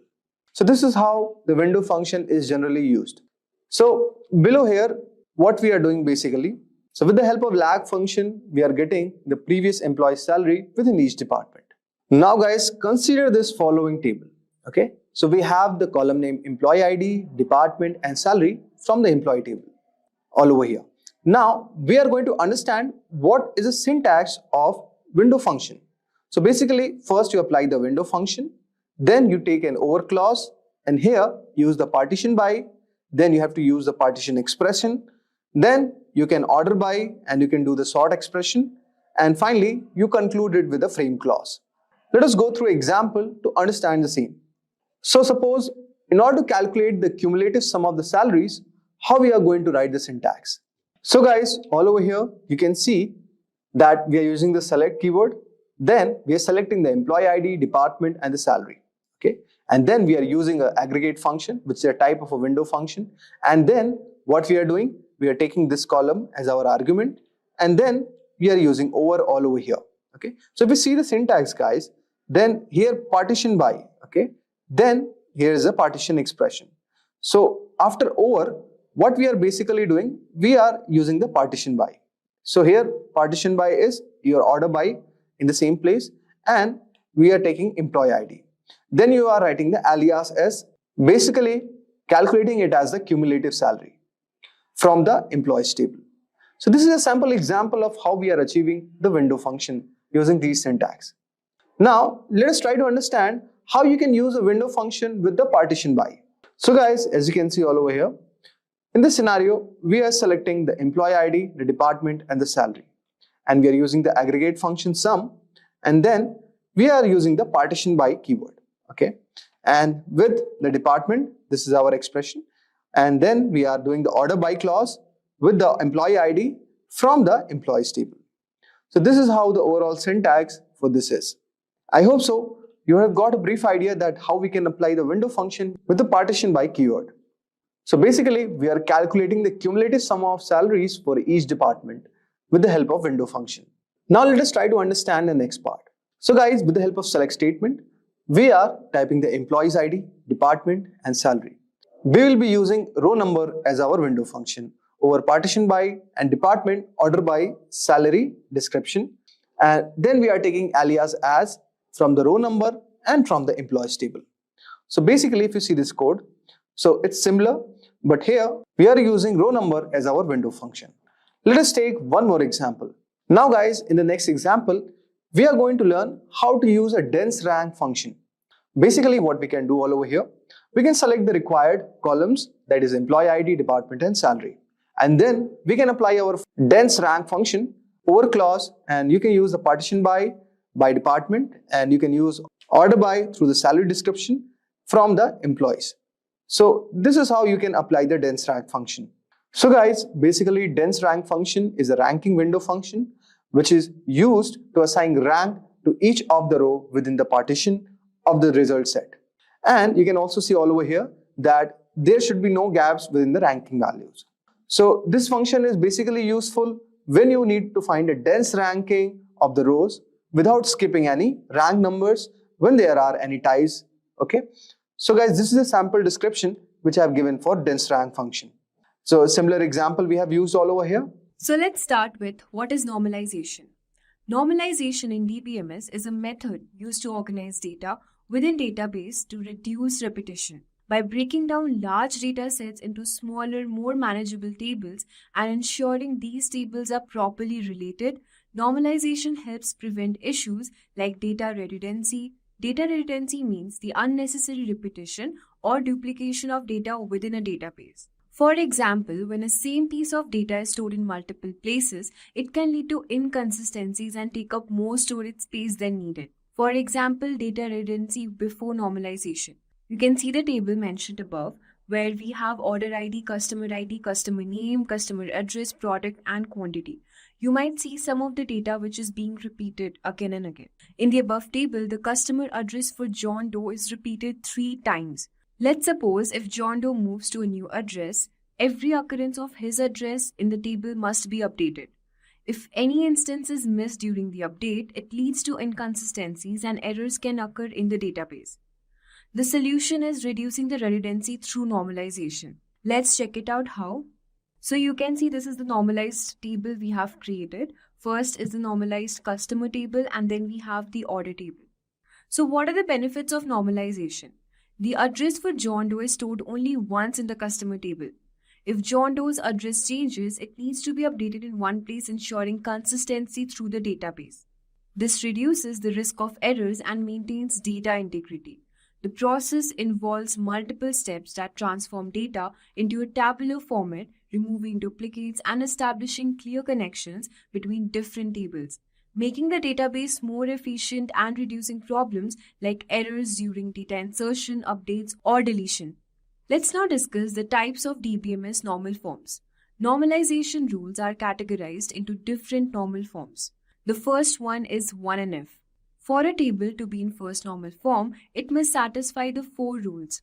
Single-valued atomic attributes. Each column should contain only one value per row. This means that there should be no repeating groups or arrays within a single column. Same domain values. All values stored in a specific column should be of the same data type or domain. For example, if a column is meant to store dates, all values in that column should be dates. Then we have unique column names. Each column in the table should have a unique name. This ensures clarity and avoids confusion when referring to a specific column. Then we have order of data, which doesn't matter. The order in which rows are stored in the table should not affect the data or its integrity. Let's check the example of the first normal form. Consider the following unnormalized table: customer ID, customer name, and the phone numbers. As you can see, the phone numbers are repeated twice. The problems with the original table is the non-atomic values. The phone numbers column contains multiple phone numbers separated by commas, which violates the atomicity rule of 1NF. Converting to first normal form, to bring this table into 1NF, we must ensure that each column contains only atomic value. This involves splitting the rows where there are multiple phone numbers. As you can see, we have splitted the data Each row now has a single phone number, ensuring that the phone number column contains atomic value.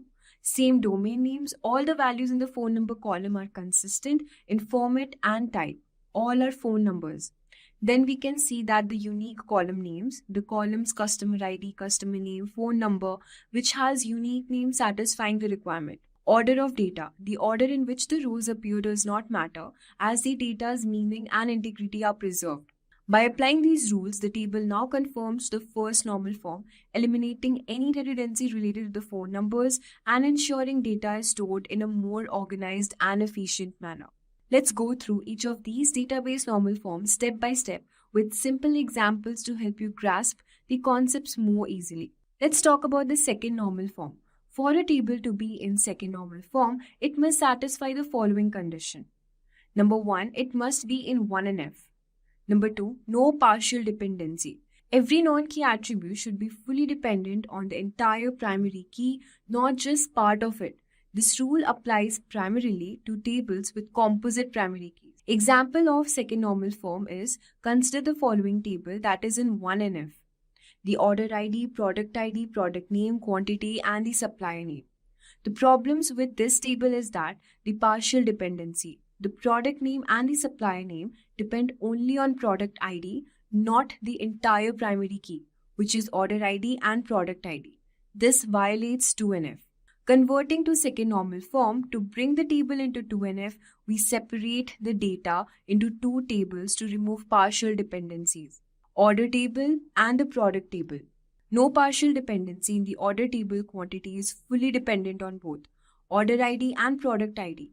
In the product table, product name and supplier name are dependent only on the product ID. This ensures that each non-key attribute is fully dependent on the primary key, bringing the tables into 2NF.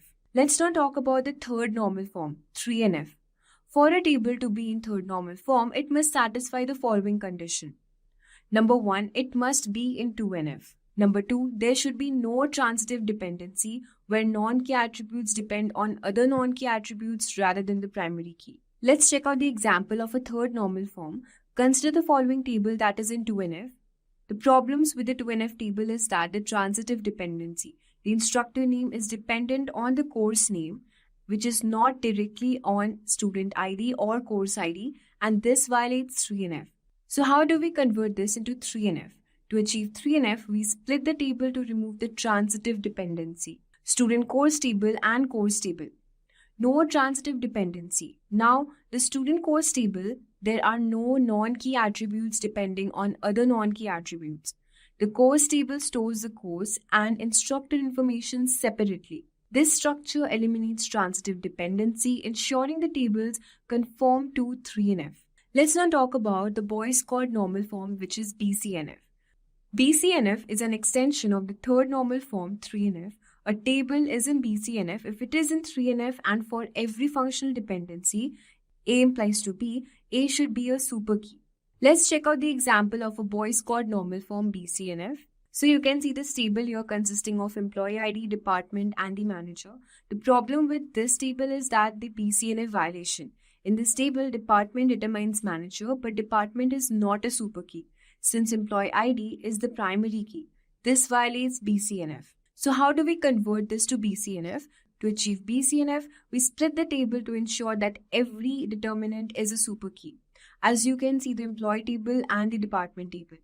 The super key requirement in the employee table, employee ID is the primary key, and in the department table, department is now the primary key. The decomposition ensures that every functional dependency is satisfied by a super key, meeting the requirements of BCNF. Let's now talk about the fourth normal form, which is 4NF.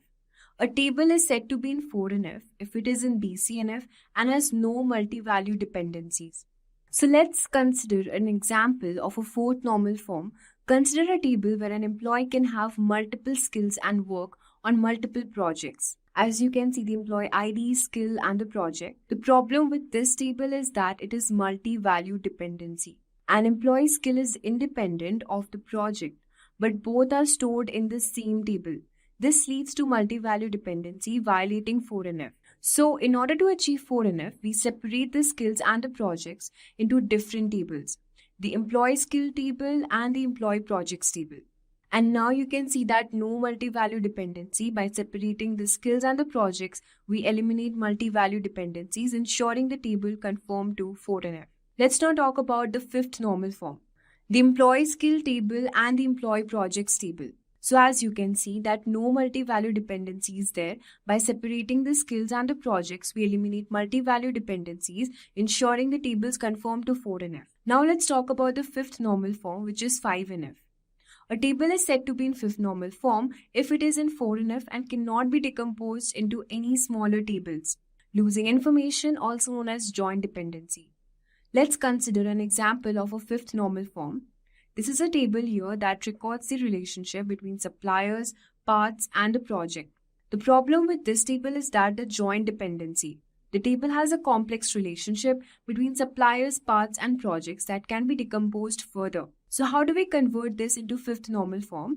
In order to achieve 5NF, we break the table into smaller related tables, the suppliers part table and the suppliers project table, also parts project table. Eliminating joint dependency by decomposing the table into 3 smaller tables, we remove the complex relationship and eliminate the joint dependency, ensuring the tables conform to 5NF. So how to install SSMB or SQL Server Management System in Windows 11. Now we already have that SSMB in my system, so why don't we just quickly uninstall it and try to reinstall that, right? So why don't we just search for all the Microsoft SQL Server files in our system and uninstall all those, and then try to download the files we require and install them. So this might take a little while. So the uninstallation has been started. Slowly we will remove all the files related to Microsoft SQL Server and SSMS. So that's our SQL Management Studio. So let me remind you, we will be needing 2 different files for this. The first one will be the Microsoft SQL Server, then the Microsoft SQL Server Management Studio, which will act as an IDE for us, where we can write our queries. We'll uninstall this quickly. There you go. All these specified components have been uninstalled successfully.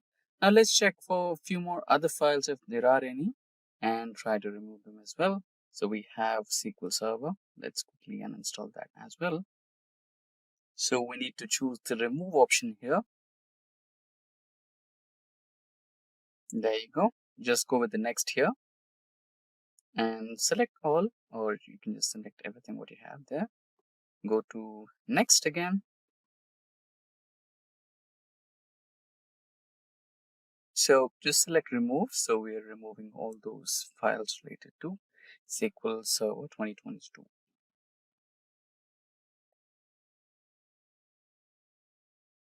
This might take a while, so it's okay.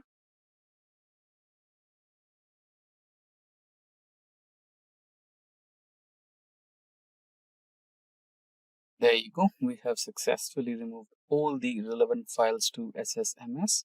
Now let's close this and try to check if there are any other files. So let's recheck. I think it's already gone. So no, not to worry anything. Now let's quickly open a new tab on Google. Before that, let's quickly cross-verify if we have any relevant files related to that so that we don't have any problems after installing and setting up the file. So I think there are no more files related to SSMS. Now let's quickly open a new tab on Google and try to fetch the required files. New window. Now you can quickly write down SQL Server Management System or SQL Server download. Yep, just click on that and select the first link, SQL Server downloads.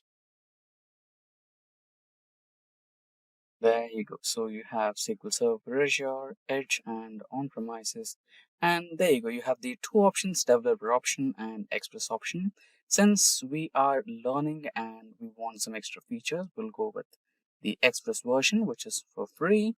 And It has some more features more than the developer. So there you go. That's our file. Now let's quickly go to the downloads and install it. So before we go to the downloads, let's check the PPT back once again. So as I said, we will be needing two different files. The first one, Microsoft SQL Server, and the next one, SQL Server Management System. So we have downloaded the Microsoft SQL Server.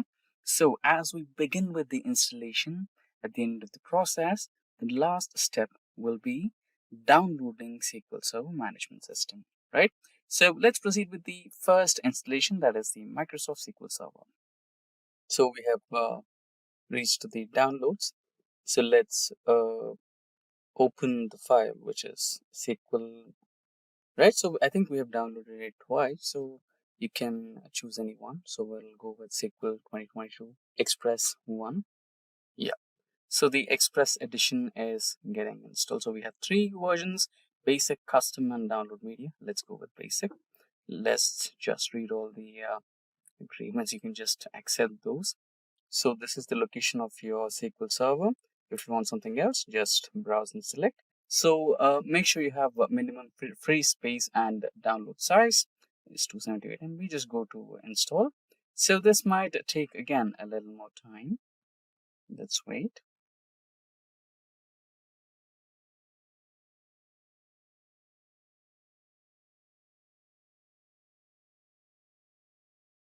So the download is successful and the file is getting installed now. Anyway, this might take a while. It's okay.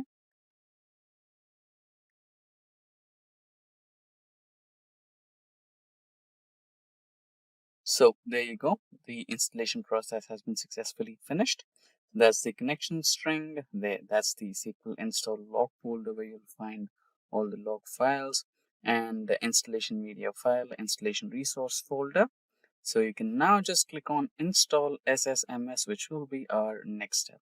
Choose the third option and it should redirect to Microsoft Edge, where we will have the location of the file. Just scroll down a little bit and we must have the file link. Yes, just click on that and slowly the file will be downloaded. It's about 473 MB, so it might take a while. You can minimize the 2002 SQL Server installation, page. You can just go to Microsoft Edge. Yeah, that's the one. And once the download is finished, I think all we need is just to run the exe file and our SSMS will be set up.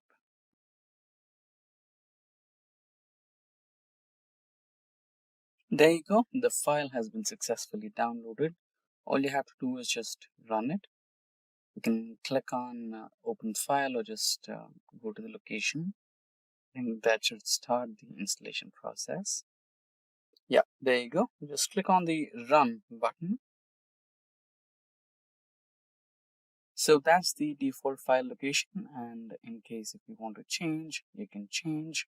So I want to continue with the same location, just install, and this might take a while.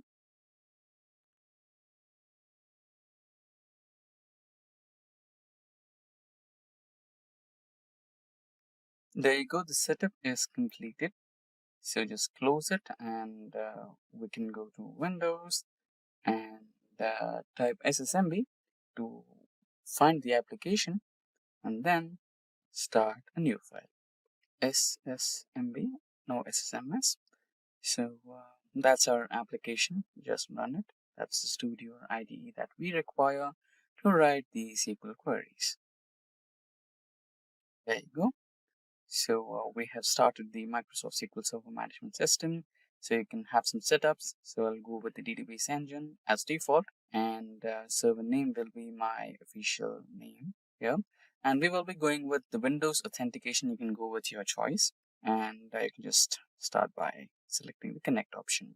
I am expecting some errors here because we had some files. So maybe we should be getting, yeah, that was the error. So maybe we have to change some port numbers here and readdress a few port numbers. So for now, we can just use the Microsoft SQL Server Management Studio in the offline mode, we can quickly start a new file and write some queries if required, and you can just take a trial. So this is the actual procedure of installing your Microsoft SQL Server Management Studio successfully. Since we already had the old version and we tried to uninstall a few files, so one or two might be missed, so that might be the reason why we couldn't establish a successful connection. Not to worry. So let's now cancel the connection. Let's try to open a new file, new project, and that's how. Okay, so it's showing that it's still not connected, but we can use it in offline mode. Not to worry. So in this session for today, which is SQL Server tutorial, we will cover the SQL basics. That is how to create a table, how to insert data, how to retrieve the data from the tables, etc.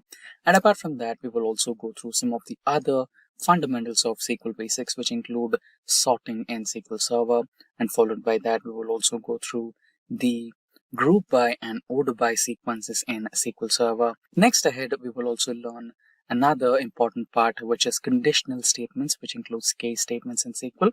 Proceeding ahead, we will get into another segment of today's session, which is about joins in SQL, where we will be combining two or more tables in SQL Server. Followed by that, we have the next part of today's session, which is all about the having clause in SQL Server. Next, we will proceed with learning the next part, which is about the between operator in SQL Server.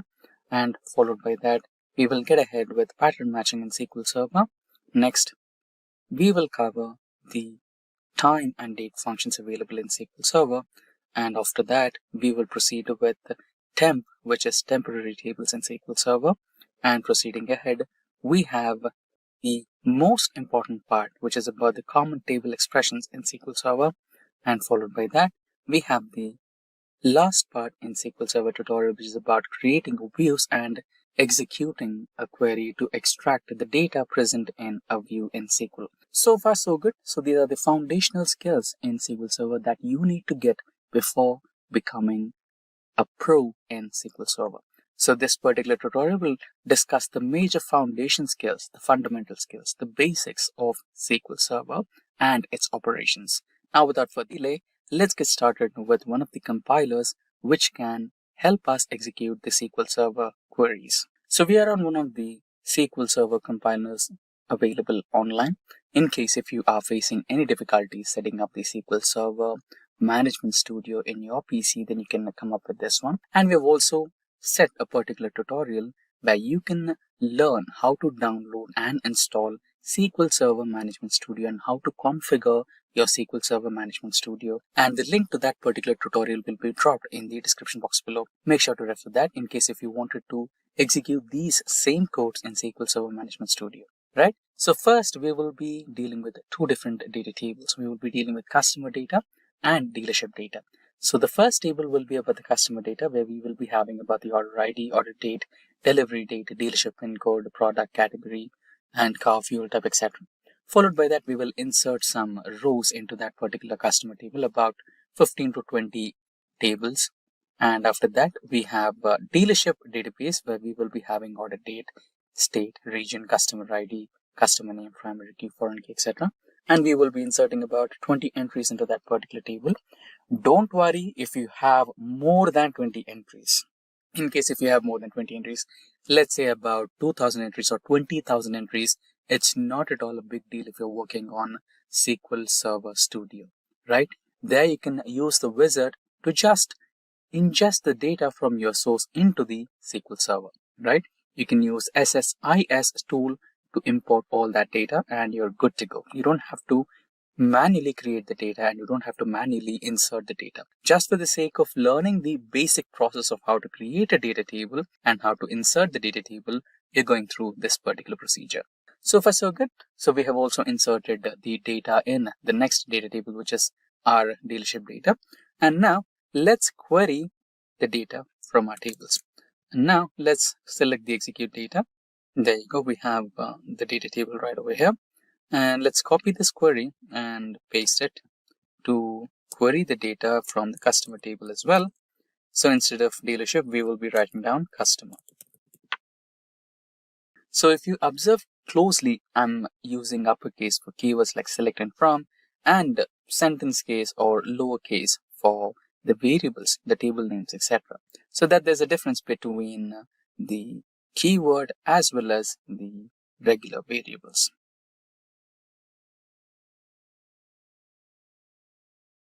There you go. We have executed the customer data, and here we have it: the order ID, order date, delivery date, days to deliver, category, and etc. Now, let's mention the use cases, correct? So let's use double quotes, or maybe we can also use hashtag along with the pipe symbol here or the slash symbol here, and write the use cases, and then proceed with executing the codes or queries. So the first use case is, let's try to filter customers from specific regions. And now let's close this particular comment, proceed with writing the query. So we will be using select keyword, and we want customers from a specific region, right? So let's write down the customer name. So I think the customer name is not mentioned in the customer data, but instead of customer name we have a order ID. So let's extract the order ID, not a problem. Select order ID and dealership name, comma state, and the important part, which is about the region and what product did they, and what's the revenue that the dealership has extracted out of that particular customer from the table customer. Next line is about join dealership. So we will be using join table dealership, the keyword. So we have one common keyword in between both the tables, which is about the order ID, which is equals to order ID. So this is not done here. Since we are clubbing both the tables, we need to specify the tables here. So dealership dot order ID and customer dot order ID, so that the SQL server will identify we are trying to map two different tables, and we are trying to combine and extract the data. Now we are trying to filter out customers from a specific region, correct? Now we will be using where clause to specify that particular region.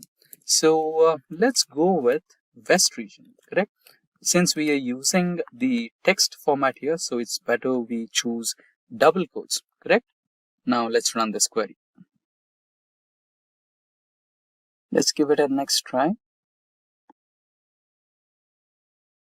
Ambiguous order ID. So let's do one thing. We will pull customer table name here so that it's no more ambiguous. There you go. So the thing is, we have order ID in both the tables, customer table and dealership table. So SQL Server got confused here, which particular table you want me to extract order ID from. So if you mention customer table or dealership table, it will choose a specific table and extract that particular column. Now we have the order ID, dealership, and all the members that we selected are from the West region, if you check here.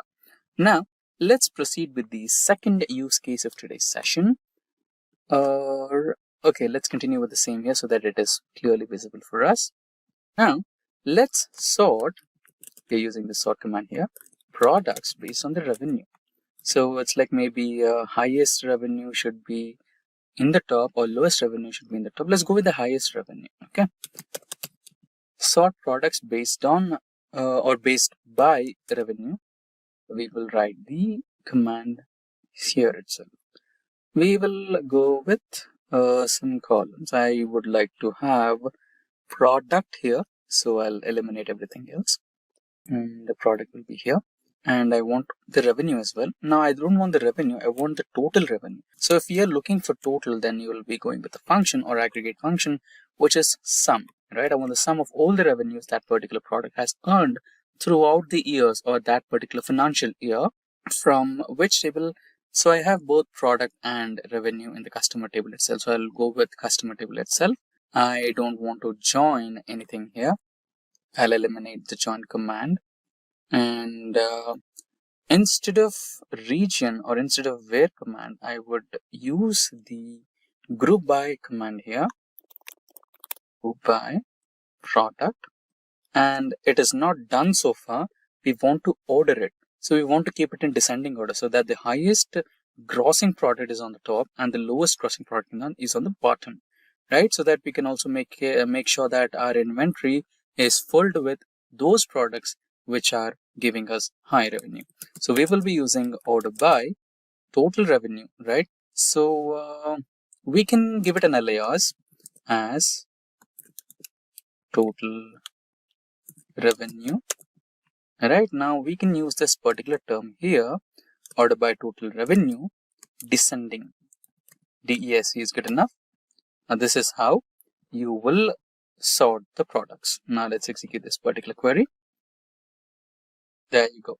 So the car model T, okay, yeah. So the car model J is giving us the highest revenue. Next is followed by T, M, and S and G. So we are not mentioning specific, if you go back to the table, here we are not mentioning the actual car brands and actual car names, so that we don't want any copyrights to be faced. So we are just mentioning some random names, not to be too specific there. Now, let's proceed with our next query for the session, where we want to group by state and calculate total revenue. Let's edit the same comment here. Don't worry, if you want this demo document, we will also link that demo document with all edit and view rights, so that all the viewers can have a quick glance and try to execute these queries in their own local systems. Okay. Now let me type down group by state and calculate total revenue. There you go. Now let's try to edit the same query. Now we want state-wise revenue and we want from customer table, right? We want to join a dealership for this particular one because dealership is the one which has some details for it. So the state data, right here you can see we have inserted state data California, Texas. So we want the state data, so it is present in dealership table. So we also want to perform a join there. No worries, let's edit the same query here. So we want, instead of product, we want state. And instead of sum of revenue, we want revenue. So we will keep it as it is, total revenue as total revenue, sum of revenue as total revenue from customer table. And we want to perform a join operation. So let's create some space. Join dealership. Okay, let's copy the name so that we don't make any confusions here. Dealership, sorry, here. Don't worry, we'll make some edits down the line. Dealership on order ID. So let's go with the order ID, which is available here. Order ID equals to order ID. Remember the first step we did. Eliminate the confusions by mentioning the table names, dot column name, and customer name. The customer table name, dot column name on.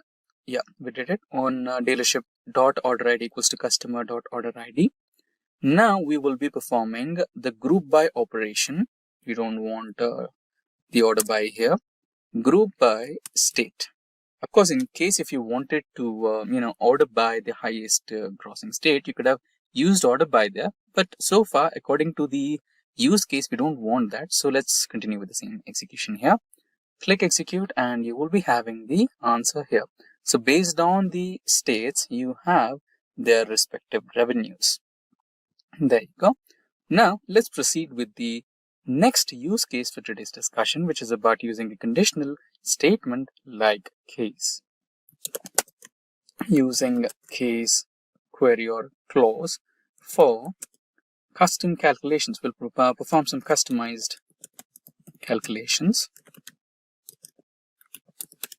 Now let's say we wanted to find out a product which is giving revenue greater than 10,000 as high revenue. Let's say we have revenues in terms of thousands of dollars, and let's have a benchmark like $10,000. And $10,000 is the minimum revenue you wanted to extract out of that product.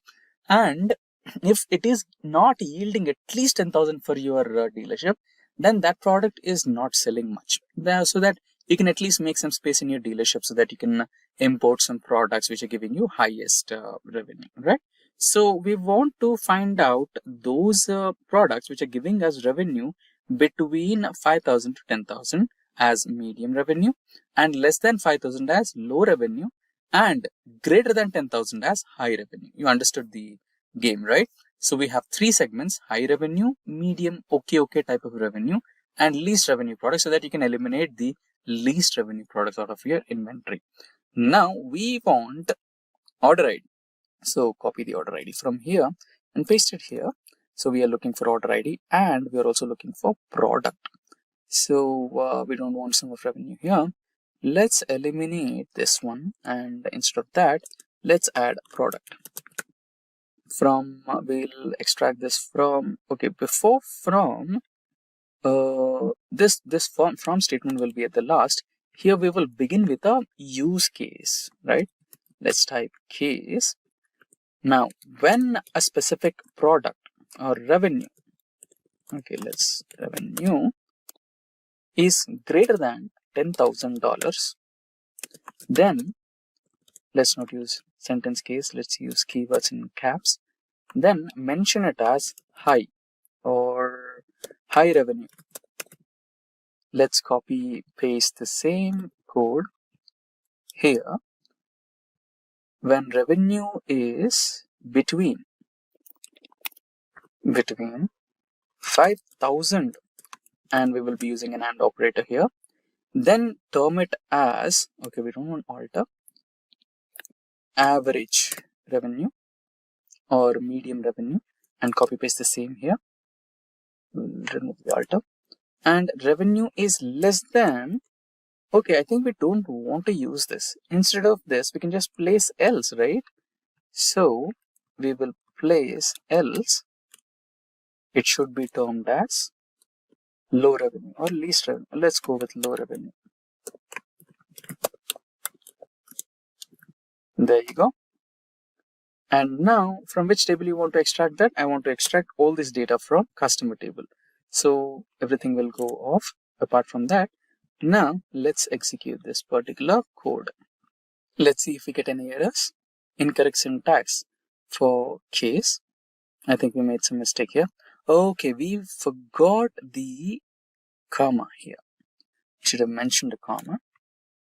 And yeah, so the thing is, we by mistake chose the alter from suggestions, alter keyword from suggestions. So far we missed a comma and alter from suggestions. I think it's everything good to go. Let's try to execute, and if it faces some issues, no problem, we'll try to resolve it in a different way. So incorrect, we missed to write the end. Okay, we did not end the case. Okay, fine, not a problem. End as, okay, let's term it as the entire table as revenue category. Since we are splitting into three categories, revenue categories. There you go. So this is the way to learn. Make some mistakes so that you can learn in a better way. For the next time, you'll never make a mistake. So far, so good. So we have all the car models have categorized into the revenue categories: high revenue, low revenue. So far, we have all the cars in high revenue.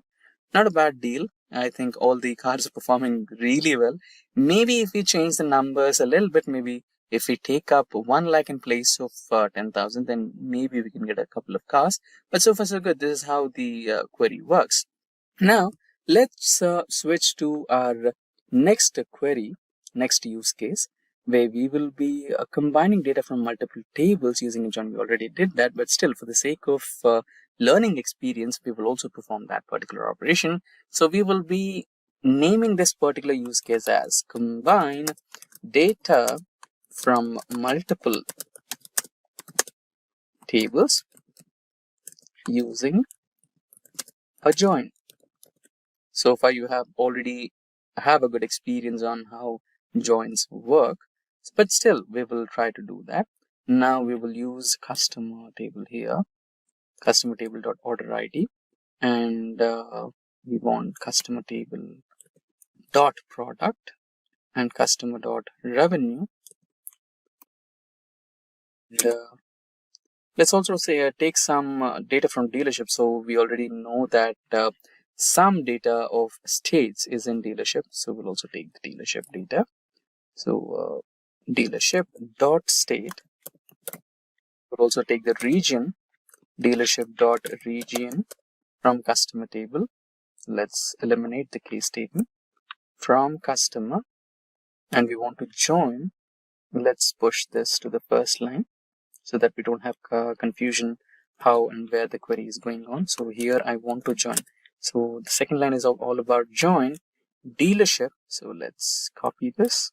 We are combining dealership with customer on order ID. In the same way, we will take order ID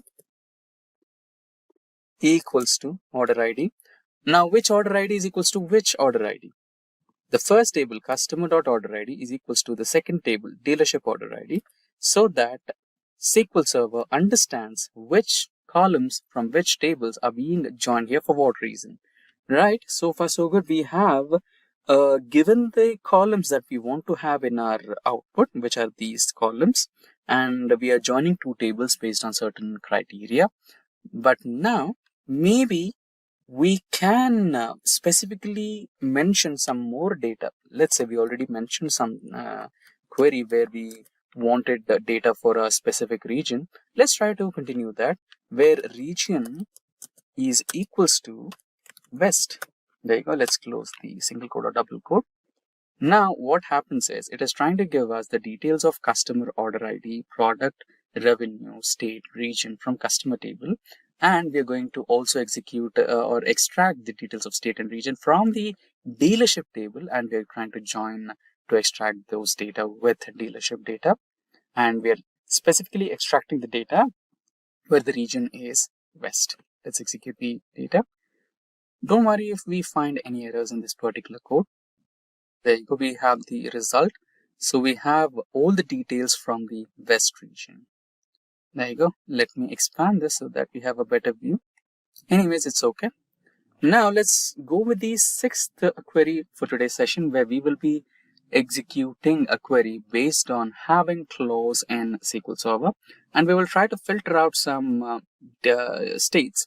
Only show the states where total revenue is greater than 50,000, just like we discussed before.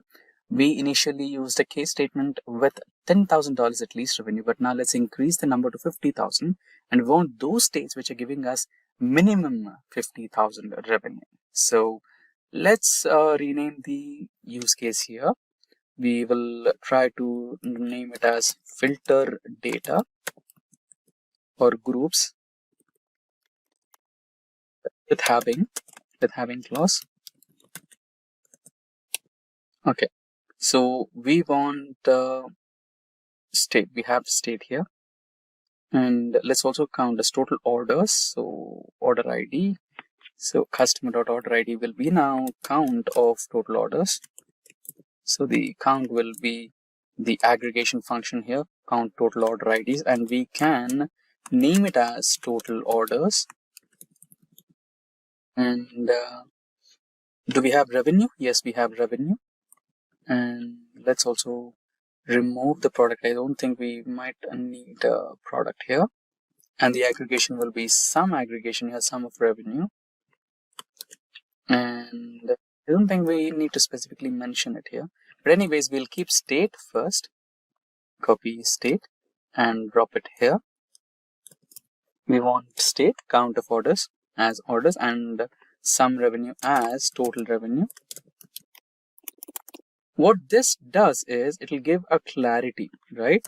So instead of, if I don't alias it, what it shows is sum of revenue.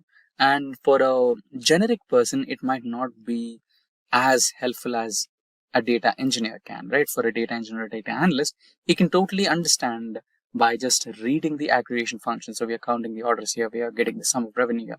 But for a mere person who just wants to see the report, the business guy who just wants to see the report, for him, total orders or total revenue is a simplest language that he can understand, correct? Now we are extracting this data from customer, and we will join dealership again, okay, because we also want to extract the state, right? So we did not mention the state here. We can mention the state anyway. Okay, we did mention the state. So since we have the state column, for extracting state details, we'll anyway go for the dealership. So we are already joined dealership data with customer data. And let's do a group by function here. Group by region, group by state actually. And now the condition, having sum of revenue at least or greater than 50,000. So we will go with the having clause here, and the sum of revenue, or you can also use the alias name, total revenue greater than $50,000. So let's execute this query and see if the alias works or not. Okay, I think alias will not work here. In case of alias, let's go with the actual term and place it over here. And now let's try to execute this if it works or not. Okay, we mentioned two things here, region and the state. So we just wanted state there, not region. I think this should solve the issue. 20 rows affected, ambiguous column, order ID. Now we will, let's say, take customer name and place it here. Or I think a dealership would be the best because we have the details of orders here. No. Customer table has the order details. So let's keep it that way. There you go. So we have so many number of states which have revenue greater than 50,000. So these are the outputs. There you go. Now let's proceed with the next query where we will be using the range function, which is also known as the between function in SQL Server. So let's name the comment as using the range function. Let's not capitalize it. Using the range function named between. So between is the keyword, right? Now let's build a use case. Let's identify couple of states. We will use the same query, will not make some major differences here. So we want to identify a couple of states whose revenue is greater than 50,000 but less than 1 lakh, right? This makes a good use case for that implementation of between function. We will keep all the columns as they are, and maybe we can also include a couple of columns, maybe product as well, and we will join two tables. Now I think we don't need a group by here, but in place of group by and in place of having, we will specify where sum. So to use where clause, to use between clause, having is not the right keyword, where is the right keyword. So sum of revenue should be, in place of the symbol between, you take the suggestions, and 1 lakh. Yeah, this is 1, 2, 3, 4, 5 zeros. So this is the right way. Now let's try to execute if it works or not. If there is some error, yeah, there is some error. An aggregate may not appear where clause unless it is subsidiary. Okay, contain having clauses select. I think this is the place where we can go with the alias name. Let's try that. Or if alias does not work, then we will go with revenue.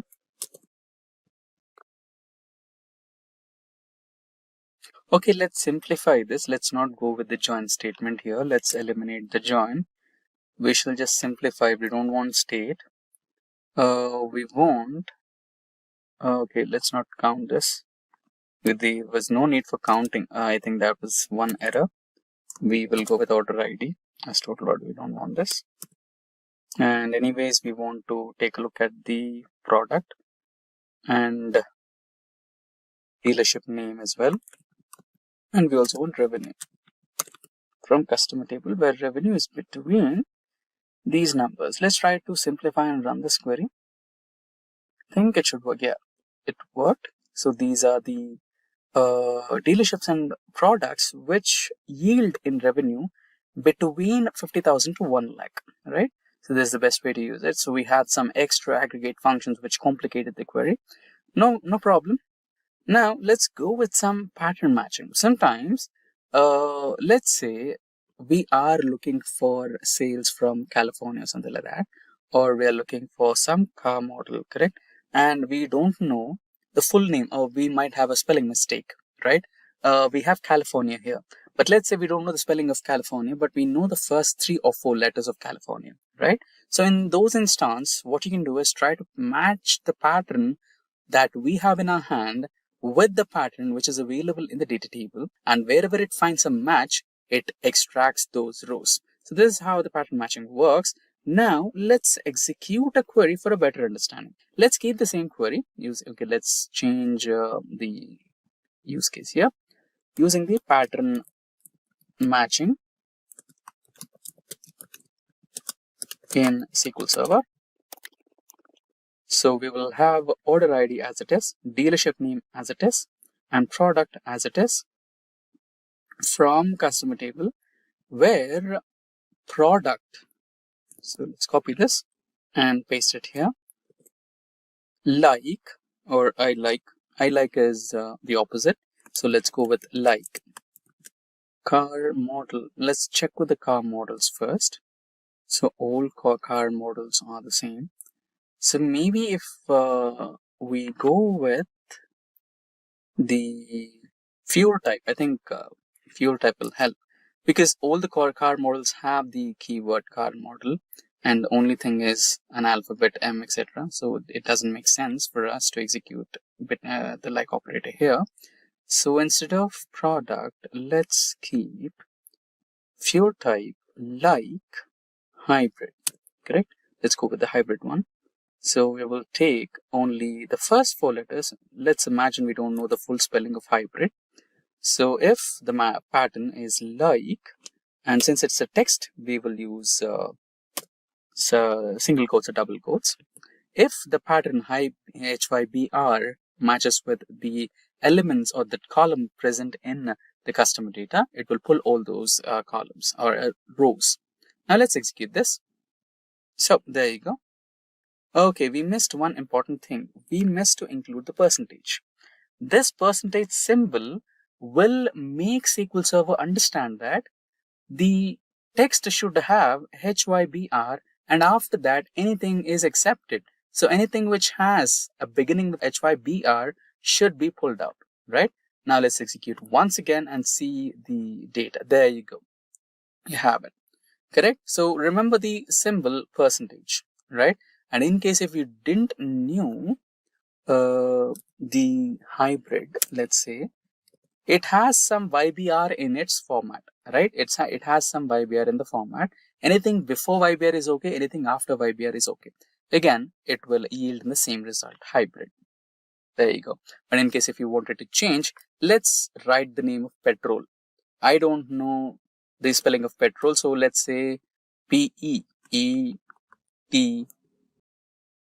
So let's imagine I don't know the name of petrol. So instead of petrol, I'm eliminating P and I'm writing PETR and anything after that.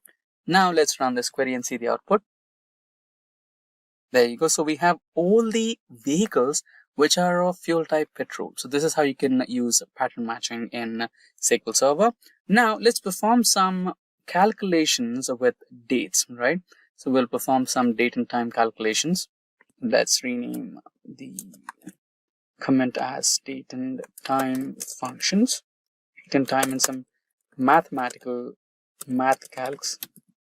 Now, let's say you are the owner of dealership, and let's say for a specific car you are losing customers. Initially it used to perform very good, like many customers used to come for that specific car, and right now that specific car is receiving less orders, and you wanted to find out what is the reason behind it.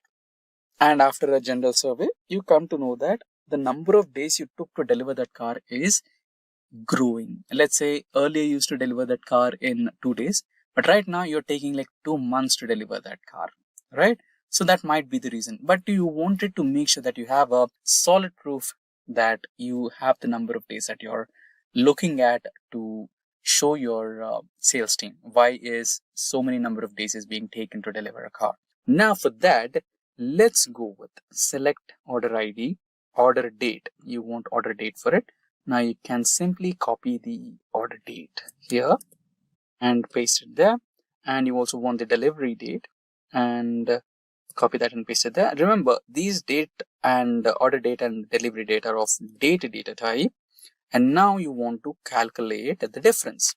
So for that, you use a function called dateDiff or datedDiff. So there's two ways of calling it. So if you prefer calling it as date, right, diff, or a few call it as dated diff. Okay, so there's two ways of calling that function. So I prefer to call date diff because date difference. So date diff, comma, open bracket. So I want to provide some details here. So I want to provide a day. I want to count the days, right? So I want the count of days. I'm mentioning day and order date, difference between the order date and the delivery date. You can specify that using a comma. So I want the difference between these two. In case if you want to alias it, you can also do that. Days to deliver from customer, and we don't want this. Simply place a semicolon there. And now just copy this and execute. There you go. Now you have the number of days that you or your sales team is taking to deliver the vehicles. So, and on an average, you're taking about 10 days to deliver.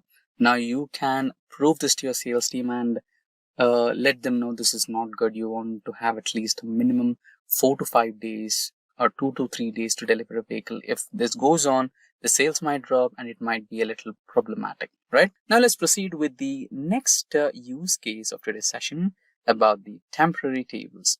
Now, why temporary tables? So there comes a situation where you have to just run some numbers, run something very not too critical, but you just wanted to do that. So in such scenarios, what you can do is you don't want to harm the original table.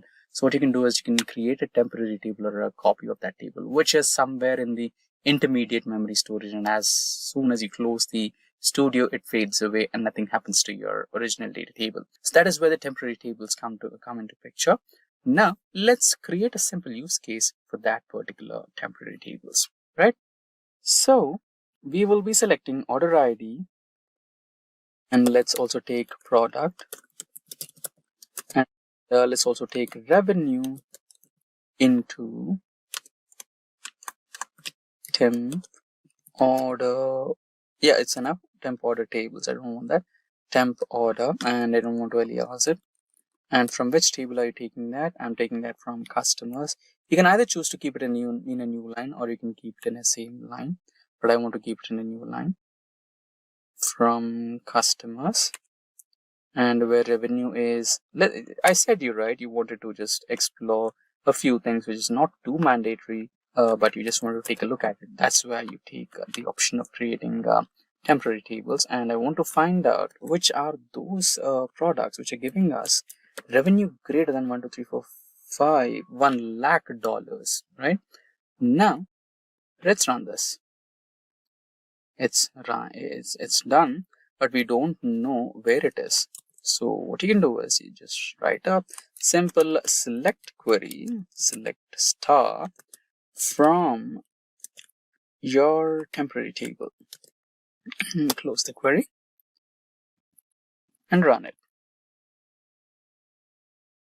There you go. So far, there are no such products which are giving us greater than 1 lakh sales about that single product. Invalid object name, temp order. Okay, there might be some error about this particular query. Let's try to reduce the number. Did we miss anything? Where revenue is greater than, okay, this is a number, we don't want semicolon there. Okay, we missed a semicolon here. Let's run this, execute. Let's keep it as 10,000. Okay, so there was no certain product which was above 1 lakh. That was a problem. Okay, so these are the products which are giving us 10,000 sales at least. Not a problem. Now let's proceed with the next important part of today's session, which is about the common table expressions. So remember, common table expressions are also known as CTEs, play a very major role in real-time data analytics. Right, so let's have a sample of that. Let's create a common table expression, which is rather simple, and just learn how technically it works. Right, so the only difference is the CTEs start with a keyword named as with, and after that you can term your common table as some data. So or some name. I'll give it as sales data as, and open a bracket, and inside this bracket is where you write your actual query. Now let's organize a few things. I don't want the temp order table here. I don't want temp order here. Okay, I want to extract a few columns. I want maybe state, and I maybe want I don't want order ID. I want revenue. Maybe revenue is good. So let's sum the revenue and term it as total revenue from customer. And now let's proceed with a join command where we will be joining dealership data. Let's copy the dealership data table name. We will be joining based on the order ID that is common. So maybe order ID. Copy the order ID is equals to order ID. And which order ID are you talking about? I'm talking about customer's order ID and dealership data order ID. So we need to mention that on dealership.order ID and customer.order ID. Group by state. So since we took state as well, we can use a group by function here.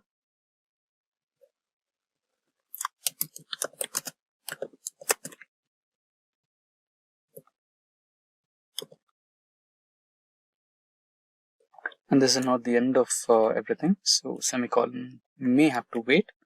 So this is the first part. Now, using this particular CTE, this entire term is CTE.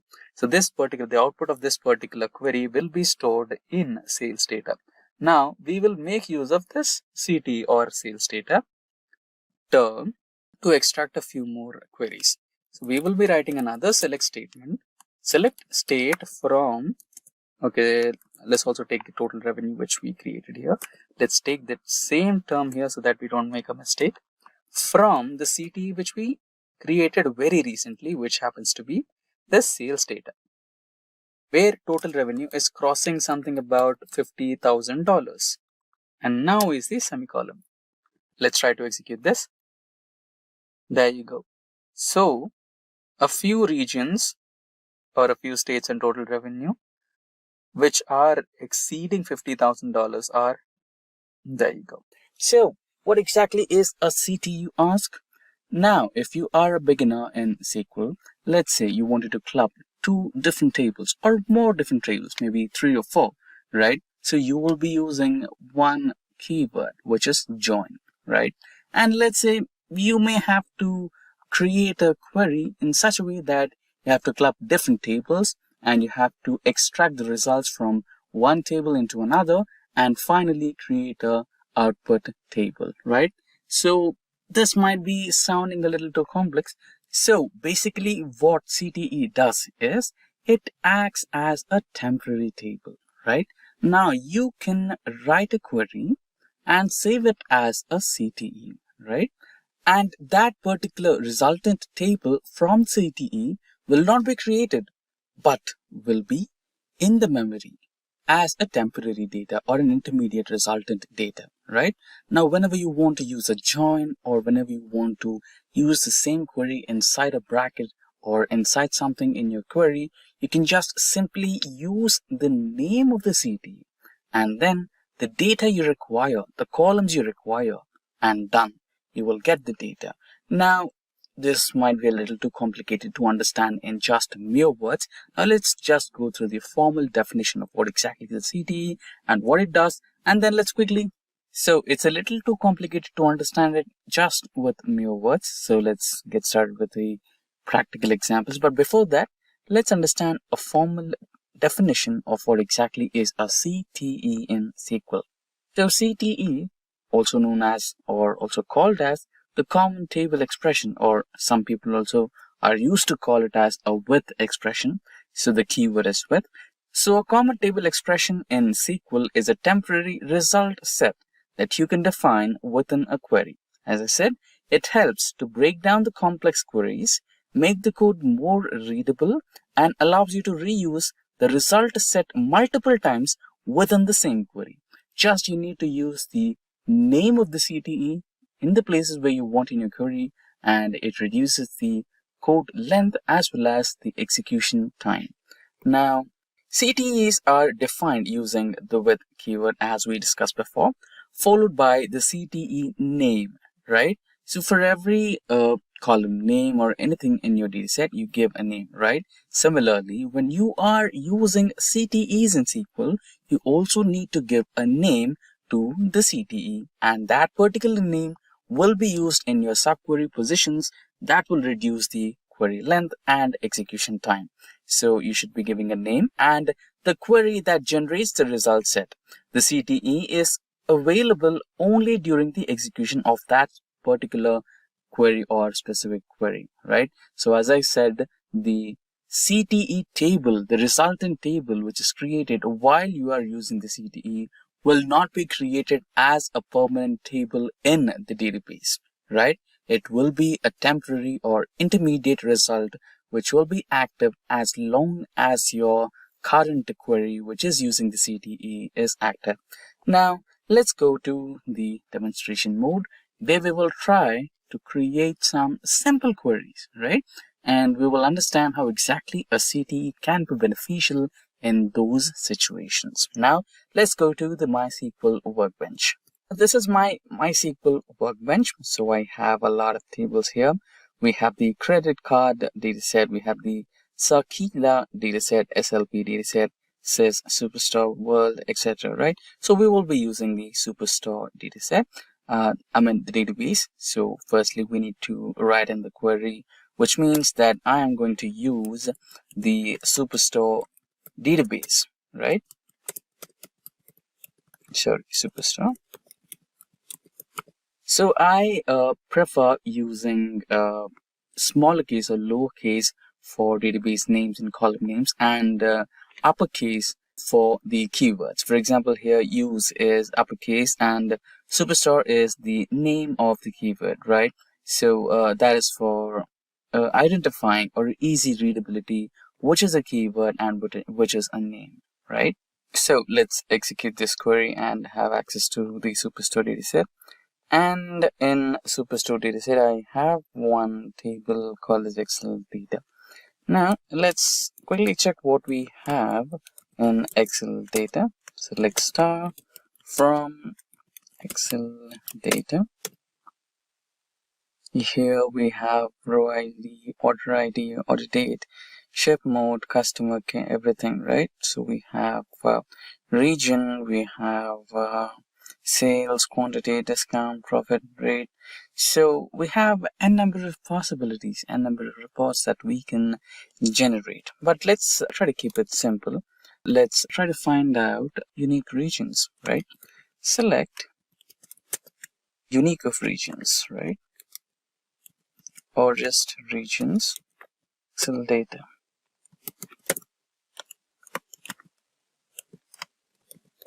Group by regions.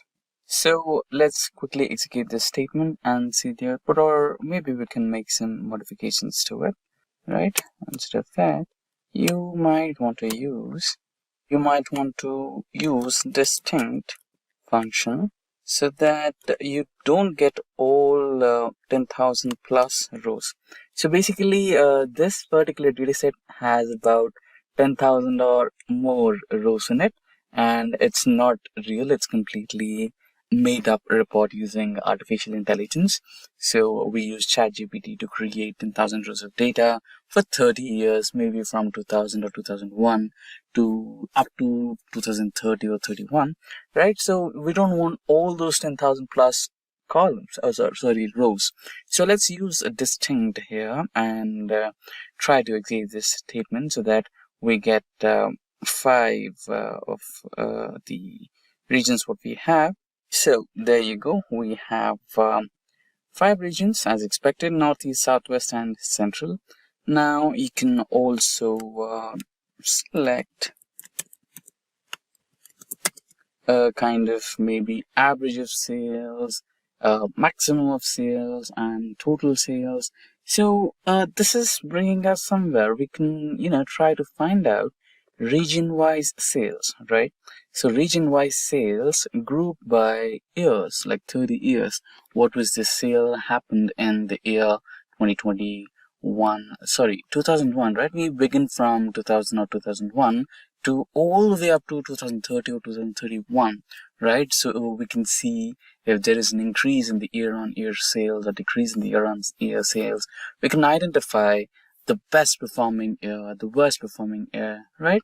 So this sounds like a good use case. Now let's go to the code where I've written it as a CTE and understand the workflow. So here I have named my CTE as sales CTE. So I'm starting it with the keyword with, right? So with sales CTE as. Now this is our query, right? What am I doing? I'm extracting. So according to the data set, we have the date, right? So the date is year, month, and date of that particular day, right? But we want just the year. So we're using the year function to extract the year from the date as sales year, region, sum of sales, right? We wanted to find out the total sales happened in that particular year as total sales from the dataset, Excel data, and group by year, right? We wanted it in increasing order. So 2000 to all the way up to 230 or 2031, correct? So that's how it is. And I'm saving all this as a CTE named as sales CTE. Now I want to select some parts of that particular CTE. So I want to select sales year, region, total sales from sales CTE, which is right over here, and order it in form of sales and region, right? Now let's try to copy this code and run this in our workbench. Right, now let me close this quickly so that we have a complete view of the code, right? So let's now select all the code. So now we have selected this particular code. Let's try to run this and see the output. There you go. We have the output, but there is something wrong. We did not get the years, right? So all the 30 years of data, here it is grouped by region, which is fine. Okay, we don't want region, we want to group it by year. That's okay. And the thing is, we need to fix this particular year. So maybe there is something wrong with the order date, right? So I think the database has saved this particular. Oh, okay. Since this is generated by ChatGPT, maybe the data type of the date is other than data, right? Other than data type. It may be string. Now we might have to do some typecasting to change the data type of the order date, and let's quickly do that.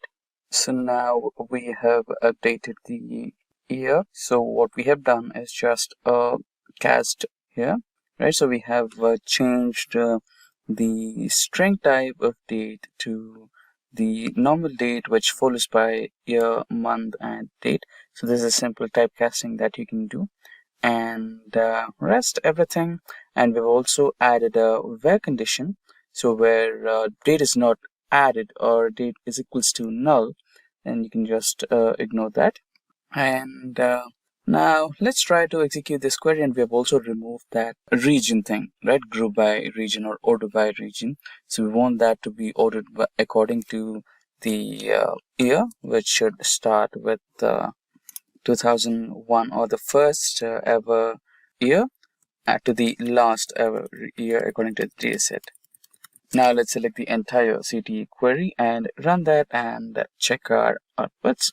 So there you go. So you have the year-on-year sales from 2001 to all the way up to the year 2030 and 2031, right?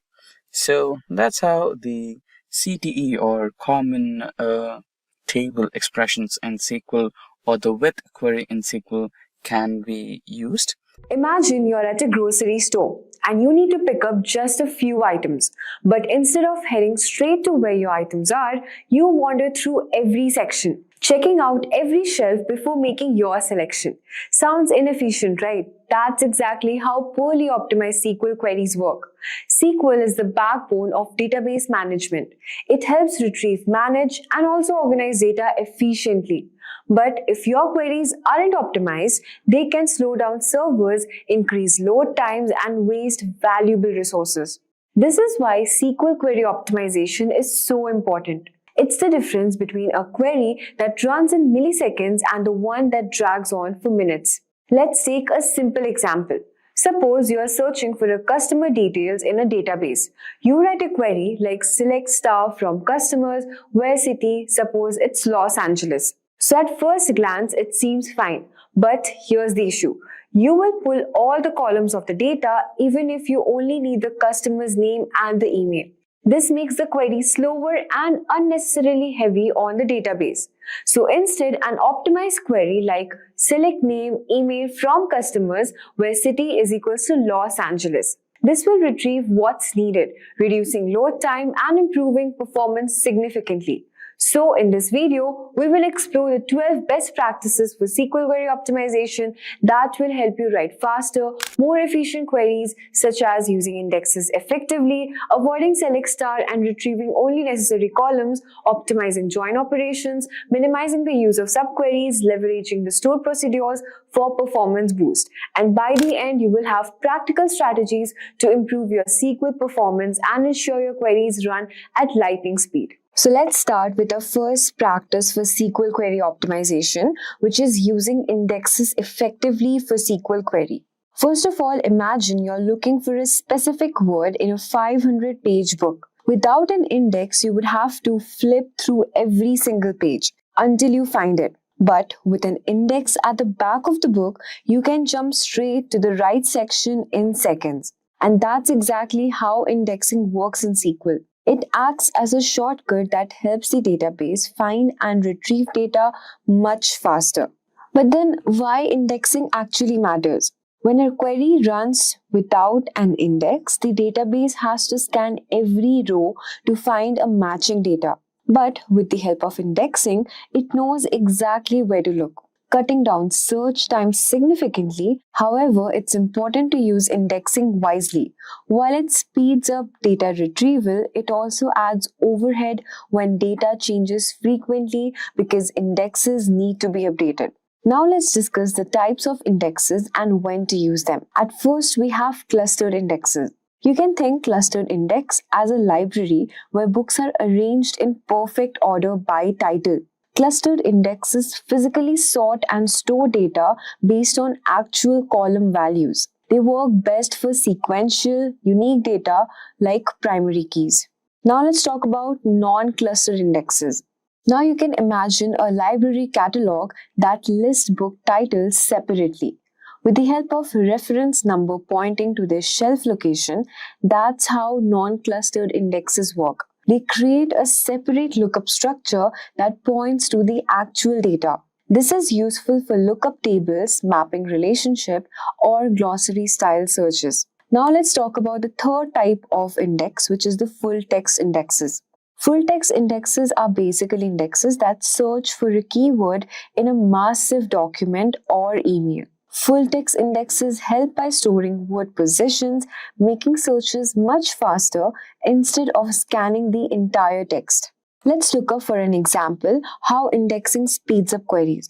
Let's say you're searching for customers by name. So without an index, the query scans every row. So there you have to write a query like select star from customers where name is equals to, let's say the name is John. So this takes longer, especially in large data set, but by creating an index on the name column, the query runs much faster. So you have to write query something like create index IDX customer name on customer name. So now as you can see, the database can quickly jump to the exact row, saving valuable processing time.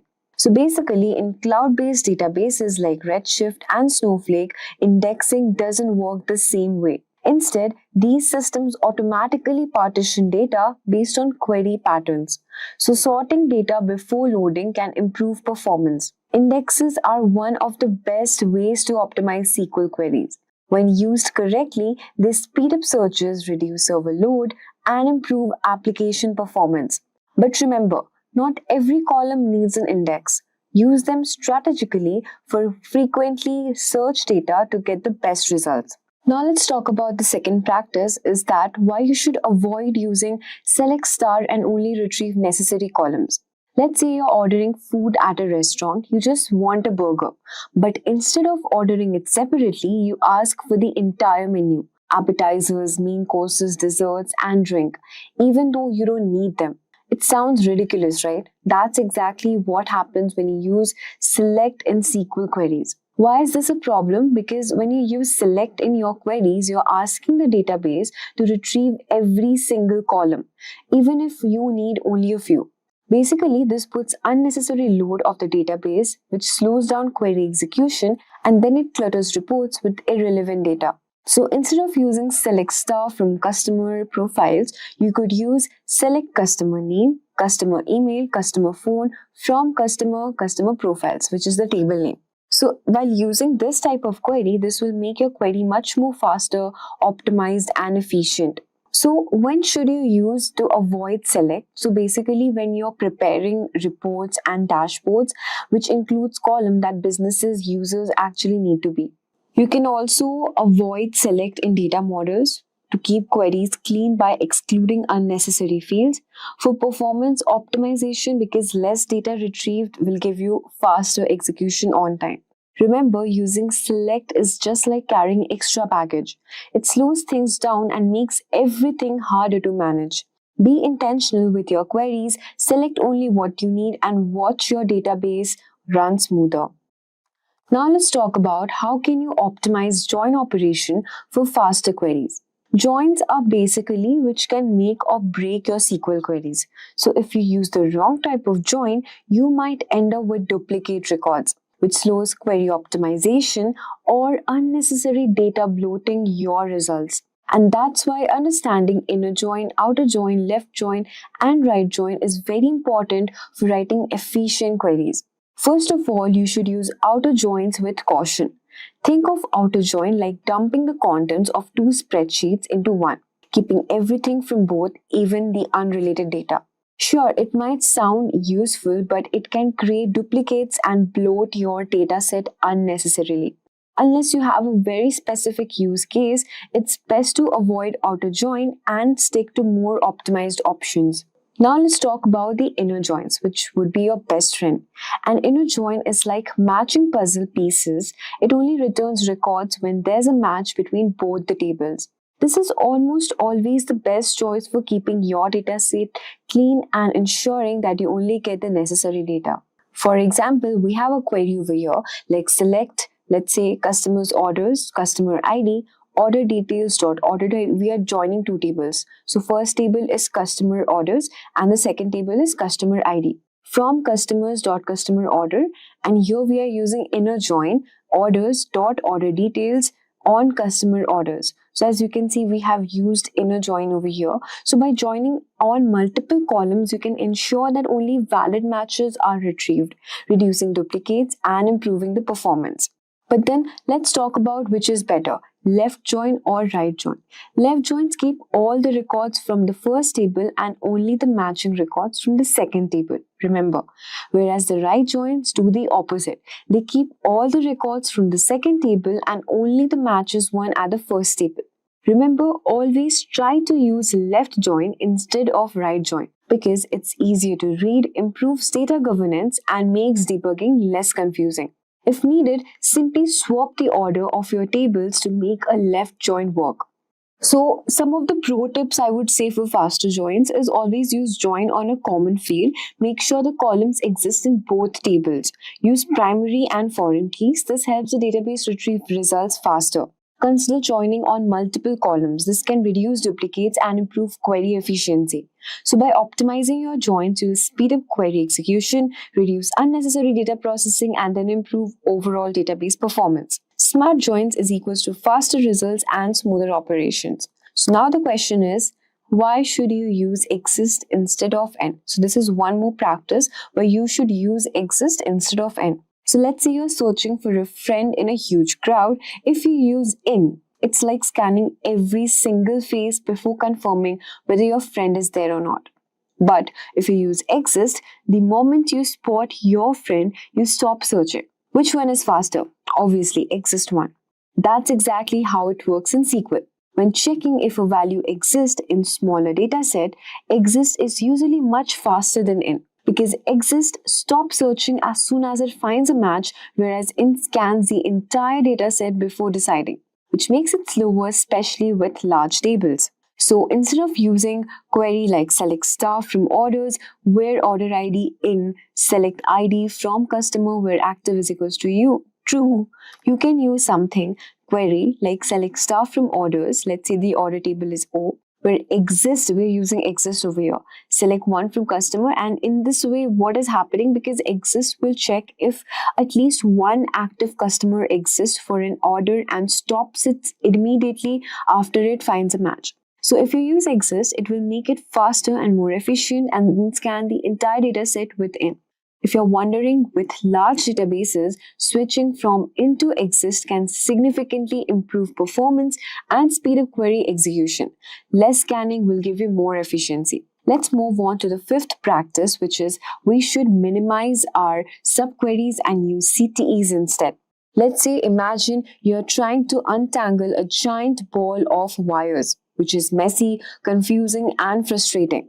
That's exactly what happens when you rely too much on subqueries in SQL. They might get the job done, but they can make your queries hard to read, debug, and optimize. A much better approach is using CTEs, which is common table expressions. CTEs break your query into smaller readable sections, making it easier to understand, troubleshoot, and maintain. So instead of stacking multiple subqueries inside a single query, CTE lets you organize your logic step by step, just like writing a clear set of instructions. Let's suppose you're converting a subquery into a CTE. So here's a messy subquery like select max as most recent signup from the table name from wherever you want to select, customer name with customer phone, from customer details where the year is this much. So how can you optimize with the help of CTE, which is you can use with 2023 signup as select customer name, customer phone, customer signup from customer details where year is equals to this much, most recent signup as, and then you can give the table name and select whatever sections you are selecting from 2023 signups and then select most recent signup from most recent signup. Okay, so why is this query much more better and optimized? Because as you can see, it is much more easy to read. So each section is clearly labeled, making it simple to follow. Also, it has got better debugging. You can run individual CTEs separately to test logic. It has improved maintainability so that anyone reviewing your code can quickly understand what's happening without digging through nested subqueries. So if your query looks overwhelming, consider breaking it down with CTE because clean code will give you faster queries and easier troubleshooting. Now let's talk about why should you avoid queries inside a loop. So imagine you are at a checkout counter with 100 items, and instead of scanning them all at once, the cashier scans, processes, and then prints a receipt for each item separately. It sounds painfully slow, right? That's exactly what happens when you run SQL queries inside a loop. It makes execution unnecessarily slow and inefficient. But why is this a problem? Because loops like for while and do while execute queries repeatedly, one at a time. This means every query has to go through the full process of parsing, compiling, and execution for each iteration. As a result, performance takes a huge hit and scalability will suffer. So the better approach is using the bulk operations. So instead of running queries inside a loop, batch process them all at once. SQL is designed to handle bulk inserts and updates, which is far more efficient than executing a query repeatedly. So here we have a slow method, which is a query inside a loop, which is for each customer in customer list loop, update customer set. So inside a loop, we have this update customer set status is equals to active, where ID is this much, and then we will end the loop. So this executes one update at a time, which slows down performance drastically. Now here we have an optimized approach, which is bulk update in one query, where we will be writing update customers set status is equals to active, where ID in select ID from ID name. So here, as you can see, we haven't used the loop. So this updates all the rows at once, making execution very faster and more efficient. So if you catch yourself writing a query inside a loop, pause and rethink. There's almost always a better bulk-friendly solution. Now let's move on to the seventh practice, which is why you should avoid redundant or unnecessary data retrieval. Imagine you're shopping online and instead of just searching for running shoes, you browse every single category, clothes, electronics, furniture, just to find what you need. Not only at this time consuming, but it will also slow down everything. That's exactly what happens when you retrieve more data than necessary in SQL. The larger the data set, the slower the query, and the more resources you waste, which can increase costs, especially in cloud-based databases. So how can you optimize data retrieval? First of all, you have to select only the needed columns. We have already covered why select is inefficient, but it's also important to limit the number of rows returned, not just the columns. Second of all, use limit to control output. Queries that return thousands or millions of rows can drag down performance, so always limit the results when needed. For example, using limit for efficiency. So here, instead of pulling all the customers, retrieve only the latest 100 signups. So here, as you can see, we have a query where you can select customer name from customer details, order by name, and limit is equals to 100. So this ensures that only 100 rows are returned, even if the table has 1000. If you want to skip the first 20 rows and get the next 100, you have to use offset. So if you are using offset, you have to write a query like select customer name from the table, order by customer signup DECD, which is order descending, limit 100, offset 20. So by using this offset, this is useful for pagination when loading data in chunks instead of all at once. Cloud databases like Snowflake and BigQuery help optimize queries by caching results, meaning repeated queries run faster, so you can also use temporary tables to store frequently used query instead of recomputing them every time. Now let's move on to the 8th number of our best practice, which is why you should utilize stored procedure. Imagine if every time you needed to bake a cake, you had to measure ingredients, mix the batter, and follow every step from the scratch. It sounds exhausting. Instead, wouldn't it be easier if you had a pre-made cake mix that just needed a few tweaks? That's exactly what stored procedures does for SQL. They act like a pre-written reusable function that save time, simplify logic, and then also boost performance, especially for frequently executed queries. First of all, it gives you faster execution. Stored procedures compile and cache queries so that they can run much more faster than writing SQL statements. Second of all, it's reusable and automated. So instead of rewriting the same query, you can call a stored procedure whenever you need it. Third of all, it's easier to maintain. Changes to the procedure automatically apply everywhere it's used. So avoid redundant edits. How can you create a stored procedure? First of all, let's say we want to find the most recent customer sign up. So instead of writing the query every time, we can save it as a stored procedure. We can write a query like create procedure, find most recent customer as begin, select max, customer sign up as most recent sign up from 2023 signups, and then we can write end. So now whenever we need this query, we simply execute exec find most recent customer. You don't have to rewrite the SQL, just call the procedure and get the result instantly. So as you can see, just by writing this simple procedure query, we can just retrieve all our data.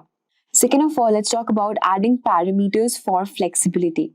If we want to filter by store ID, we can modify the procedure to accept a parameter.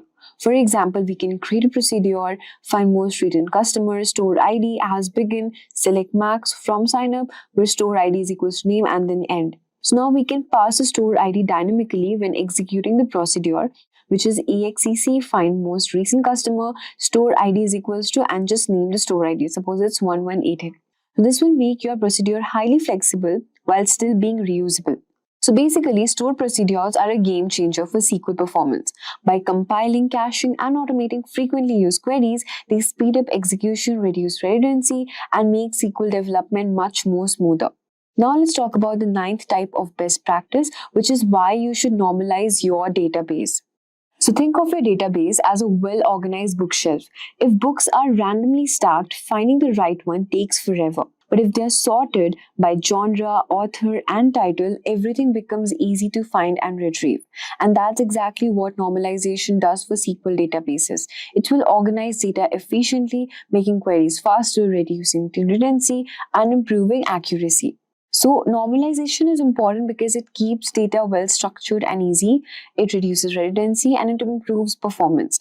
So first level of the normalization we are going to talk about is the 1NF, which is known as the data. So have you ever seen JSON objects inside a database column? That's a sign of poorly structured data. 1NF ensures that every value is atomic, meaning it can't be broken down further, that each row has a primary key. For example, instead of storing customer address as JSON, break them into separate columns. As you can see in the table, we have broke this into separate columns. In the branch name, we have CS as well as civil also. So we have atomic data stored like individual data. We cannot use multiple data at the same time. Now let's talk about the second type of normal form, which is this split value field. So if a single column stores multiple values, querying the data gets tricky. 2NF ensures that each value has its own row while still being linked to the primary key. For example, instead of storing multiple phone numbers in one field, separate them into a new table linked to the customer ID. Now let's talk about the third type of normal form, which is the 3NF, which has remove column dependencies. Think back to the high school geometry. Remember the transitive property, if one column depends on another, we will move it to a separate table. In a similar way, in a customer table, storing zip code and state together is redundant. Instead, move zip code to a separate table and then link them to the state. In this way, if a state zip code changes, you only update one table, not every customer record. So while higher normalization level exists, most databases don't require them unless handling very complex relationship. Sticking 3NF is usually enough for efficiency and performance. Now let's talk about the 10th type of practice, which is why monitoring query performance is very important. Imagine you're driving a car but never check the speedometer, fuel gauge, or engine health. You wouldn't know if you are wasting fuel, driving too fast, or if your car is about to break down. That's exactly what happens when you run SQL queries without monitoring their performance.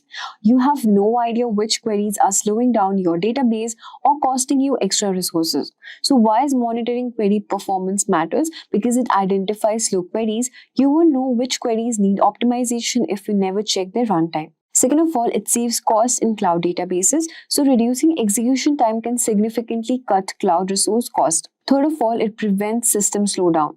Poorly optimized queries can drain server performance and it can impact user experience. Now let's talk about the tools for monitoring query performance. First tool is query profiling. This technique helps analyze query runtime, number of rows returned, and execution ordering to identify bottlenecks. The second one is query execution plans. These show how SQL queries are processed, revealing which operations takes the most time and which improvements can be made. Third is database logs and server monitoring. Checking logs can uncover slow queries, high resource consumption, or external applications affecting performance. Now let's talk about the example. Let's say you have a slow query and you want to analyze its performance. You can use MySQL explain statement. Explain select customer name from customer where city is equals to, let's suppose it's New York. This will show you how MySQL processes the query, which indexes are used and where the potential slowdowns are happening. Regularly check your databases, slow query and execution plans. So if a query takes too long, don't ignore it. Optimize it. A few small tweaks can make it a huge difference in performance and cost savings. You can't optimize what you don't measure. So by monitoring SQL query performance, you can fix slow queries, improve efficiency, and then also reduce unnecessary cost, keeping your database running at top speed. Now let's talk about the 11th type of best practice, which is why you should use union all instead of union. Imagine you're merging two guest lists for an event. If you use union, you are double checking every name to remove duplicates before finalizing the list. But if you use union all, you simply combine both lists as they are, faster, simpler, and without extra processing. That's exactly how union all works in SQL. It joins two datasets without checking the duplicates, making it much more efficient than union. So basically, union combines results from two tables and removes duplicates, which takes extra processing time. Union all combines results without checking for duplicates, making it faster and much more efficient. Let's look at an example. Union versus union all in action. So here we have union. It's slower because it removes duplicates. So try avoid using a union. We have a query like select customer name from customers and we are using union. Second of all, while we are using union all, we have a query like select customer name, union all. So why is this best for performance optimization? It's best because it specially removes duplicates which doesn't matter or which can be handled later. If removing duplicates isn't necessary, then always use union all because it's faster, reduces processing time, and improves SQL performance. So if you must remove duplicates, try handling them later using distinct instead of forcing union to do the extra work upfront. Now let's move on to the last part of our best practice, which is why you should leverage cloud database specific features. So imagine you're using a high-end smartphone, but instead of exploring its built-in AI features, fast charging, or cloud sync, you are only using it for basic calls and text. You are missing out on a powerful tool that could make your life easier. And that's exactly what happens when you don't take advantage of cloud database specific features. Cloud providers like Snowflake, BigQuery, and Redshift come along with built-in optimization and custom SQL function designed to improve performance, simplify queries, and handle data more efficiently. So why you should use cloud specific features? Because it's optimized performance, built-in functions, and cost efficiency. Now let's look at an example, Snowflake's JSON function. So Snowflake has special function for passing JSON data directly in SQL, something that would make be harder and slower in traditional databases. So let's suppose the query is select JSON column customer name, string as customer name, JSON column, and here from orders. So instead of writing complex parsing logic, Snowflake lets you query JSON fields like normal columns, saving time and improving performance. Every cloud provider, AWS, Redshift, Google, BigQuery, Azure, Snaps, or even Snowflake has unique optimization. Check their documentation for performance tuning tips, built-in functions, and query optimization strategies to get the most of your cloud database. So grab your laptop, follow along, and let's unlock the potential of SQL for data analysis together. So without any further ado, let's get started. So welcome to the demo part of the SQL project. So in this, we will do digital music store analysis. Okay, so this SQL project is for the beginners. So what you will learn from this project, main thing is like, so what's the objective of this project, this particular project? So this project is for beginners and will teach you how to analyze the music playlist database, and you can examine the dataset with SQL and help the store understand its business growth by answering simple questions. So as you can see, I will show you. So I have three set of questions. First one is easy, okay, and the second one is moderate, and the third one is advanced level. So we have three set of questions: easy, set, moderate, and the advanced. Okay, so every set is of three questions, I guess. Yes, in every set there is three questions. So Okay, in easy one there are 5. So we have 5 plus 3, 8, 8 plus 3, 11. We have 11 questions to solve. Okay, from this you will understand how you can analyze data with SQL, how you can extract something from database, how you can store something like this. Okay, so, and one more thing, I will show you the schema of the particular data set which we will soon we will restore. So we have the tables in this: artist, album, track, media type, genre, invoice line, invoice, customer, employee ID, playlist, track, and all. Okay, so this is the music playlist database schema. So without any further ado, let me create one database. So here, just right click, create database.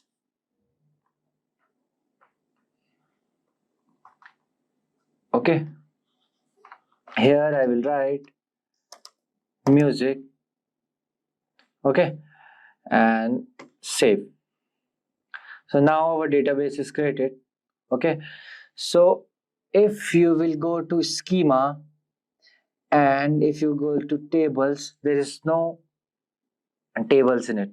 Means there is database, but nothing is there. The database is empty. So now what I will do, just go to your database, just right click. Here you can see the restore option. Okay, restore. So format as it is, then here file name, go to this music store database. I will put this database link in the description box below, don't worry.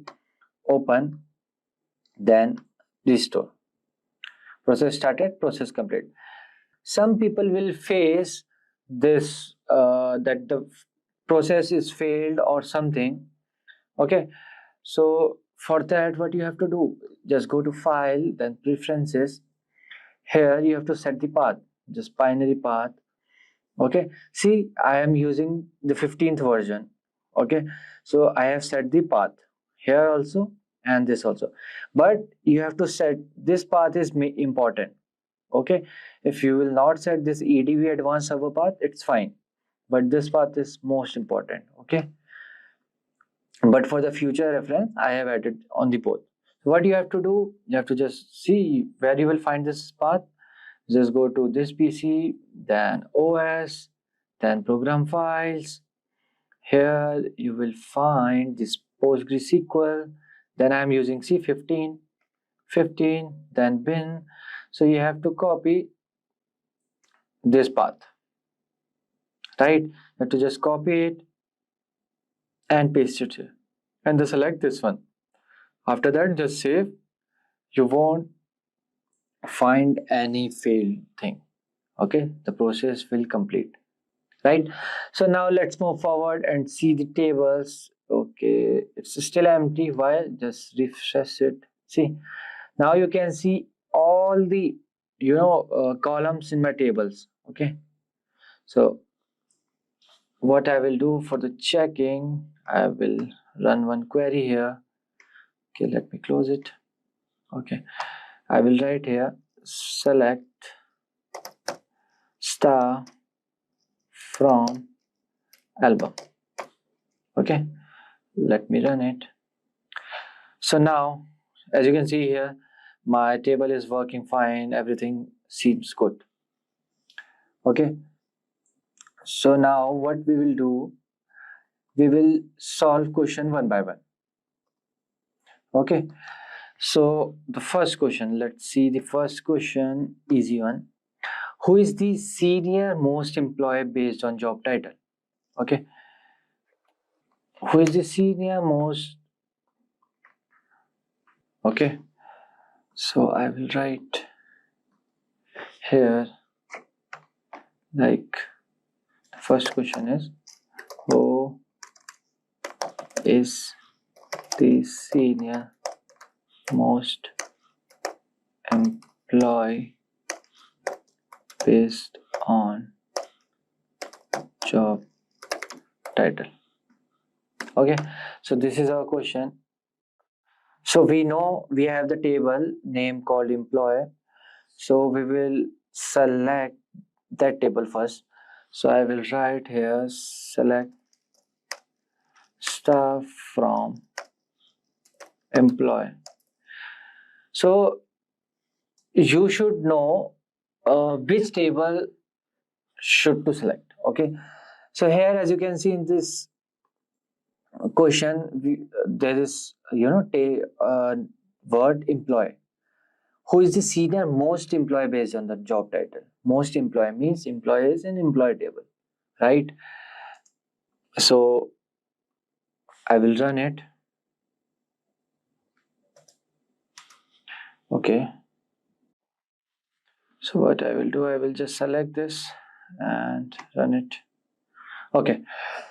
So now you can see there in employee, there is employee ID, last name, first name, title, report levels, birth date, hire date, and all the details of the particular. Okay. So we will do, so there is one more thing. You can see the levels. Okay, level 1, level 2. So we have to write who is the senior most employee based on the job title. So what I will do, I will write here order by levels in decreasing order. Okay. So first I will do. So now you can see the levels are in the descending order from senior to this. Okay, L7 to L1. So what we want only one employee name. So what I will write here, limit is 1. Okay, I will copy this and I will done it. Okay, so now you can see the last name is Mohan. Mohan Madan. This is last name, this is first name. So Mohan Madan is the senior most employee based on the job title. So question first is done. So the second question is which countries have the most invoices? Okay, first I will write down the question. Which country has the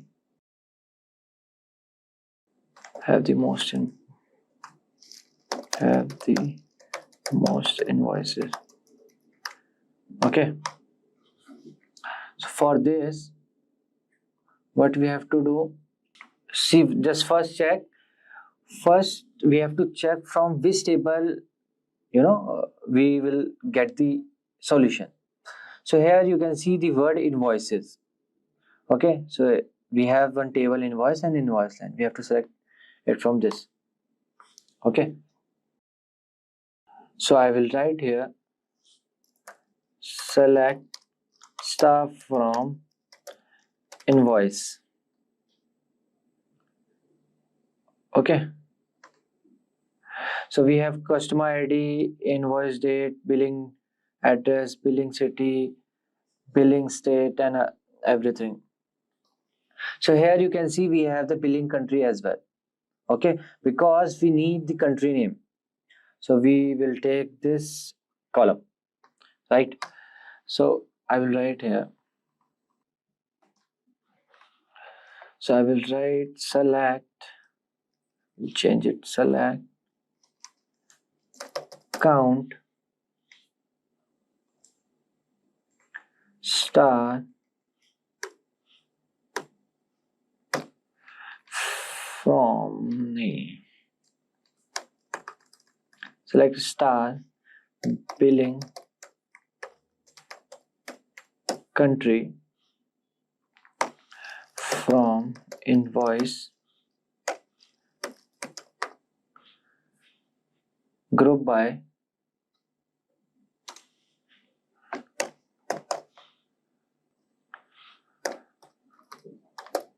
billing country. So why I am doing this group by? Because as you can see, we have USA multiple times, USA, then Canada also, then the other countries as well. So from this I will get only the one. Okay, I will group them and I will get the one. Fine. So from this we will get the count.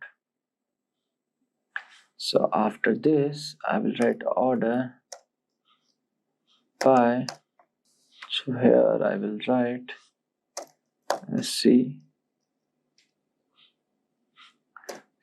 descending. Okay, let me run it. So now you can see the billing.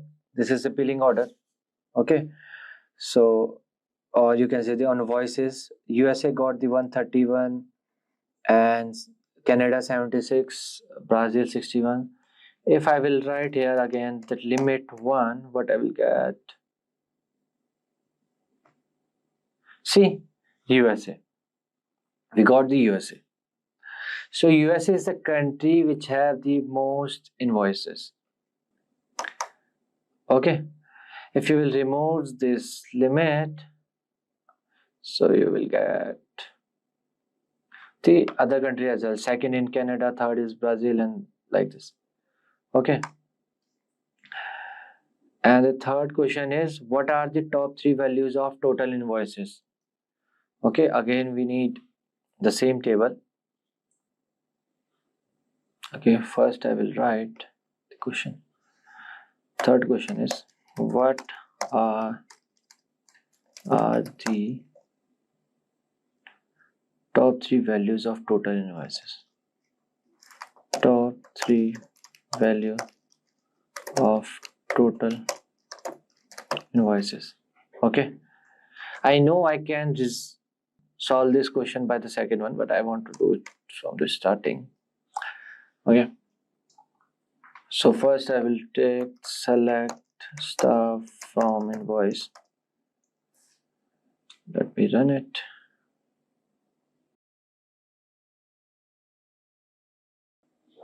So first we will sort the data.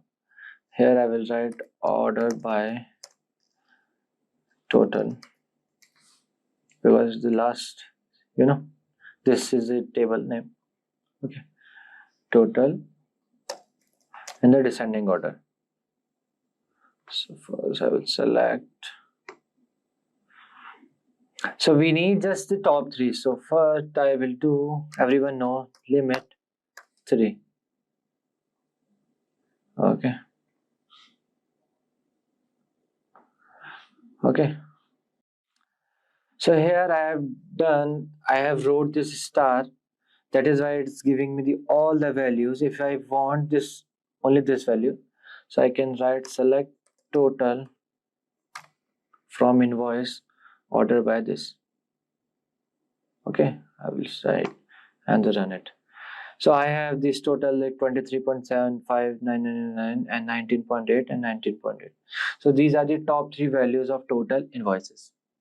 Okay. So here the fourth question is, which city has the best customer? We would like to throw a promotion music festival in the city. We made the most money. Write a query that returns one city that has the highest sum of invoice total. Return both the city name and sum of the all invoice total. So let me write the question first. Okay, I am writing question for your better understanding. Okay, question fourth.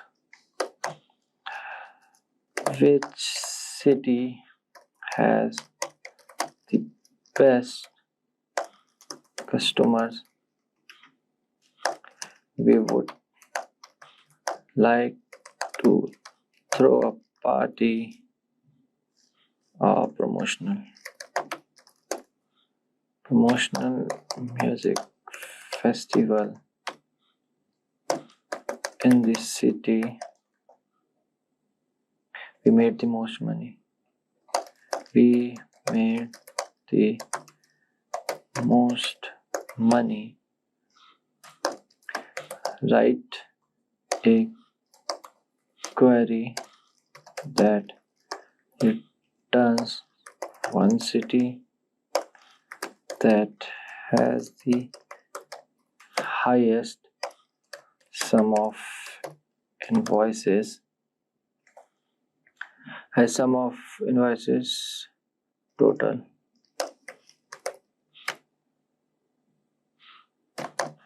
return both the city name and sum of all invoices. Okay.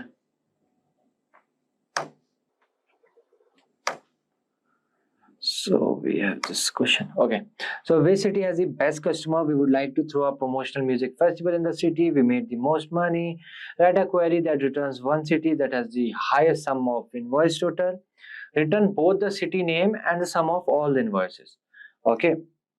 So first, what we will do, we will select stuff from invoice. Okay, sorry. We'll select this. Okay, so first we will select the billing city. We have to focus on this and the total. In this two table, we have to just focus on. Okay, so here I will write sum of total as invoice total, comma billing city from invoice. So this time we will do group by billing city because we need the city names. Then I will add order by invoice total in the descending order. Seems good. Select sum total as invoice total billing city from invoice billings. Okay, so let me select this. So as you can see, the highest billing city is Prague, and the best customer is from the Prague city. Okay, so which city has the best customer? Obviously Prague, or sorry for the mispronunciation. Okay, so this is how we have solved our fourth question as well. Okay, because written both the city name and the sum of all the invoices. This is the city names and the invoice total. Okay, moving forward to our fifth question, which is again the long one. Who is the best customer? The customer who has spent the most money will be declared the best customer. Write a query that returns the person who has spent the most money. Okay, so I will write here who is the best customer. The customer who has spent the most money will be declared the best customer. So write a query that returns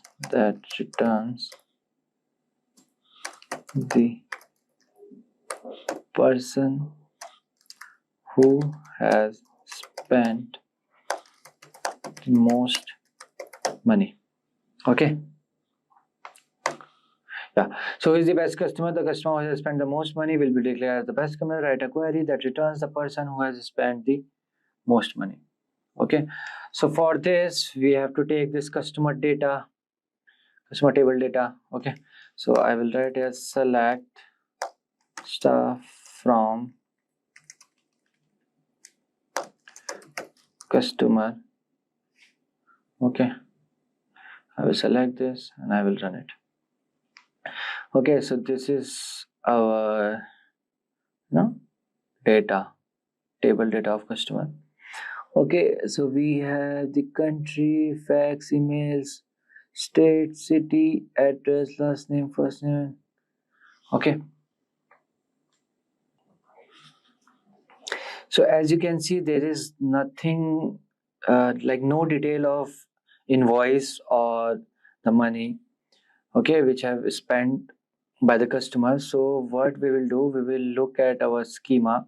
So now what we can do, if we can't solve a particular question from with one table, we have to join the table to the other table. So here we have to join customer table to invoice table.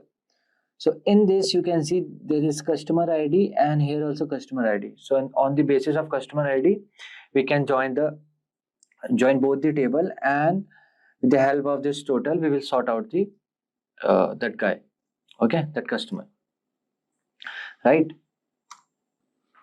So for this I will write here, select customer dot customer ID comma customer dot first name comma customer dot last name, because we need the full name of that guy, comma sum invoice dot total as total. Okay, let me, can we pause? Okay, I don't need the search pad, right? Then I will write from customer, okay, my bad, then join invoice on customer dot customer ID equals to invoice dot customer ID. Then I need group by, okay, group by customer dot customer ID. After this let me order it by the descending order, so the most spend customer will come up. So I will write here order by total, the descending order, then limit equals to 1. Fine, let me run it. Let's see what output should become.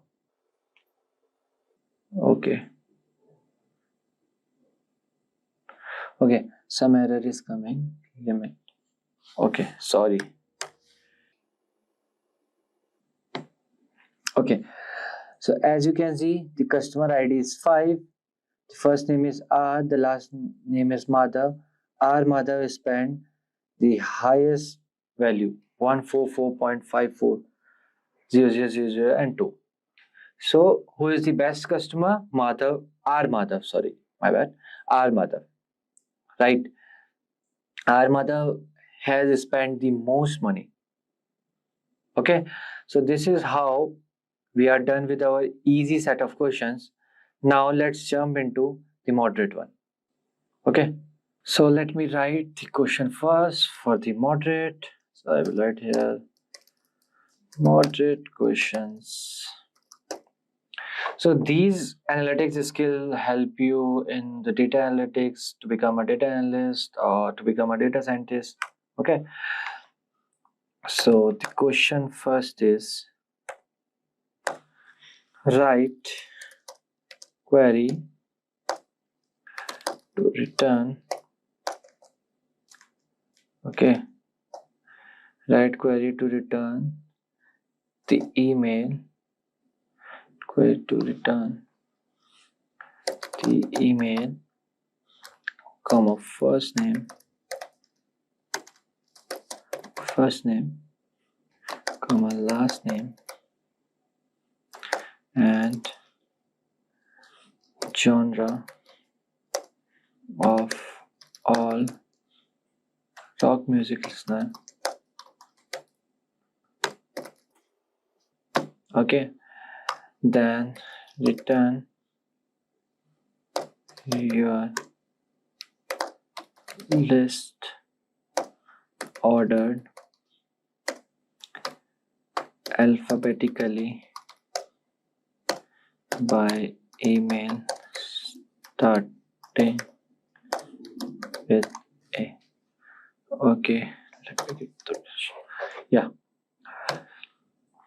So for this, okay, let me open this first. Yeah. Okay, fine. So first, what I will do. So now in this question, as you can see, we have to return the email first name and the last name and the genre of all rock music listener. So if you will see, select stuff from customer. Okay, let me run this. And if I will see, there is no column name genre. Okay, if I will show you the schema of this, see the genre is here and the customers is here. Okay, we need the first name, last name, and the email ID and the genre. Okay, and the genre should be rock. Okay, so what I can do, I can connect this genre with track. Then because here is also track ID and here is also track IDs. Then track ID to invoice line, then invoice line to invoice, then invoice to customer with the customer ID. Okay, this pattern I have to follow. Right. So for this, I will write select, just copy this. Okay, just follow these steps. Select distinct email, comma first name, comma last name from customer, join invoice on customer dot customer ID equals to invoice dot customer underscore ID, then join invoice underscore line on invoice dot invoice ID. Okay, then invoice underscore ID, then where track ID should be in. Here I will do select track ID, okay, from track, then join genre, okay, on track dot genre dot ID equals to genre dot genre ID, where this is important, genre name like rock, because we need, as you can see, write a query to return this is this and genre of all rock music listeners. Okay, rock, right? Then order by email. Okay, before that, let me show you this track. Okay, select star from track. Okay, let me show you this table. You can see the name, the track ID, album ID, media type, genre ID. Okay, then the composer, this, bytes, and the unit price. Right? Okay, so you know this, we have then this customer. Okay, invoice ID we took. Right, fine.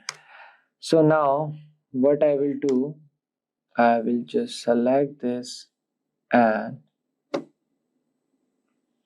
okay, invoice ID. Okay, invoice ID is ambiguous. Here I have to write invoice line dot invoice ID. Okay, let me now run. Let me run it. Okay, one more. Join genre on track dot genre ID. There is entry for table genre, but it cannot be referenced from this part of the query. Okay.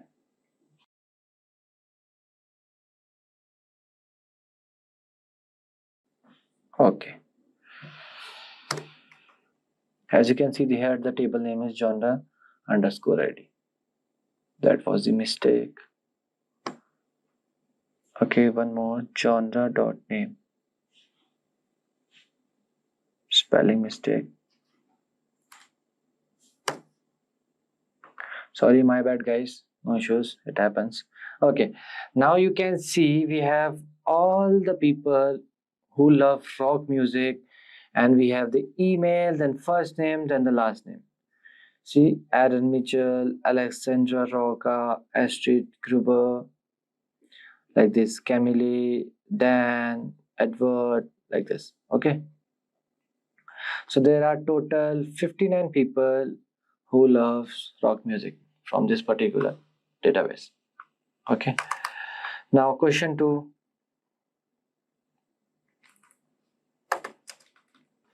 Question 2 is first let me show you. Let's invite the artists who have written the most rock music in our dataset. Write a query that returns the artist name and the total track count on the top 10 rock bands.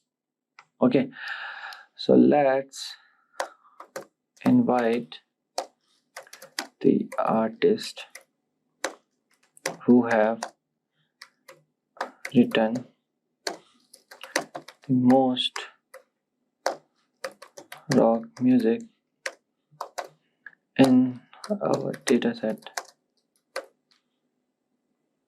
So write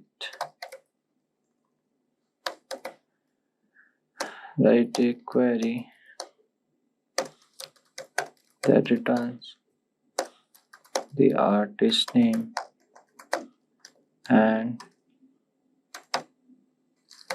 and the total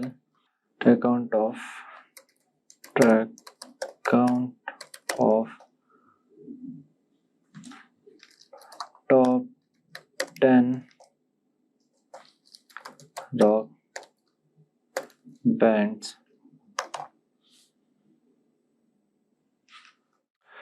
So now what we need here, okay, let me do this. So what we need here, so let's invite the artists who have written the most rock music. First we need the artist, okay, and the second is rock music, then we need track, okay, and the total track count means we will get from the track. So here we have track column, track table, and we have the artist. So now let's see the schema part. So we need genre, okay, for the rock music. Then we have to combine this with the track ID because genre ID is there. From track ID to album because we need the artist name. See, artist ID and artist ID. So this is how we have to connect the table now. So for this, I will write here, just follow the steps. Select artist dot artist ID, comma artist dot name, comma count artist dot artist ID as number of songs, because we need the total number, okay, who have written the most rock music. Number of songs, fine, from track. Now we have to join album on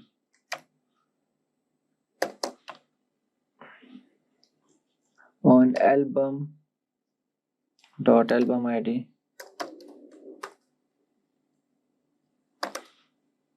equals to track dot album ID. Okay, then we have to join the artist with artist ID. So join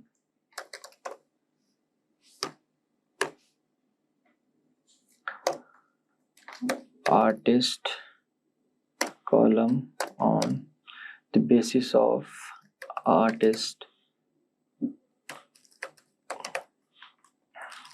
ID equals to then album to album dot artist ID. Okay, so here I have joined the artist to the album column table. Okay, then I have to join genre to the track table, with the track table. Okay, so here I will write join genre on genre dot genre ID equals to genre ID. Okay, sorry, track ID, track dot genre ID. Okay, so here I will write where genre dot name like rock. Okay, rock, fine. Then I will group by, my bad, group by artist dot artist ID. I need the ID as well. Then order by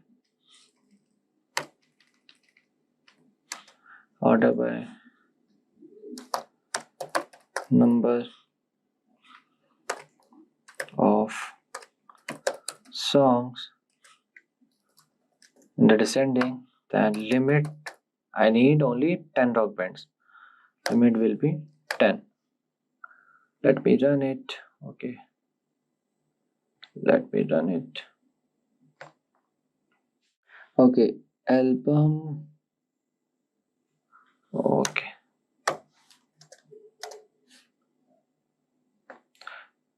now let me run it.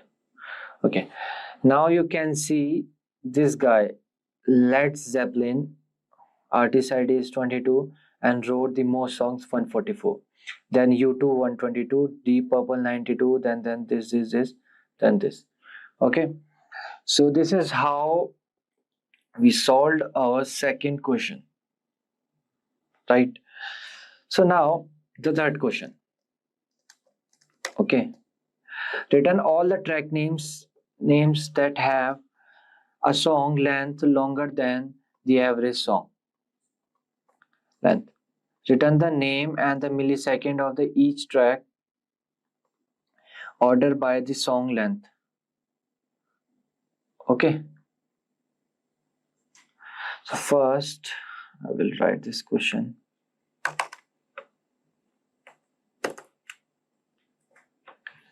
Q3. So return all the track names that have a song length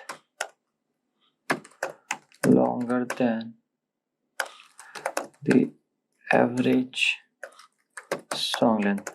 Okay, first we return all the track names that have the song length longer than the average song length. Okay, then return the name and milliseconds for each track. Fine. After that, order by the songs with the longest song listed first. Okay, fine. So we have to return all the track names that have a song length and the okay. First we will find the total length of this songs, then we will do the where then we will put the where clause to find out the particular longest song. Okay, so this will do in the two step. First we will find the average track length. Okay, so I will write here select name comma milliseconds. Okay, from track where milliseconds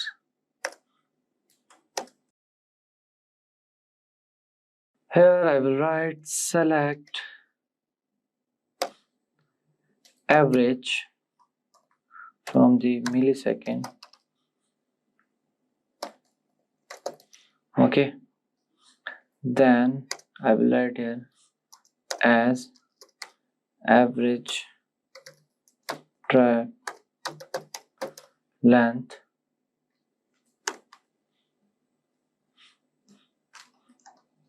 okay, then here I will write from track. After this I will write here order by milliseconds. I need in the descending order. Okay, so let me run it. So now you can see first I will read it again. So return all the track names that have a song length longer than the average song length. Return the name and the millisecond for each track. Order by the song with the longest song listed first. Okay, so this is the longest song. Okay, so we have all the songs which are the longer than the average song length, right? So now moving forward, we have jump into the advanced set of questions. Okay, so now we will do the advanced questions. Okay, so let's see first.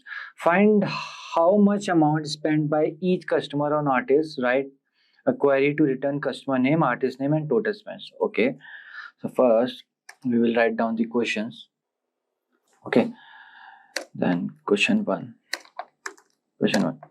Okay, find how much amount spent by each customer on artist. Write a query to return customer name, comma artist name, comma total spend and total spent. Okay, So how to solve it? So first, find which artist has earned the most according to the invoice lines. Okay, first let me show you the schema. Okay, we need the artist name, we need the customer name, and we need the total spent. Okay, with the invoice line, because the quantity should be there. Okay, so first we'll see how to join these three table: artist table, customer, invoice, and invoice line, like this. Okay, this is how we will join the table. Fine. So now I will tell you the steps. So first, find which artist has earned the most according to the invoice line. Okay, the second, now use the artist to find which customer has spent the most on the artist. So for this query, you will we need to use the invoice line, track, customer, album, and the artist table. So just remember, this one is tricky because the total spent in the invoice table, right? Let me show you. So total spent on the invoice table might not be a single product. So that is why I was saying we need the quantity. So we need the invoice line table to find out how many each product was purchased. Then we have to multiply this by the price of each artist. Okay, fine. So now, so this is a lengthy one. I will just write it for you and get back to you. Yeah. So this is how you can see. Okay, group by 5. I have wrote this. You can just write it like this. Okay, we took artist name, then sum of invoice line, unit price into invoice line, the quantity that I showed you. Okay, we have multiplied this total with the quantity. Okay, then we joined the table track with invoice, album with track, artist with album. Okay, so now let's run it. Yeah, so now you can see this Hugh O'Reilly Queen, amount spent 27, the customer ID is this. Okay, then Nicholas Schroeder, then 18. Okay, we have the everything.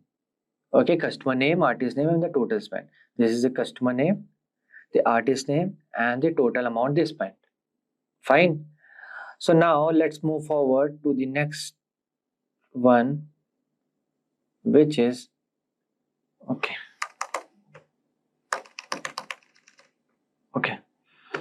Yeah, so the second one is this. We want to find out the most popular music genre for each country. We determine the most popular genre as the genre with the highest amount of purchase. So write a query that returns each country along with the top genre. For countries with the maximum number of purchases, shared return all the genres. Okay, so what I will do first, I will write the question. Okay, so question 2. So find out the most popular music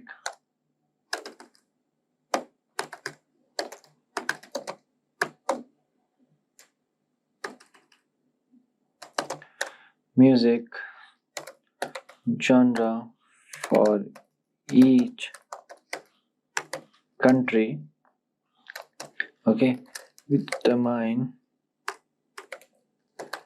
the most popular genre as the genre with the highest amount of purchase. Okay, then write a query that returns each country along with the top genre for countries where the maximum number of purchase. Okay, so so there are two parts in this question. First, the most popular music genre, and the second is the need of data at the country level. Okay, so we can do it from the two methods. Okay, using CT and using the recursive method. So I will use the using CT. I will do this CT.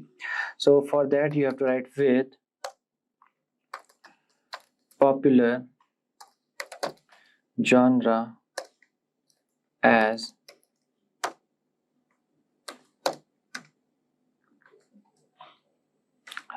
select count invoice line dot quantity, okay, as purchases, comma, customer dot country, comma, genre dot name, comma, genre dot genre ID. Okay, then here I will write row underscore number,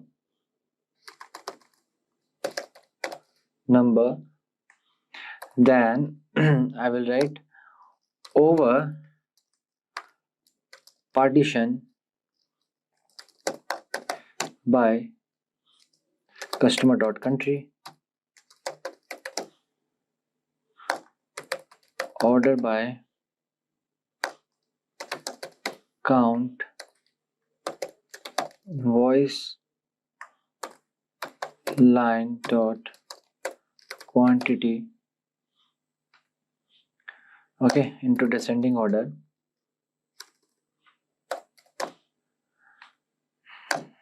as row number. Okay, so from invoice line,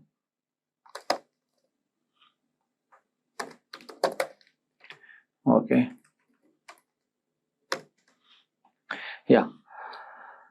So here I will join the tables, join invoice on invoice dot invoice ID equals to invoice line dot invoice ID. Okay, then again join customer on customer dot customer ID dot ID underscore ID equals to invoice dot customer ID. Fine.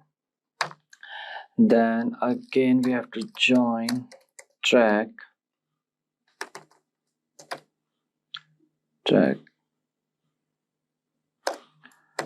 on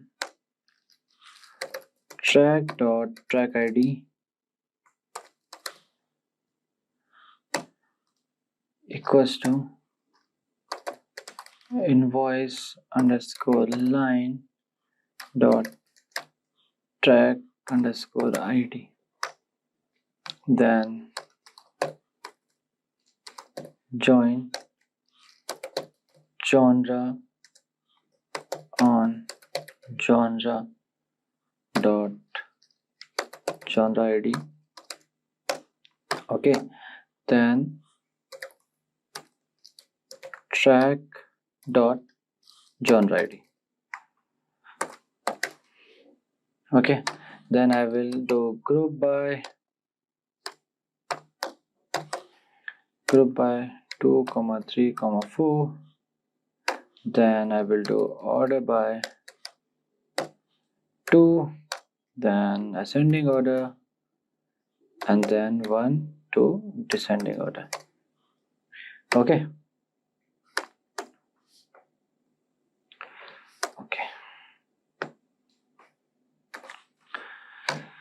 Then now I will write select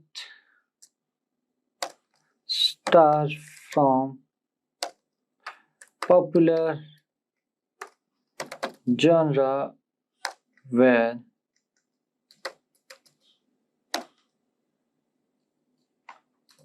row number is less than greater than 1. Okay, now let me run it. So now you can see we have, okay, let me read it. So we have to find the most popular music genre for each country. Okay, so now we have the country name Argentina, the most popular is alternative and punk, genre ID is this, row number is this. Okay, purchase is this. Then the Australia, this rock. Okay, certain rock, USA rock, and everything is there. Right? So this is how you can find the most popular music genre for each country. Okay, the last question is there here. Now the last question is, write a query that determines the customer that has spent the most on the music for each country. Write a query that returns the country along with the top customer and how much they spent. Okay, for the countries where the top amount of spent is shared, right? And they provide all the customer who spent this amount. Okay, so for this, this is like a similar to this question. Okay, so there are two parts in this question. Find the most spent on music for each country, and the second is to filter the data for the respective customer. It's very easy. Okay, so okay, I will write the solution. Okay, you can check the question from there. Okay, I will write customer with country as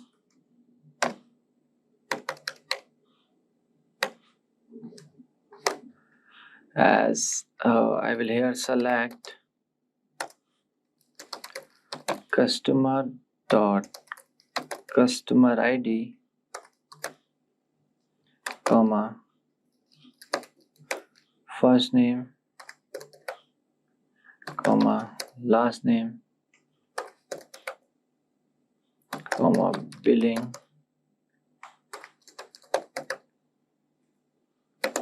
billing country comma sum should be total as total spending, right?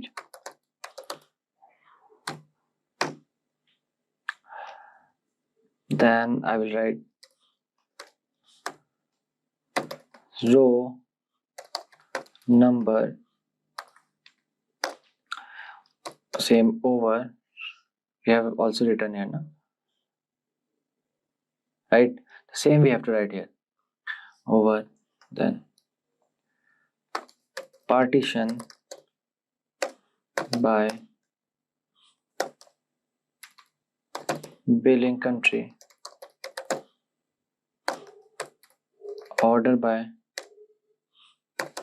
sum, total, descending order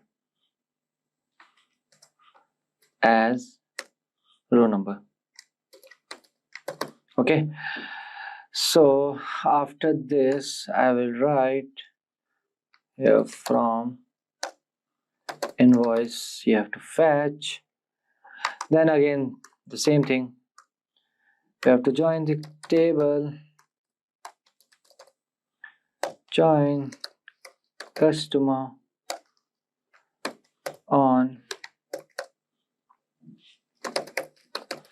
customer dot customer ID equals to invoice dot customer ID. Okay, then here I will write group by I1, 2, 3, 4, okay, that's it. Okay, then I will write here order by 4 ASC ascending order, 5 to descending order. Fine. So now I will write here select star from customer with country where ROW number is 1. Fine. So let me run it.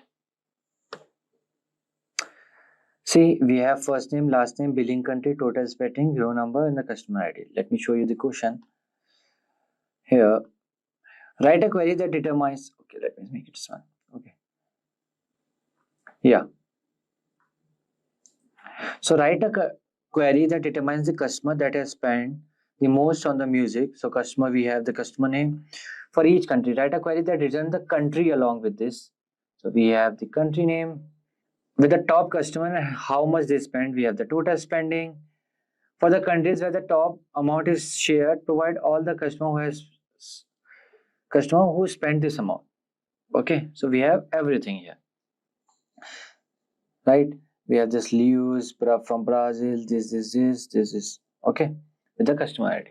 So this is how you can solve these questions. So till now, I can say you have a good data analytics skills. So for this, I can say this will help you in the interview of data analyst, in data science, or any SQL. Picture this, you are in an interview and the interviewer asks, can you write a query to find the top 5 sales records? You freeze for a moment, thinking, am I ready for this or not? Don't worry, SQL might sound complicated, but it's actually a super useful tool that lets you interact with databases. Have you ever wondered how all those apps and websites store and organize their data? Well, that's where SQL comes in. SQL, which stands for Structured Query Language, is a universal language for talking to databases. It's super powerful and lets you do things like pull out specific information, add new data, update existing stuff, or even delete things you don't need. It's basically your magic key to manage huge amounts of information with ease. Exactly. And if you're aiming for a career in tech, whether it's a database administrator, data analyst, or software developer, SQL is a must-have skill. Databases are at the heart of almost every application. So knowing SQL can unlock some really exciting opportunities. Now here's the exciting part. This video is your secret weapon to master SQL interviews. We have packed it with 45 carefully chosen SQL interview questions that cover everything you need to ace those tough questions. So we'll be starting with the basics like how databases work and then diving into advanced query challenges. And by the end, you'll be fully prepared to tackle any SQL question thrown at your way. So let's dive in and get you closer to your dream job. So let's get started. So now let's start with a SQL interview question. We'll cover every question starting from basic level to advanced level. So now let's look at our first question, which is very basic. What is SQL? So we all know that SQL stands for Structured Query Language, and it is the language which is used to talk to databases. Think of it like giving instructions to a computer system that stores and organizes data.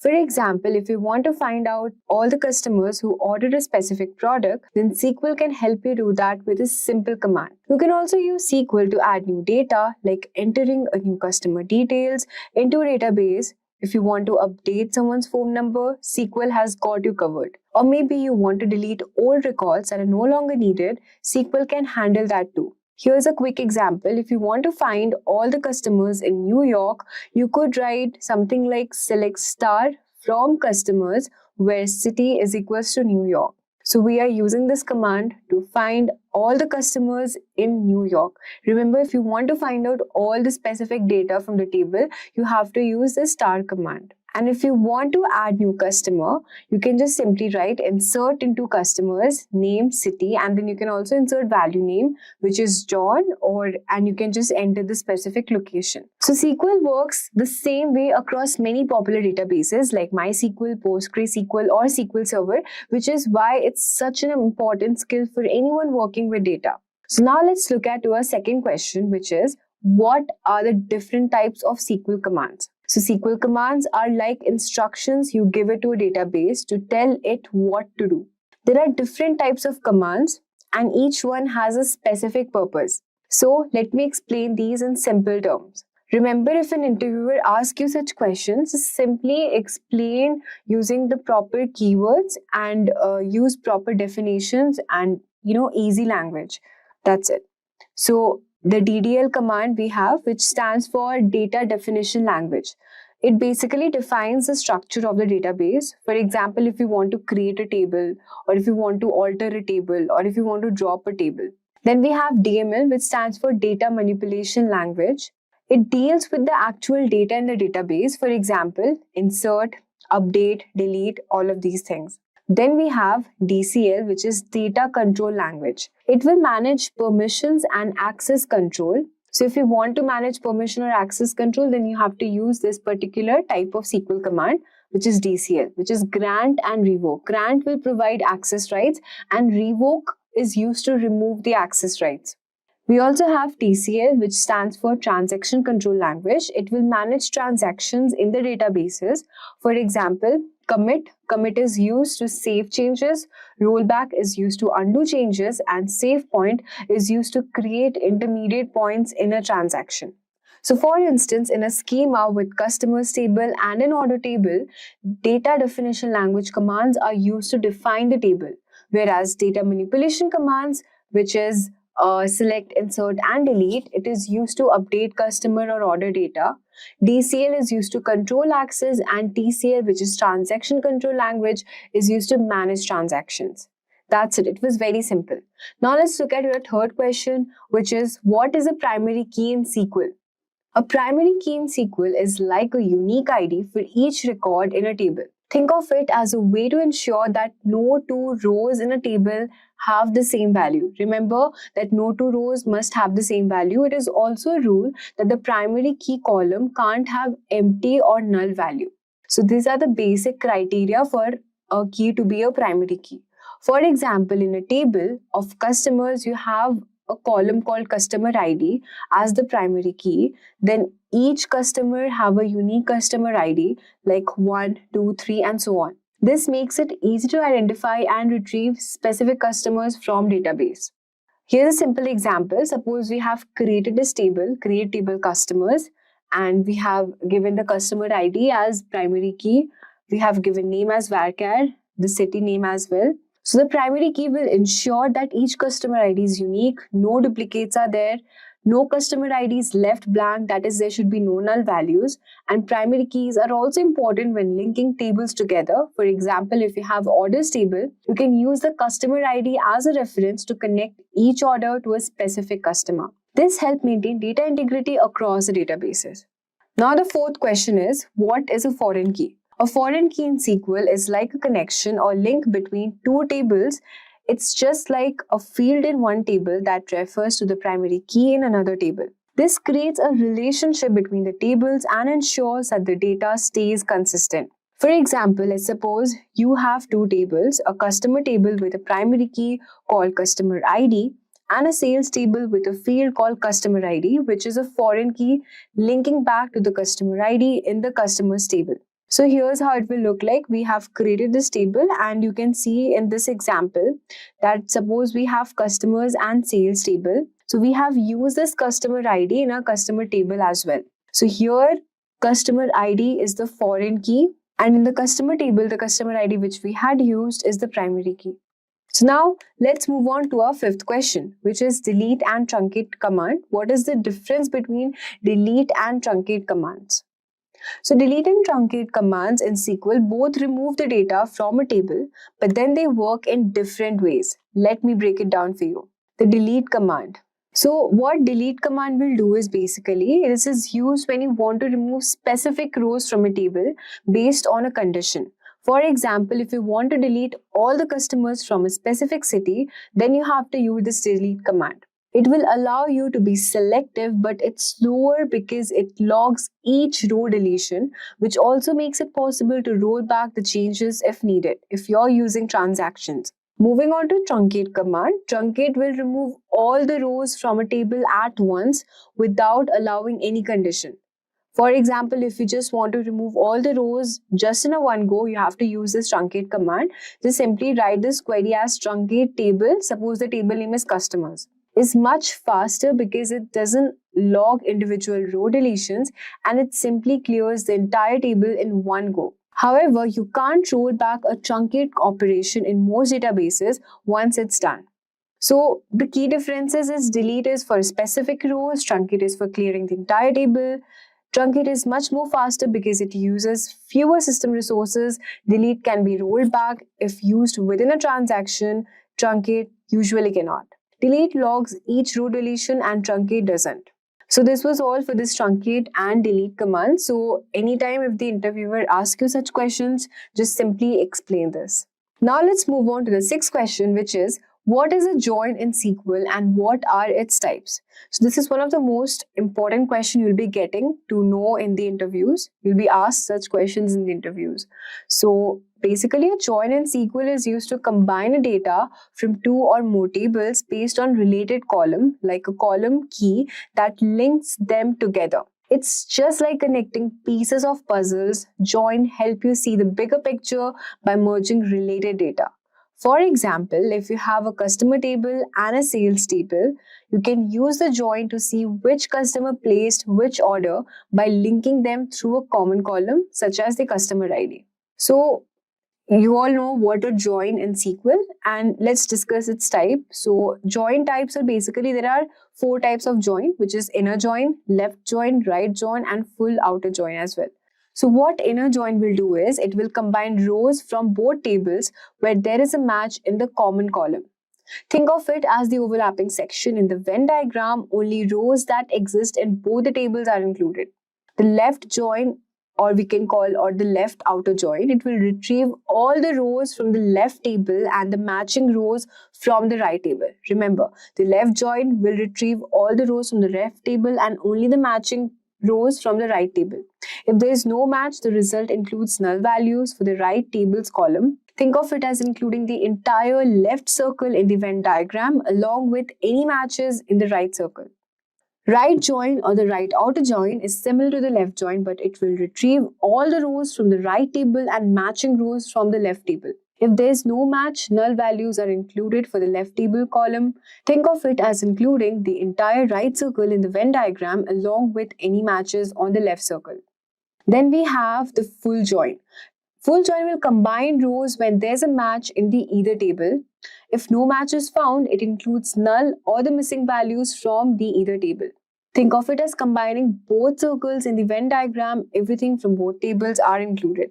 Now let's move on to the seventh question, which is, what do you mean by a null value in SQL? It's very easy. Null value in SQL means that a column has no data. It's missing or unknown. It's not the same as an empty string or the number 0. Those represent actual value, while null represent no value at all. For example, if you have a table of customers and one of the row doesn't have a phone number, then the phone number column for that row would be null. See, we have listed this in the table here, you can see. If you do not have any data, just simply write null. So the next question is, define a unique key in SQL. So a unique key in SQL ensures that all values in a column or a combination of columns are unique. That is, no duplicates are allowed. It's like having a rule to make sure that no two rows in a table must have the same value in that column. For example, in a user table, the email column can have a unique key to ensure that no two users can register with the same email address. Remember the key points. Unlike a primary key, a table can have more than one unique key. Unique keys allow null values while primary keys do not. So these are very important to remember. So if you're asked a difference between a primary key and a unique key, just simply say that unlike primary key, a table can have more than one unique key, and unique key allows null values while primary key doesn't. So here is a table we have listed below, that is create table users, and we have given user ID as integer primary key, and then we have email varchar as a unique key. So here the email column is a unique key, so that each email must be different. It should not be the same. Now let's look at our next question, which is what is a database? A database is organized way to store and manage data. Think of it like a digital filing cabinet where information is neatly arranged in tables with rows and columns. Each row represents a record and each column represents a specific detail about that record. For example, a database for a library must have a table for books. Then the rows could represent individual books and the columns could include the book title, author, and the publication year. The main purpose of a database is to make it easy to store, manage, and quickly retrieve data whenever you need it. Databases are used in everything from apps and websites to banking system and e-commerce platform. Now let's look at our question number 10, which is explain the differences between SQL and NoSQL databases. So here's a simple explanation. SQL databases are structured, which means they can store in tables with rows and columns, like a spreadsheet. They follow predefined schema, meaning the structure of a data is fixed and you need to define it before adding any data. These databases are great when you need consistent and reliable data, like for banking system or inventory management. Examples are MySQL, Oracle, MS SQL, PostgreSQL, etc. And SQL databases are also known as RDBMS, which is Relational Database Management System. Let's talk about NoSQL databases. So NoSQL databases are flexible and do not use table. Instead, they can handle unstructured or semi-structured data. So NoSQL database is dynamic, where data is primarily stored in JSON objects, key value pair, graph nodes, etc. They don't have a specific structure. Such databases are mostly not preferred for performing complex query operations, and the examples include MongoDB, CouchDB, Elasticsearch, etc. So now let's move on to question number 11, which is what is a table and a field in SQL? So a table is like a spreadsheet that stores data in an organized way using rows and columns. Each table contains records and the details. For example, a table named employees could store information about employees in a company, whereas a field is a column in a table and it represents a specific attribute or property of the data. For example, in the employees table, fields could be employee ID, name, and department. So here's a simple example of the table. You can see here the fields name, or we can say column, and we also have the records or the rows, we can say that. So in this table, the entire table is called employee. Each row or record stores information about one employee, and each column or field represents specific details like employee ID, name, and the department.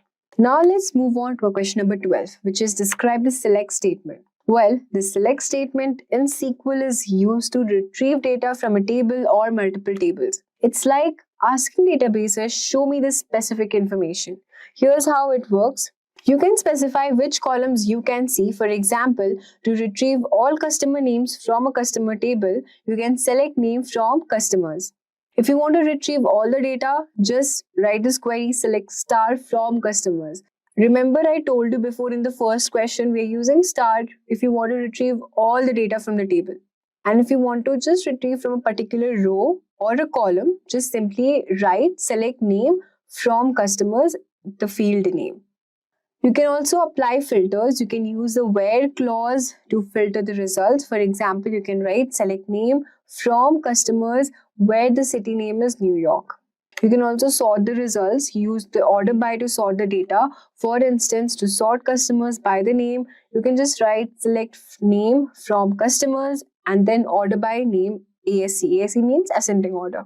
So in short, the select statement lets you choose what data you want to see. Now let's talk about what is a constraint in SQL and name a few. So if you ask this question, just simply answer a constraint in SQL is a rule applied to a table that ensures the data stored is accurate and consistent. It also helps in maintaining data integrity by restricting what values can be added or modified in a table. Here are some common constraints: primary key, we have foreign key, then we also have unique key, check, not null, and default. So we have already discussed about primary key. It ensures that each row in a table has a unique identifier and the column can't contain null values. Foreign key links to a column in one table to a primary key in another table to maintain relationship. Unique key ensures all the values in a column are distinct, that is, there are no duplicates. The check ensures that data meets a specific condition before being inserted or updated. Not null ensures that a column cannot have null values. The constraints are essential for maintaining reliable and valid data in your database. Now let's talk about what is normalization in SQL. Normalization in SQL is a process which is used to organize data in a database to make it more efficient and reliable. The goal is to reduce redundancy, which is duplicate data, and ensure data consistency. This is done by splitting a large table into smaller related tables and then linking them using relationship like primary and foreign key. For example, imagine a single table that stores customer details and the orders. If the same customer places multiple orders, then their information like name and address would be repeated for each order. Now, using normalization, you would separate this into two tables. First, we would have customer table, which will store customer details like customer ID, name, and the address. And then we have order table, which will store order details like order ID, customer ID, and the order date.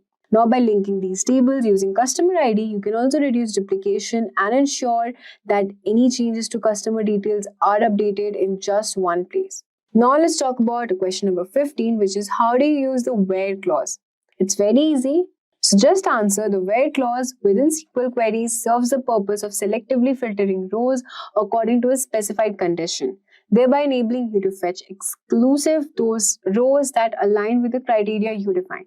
For example, select star from employees where department is equals to HR. Now let's move on to question number 17, which is difference between union and union all.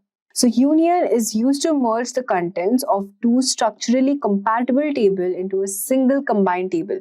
The difference between union and union all is that union will omit duplicate records, whereas union all will include duplicate records. Very easy. Union will omit duplicate records and union all will include duplicate records. The performance of union all will typically be better than union since union requires the server to do the additional work of removing any duplicates. So in cases where it is certain that there are not any duplicates or where having duplicates is not a problem, then we can use union all. It would be recommended for performance. So now let's move on to the question number 18. So here a table is given below and you will have to say what will be the result of a query. The query is select star from runners where ID not in, select winner ID from races. So the answer is, given the simple data provided, the result of this query will be an empty set. So the reason for this is as follows. If the set is being evaluated by the SQL not in condition contains any value that are null, then the outer query here will return an empty set, even if there are many runner IDs that match winner IDs in the races table. Question number 19 is what are indexes in SQL? Indexes in SQL are just like having a shortcut to quickly find data in a table. Instead of searching through every row one by one, an index creates a sorted structure based on one or more columns, making data retrieval much more easier. For example, you can think of an index in a book. If you're looking for a specific topic, you can go to the index at the back and find the page number instead of flipping through every page. Similarly, in database, an index helps the system quickly locate the rows you need. So here's how it works. If you often search for customers by their name, creating an index will speed up those queries. You can just write create index IDX customer name on customer and then the customer name. The database uses the index to find the row, so you just have to run a query which is select star from customers where name is John, and then you can use the index to find the row with name is equals to John much faster. Let's move on to question number 20, which is explain group by in SQL. The group by clause in SQL group rows with the same values in a column, allowing you to apply functions like sum, count, or average to each group. For example, in a sales table to find total sales by region, you just simply have to write this query, which is select region, sum amount as total sales from sales group by region. So the group the sales by region and calculates the total for each. It's a quick way to summarize data by categories. So now let's talk about question number 21, which is what is an SQL alias? A SQL alias is a temporary name you can give it to a table or a column in a query to make it easy to read or work with. It's like giving a nickname to something for clarity. For example, if you have a column named first name, you can use an alias to rename it as first name in the query results. You just simply have to write this query as select first name as first name in capital letter, last name as last name from employee. Here the AS keyword assigns the alias and the output will show the columns as first name and last name. Aliases are also useful for tables. So for this, you can just write the code as select E first name from department table. So this shortens table name for easier referencing. Aliases are not permanent, they only exist while the query is running. Now let's talk about the question number 22, which is explain order by in SQL. So you can answer this question like the order by clause in SQL is used to sort the result set of a query based on one or more columns. You can specify each column sorting order, ascending or descending. For ascending, you have to use ASC, and for descending, you have to use DESC. Okay. So just have to simply write this query as select star from product order by price DESC. Now let's talk about question number 23, which is differences between where and having in SQL. The where clause is employed to restrict individual rows before they are grouped, such as when filtering rows prior to a group by operation. Conversely, the having clause is utilized to filter groups of rows after they have been grouped, like filtering groups based on aggregate values. The having clause, it cannot be used without the group clause, whereas the where clause specifies the criteria which individual records must meet the selected query. It can be used with the group by clause. Question number 24 is what is view in SQL? One more important question. So, an SQL view is essentially a virtual table that will derive its data from the outcome of a select query. Views serve multiple purposes, including simplifying intricate queries, enhancing data security through an added layer, and enabling the presentation of targeted data subsets to users, all while keeping the underlying table structure hidden. Now let's move on to question number 25, which is what is a stored procedure? So if you are asked this question, just simply say a SQL stored procedure comprises of pre-compiled SQL statements that can be executed together as a unified entity. These procedures are commonly used to encapsulate business logic, improve performance, and also ensure consistent data manipulation practices. That's it. Now let's move on to question number 26, which is one more important question, which is what is triggers in SQL? A SQL trigger consists of a predefined sequence of actions that are executed automatically when a particular event occurs, such as when an insert or delete operation is performed on a table. Triggers are employed to ensure data consistency, conduct auditing, and streamline various tasks. So you can use insert trigger, update trigger, or delete trigger accordingly. Now let's talk about what are the aggregate functions, and if you know them, name a few. It's very easy to answer. Aggregate function in SQL perform calculations on a set of values and return a single result. At first, we have minimum, which will get the minimum value from the resultant set. Then we have the max function, which will give you the maximum value from the resultant set. The sum will give you the sum of values from the resultant set. Average will give you the simple average of the resultant set. And the count will count of numbers records from the resultant set. Now let's talk about question number 28, which is how do you update a value in SQL? The update statement serves the purpose of altering pre-existing records within a table. It involves specifying the target from the update, the specific columns to be modified, and the desired new values to be applied. For example, if you want to update, you can use query like update employees, set salary is equals to 6,000 where the department is IT. Now we'll be moving on to some intermediate SQL interview question and answers. So one of the question is, what is a self-join and how would you use it? I would like to repeat again, these join types of question is very important. These are often asked in interviews. So talking about what is a self-join in SQL is a type of join where a table is joined with itself. It's useful for comparing rows with the same table or exploring hierarchical relationship, such as finding employees and the managers in an organization. So imagine if you have an employee table. So you have employee ID, name, and the manager ID. So if you want to find each employee and the manager, you can use a self-join. You can just simply write a query as select ename as employee, mname as manager, from employee, left join employees on manager. So I've already discussed with you before what is the meaning of left, right, and self-join. So here the table joined with itself using manager ID to link each employee to the manager. A self-join is helpful for comparing rows in the same table or working with hierarchical data. So now let's move on to question number 30, which is explain different types of joins with example. At first, we have inner join. The inner join will gather rows that have matching values in both the tables. Then we have the right join. It will gather all the rows from the right table and any matching rows from the left table. Left join will gather all the rows from the left table and any matching rows from the right table, and the full join will gather all rows where there is a match in either table, including unmatched rows from both the tables. Very easy. Now let's move on to question number 31, which is what is subquery, and provide it using an example. So subquery basically refers to a query that is embedded within another query, serving the purpose of fetching information that will subsequently be employed as a condition or value within the encompassing outer query. So you can just use this query, which is select name from employees, where salary is greater than select average from salary from employees. Now the next question is, how do you optimize SQL queries?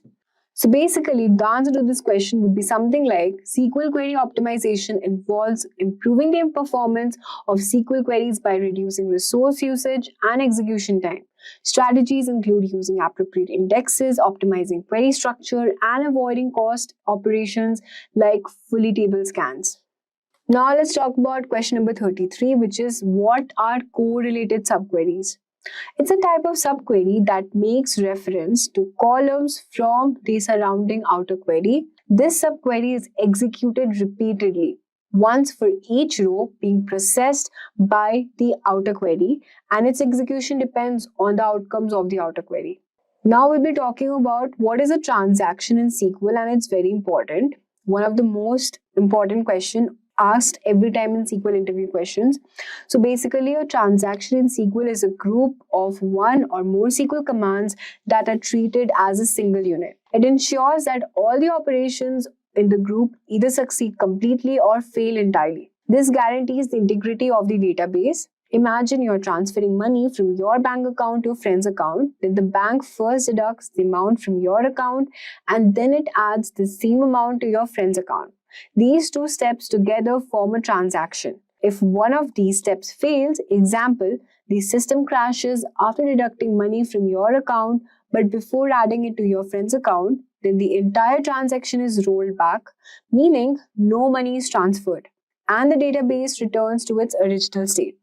So you can also explain this question with the help of example that would be more, clear to the interviewer. Now let's talk about what are ACID properties in SQL. So basically, ACID stands for atomicity, consistency, isolation, and durability. And these are key properties that ensures database transactions are reliable and maintain data integrity. Atomicity, you can think of it as all or nothing. A transaction is a single unit of work. If any part of the transaction fails, then the entire transaction is rolled back and no changes are made to the database. For example, if you're transferring money between two accounts, either both the debit and credit operations happen or neither does. The second we're going to talk about is consistency. The database must always be in valid state. A transaction takes a database from one valid state to another, following all the rules and constraints. For example, if a transaction adds a record that violates a rule, like a duplicate primary key, then the transaction fails, keeping the database consistent. Isolation: transactions don't interfere with each other. Even if multiple transactions are running at the same time, each transaction works as if it's the only one happening. Example, if two people are updating the same record, then one transaction will wait until the other is complete. Talking about durability, once a transaction is committed, it's permanent. Even if there's a power outage or system failure, the data is saved and it won't be lost. After you complete an online purchase, the transaction is stored securely even if the server crashes immediately after. So this was for the asset properties. And now we'll be moving on to our next question, which is how do you implement error handling in SQL? Error handling in SQL is a process to manage and respond to errors that occur during query execution. Different database systems have specific ways to handle errors. In SQL Server, the try-catch block is commonly used. The try block contains the main operation, while the catch block handles errors if they occur. For instance, in a transaction, you can use rollback in a catch block to undo changes if something goes wrong. Similarly, in Oracle, the exception block within PL SQL is used to handle errors. If an error arises, the exception block executes, rolling back the transaction and then logging the error message. By implementing error handling, you ensure that operations fail gracefully without corrupting data, making the database operations more reliable and secure. Next question, which is describe the data types in SQL. SQL supports various types of data types which define the kind of data a column can hold.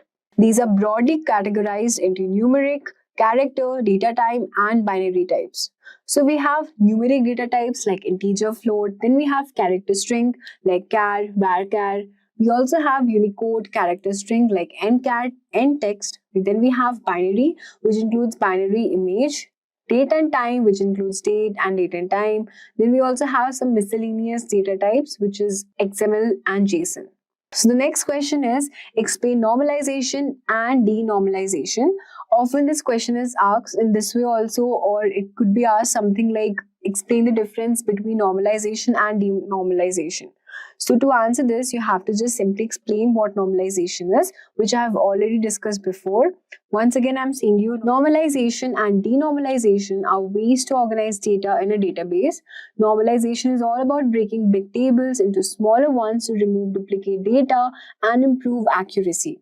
For example, instead of repeating customer details in every order, you create one table for customers and another for orders, linking them with a key.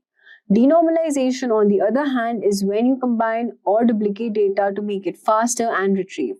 For instance, you might add customer details directly to the order table so that you don't need to join tables during a query. Normalization helps you space and maintain consistency, while denormalization makes data retrieval quicker depending on what the database needs. Let's move on to the next question, which is what is a clustered index? It's very easy. Just simply answer by saying that a cluster index in SQL determines the physical order of the data rows in a table. Each table can have only one clustered index, which impacts the table's storage structure. Rows in a table are physically stored in the same order as the clustered index key. Now we have next question, which is how do you prevent SQL injection?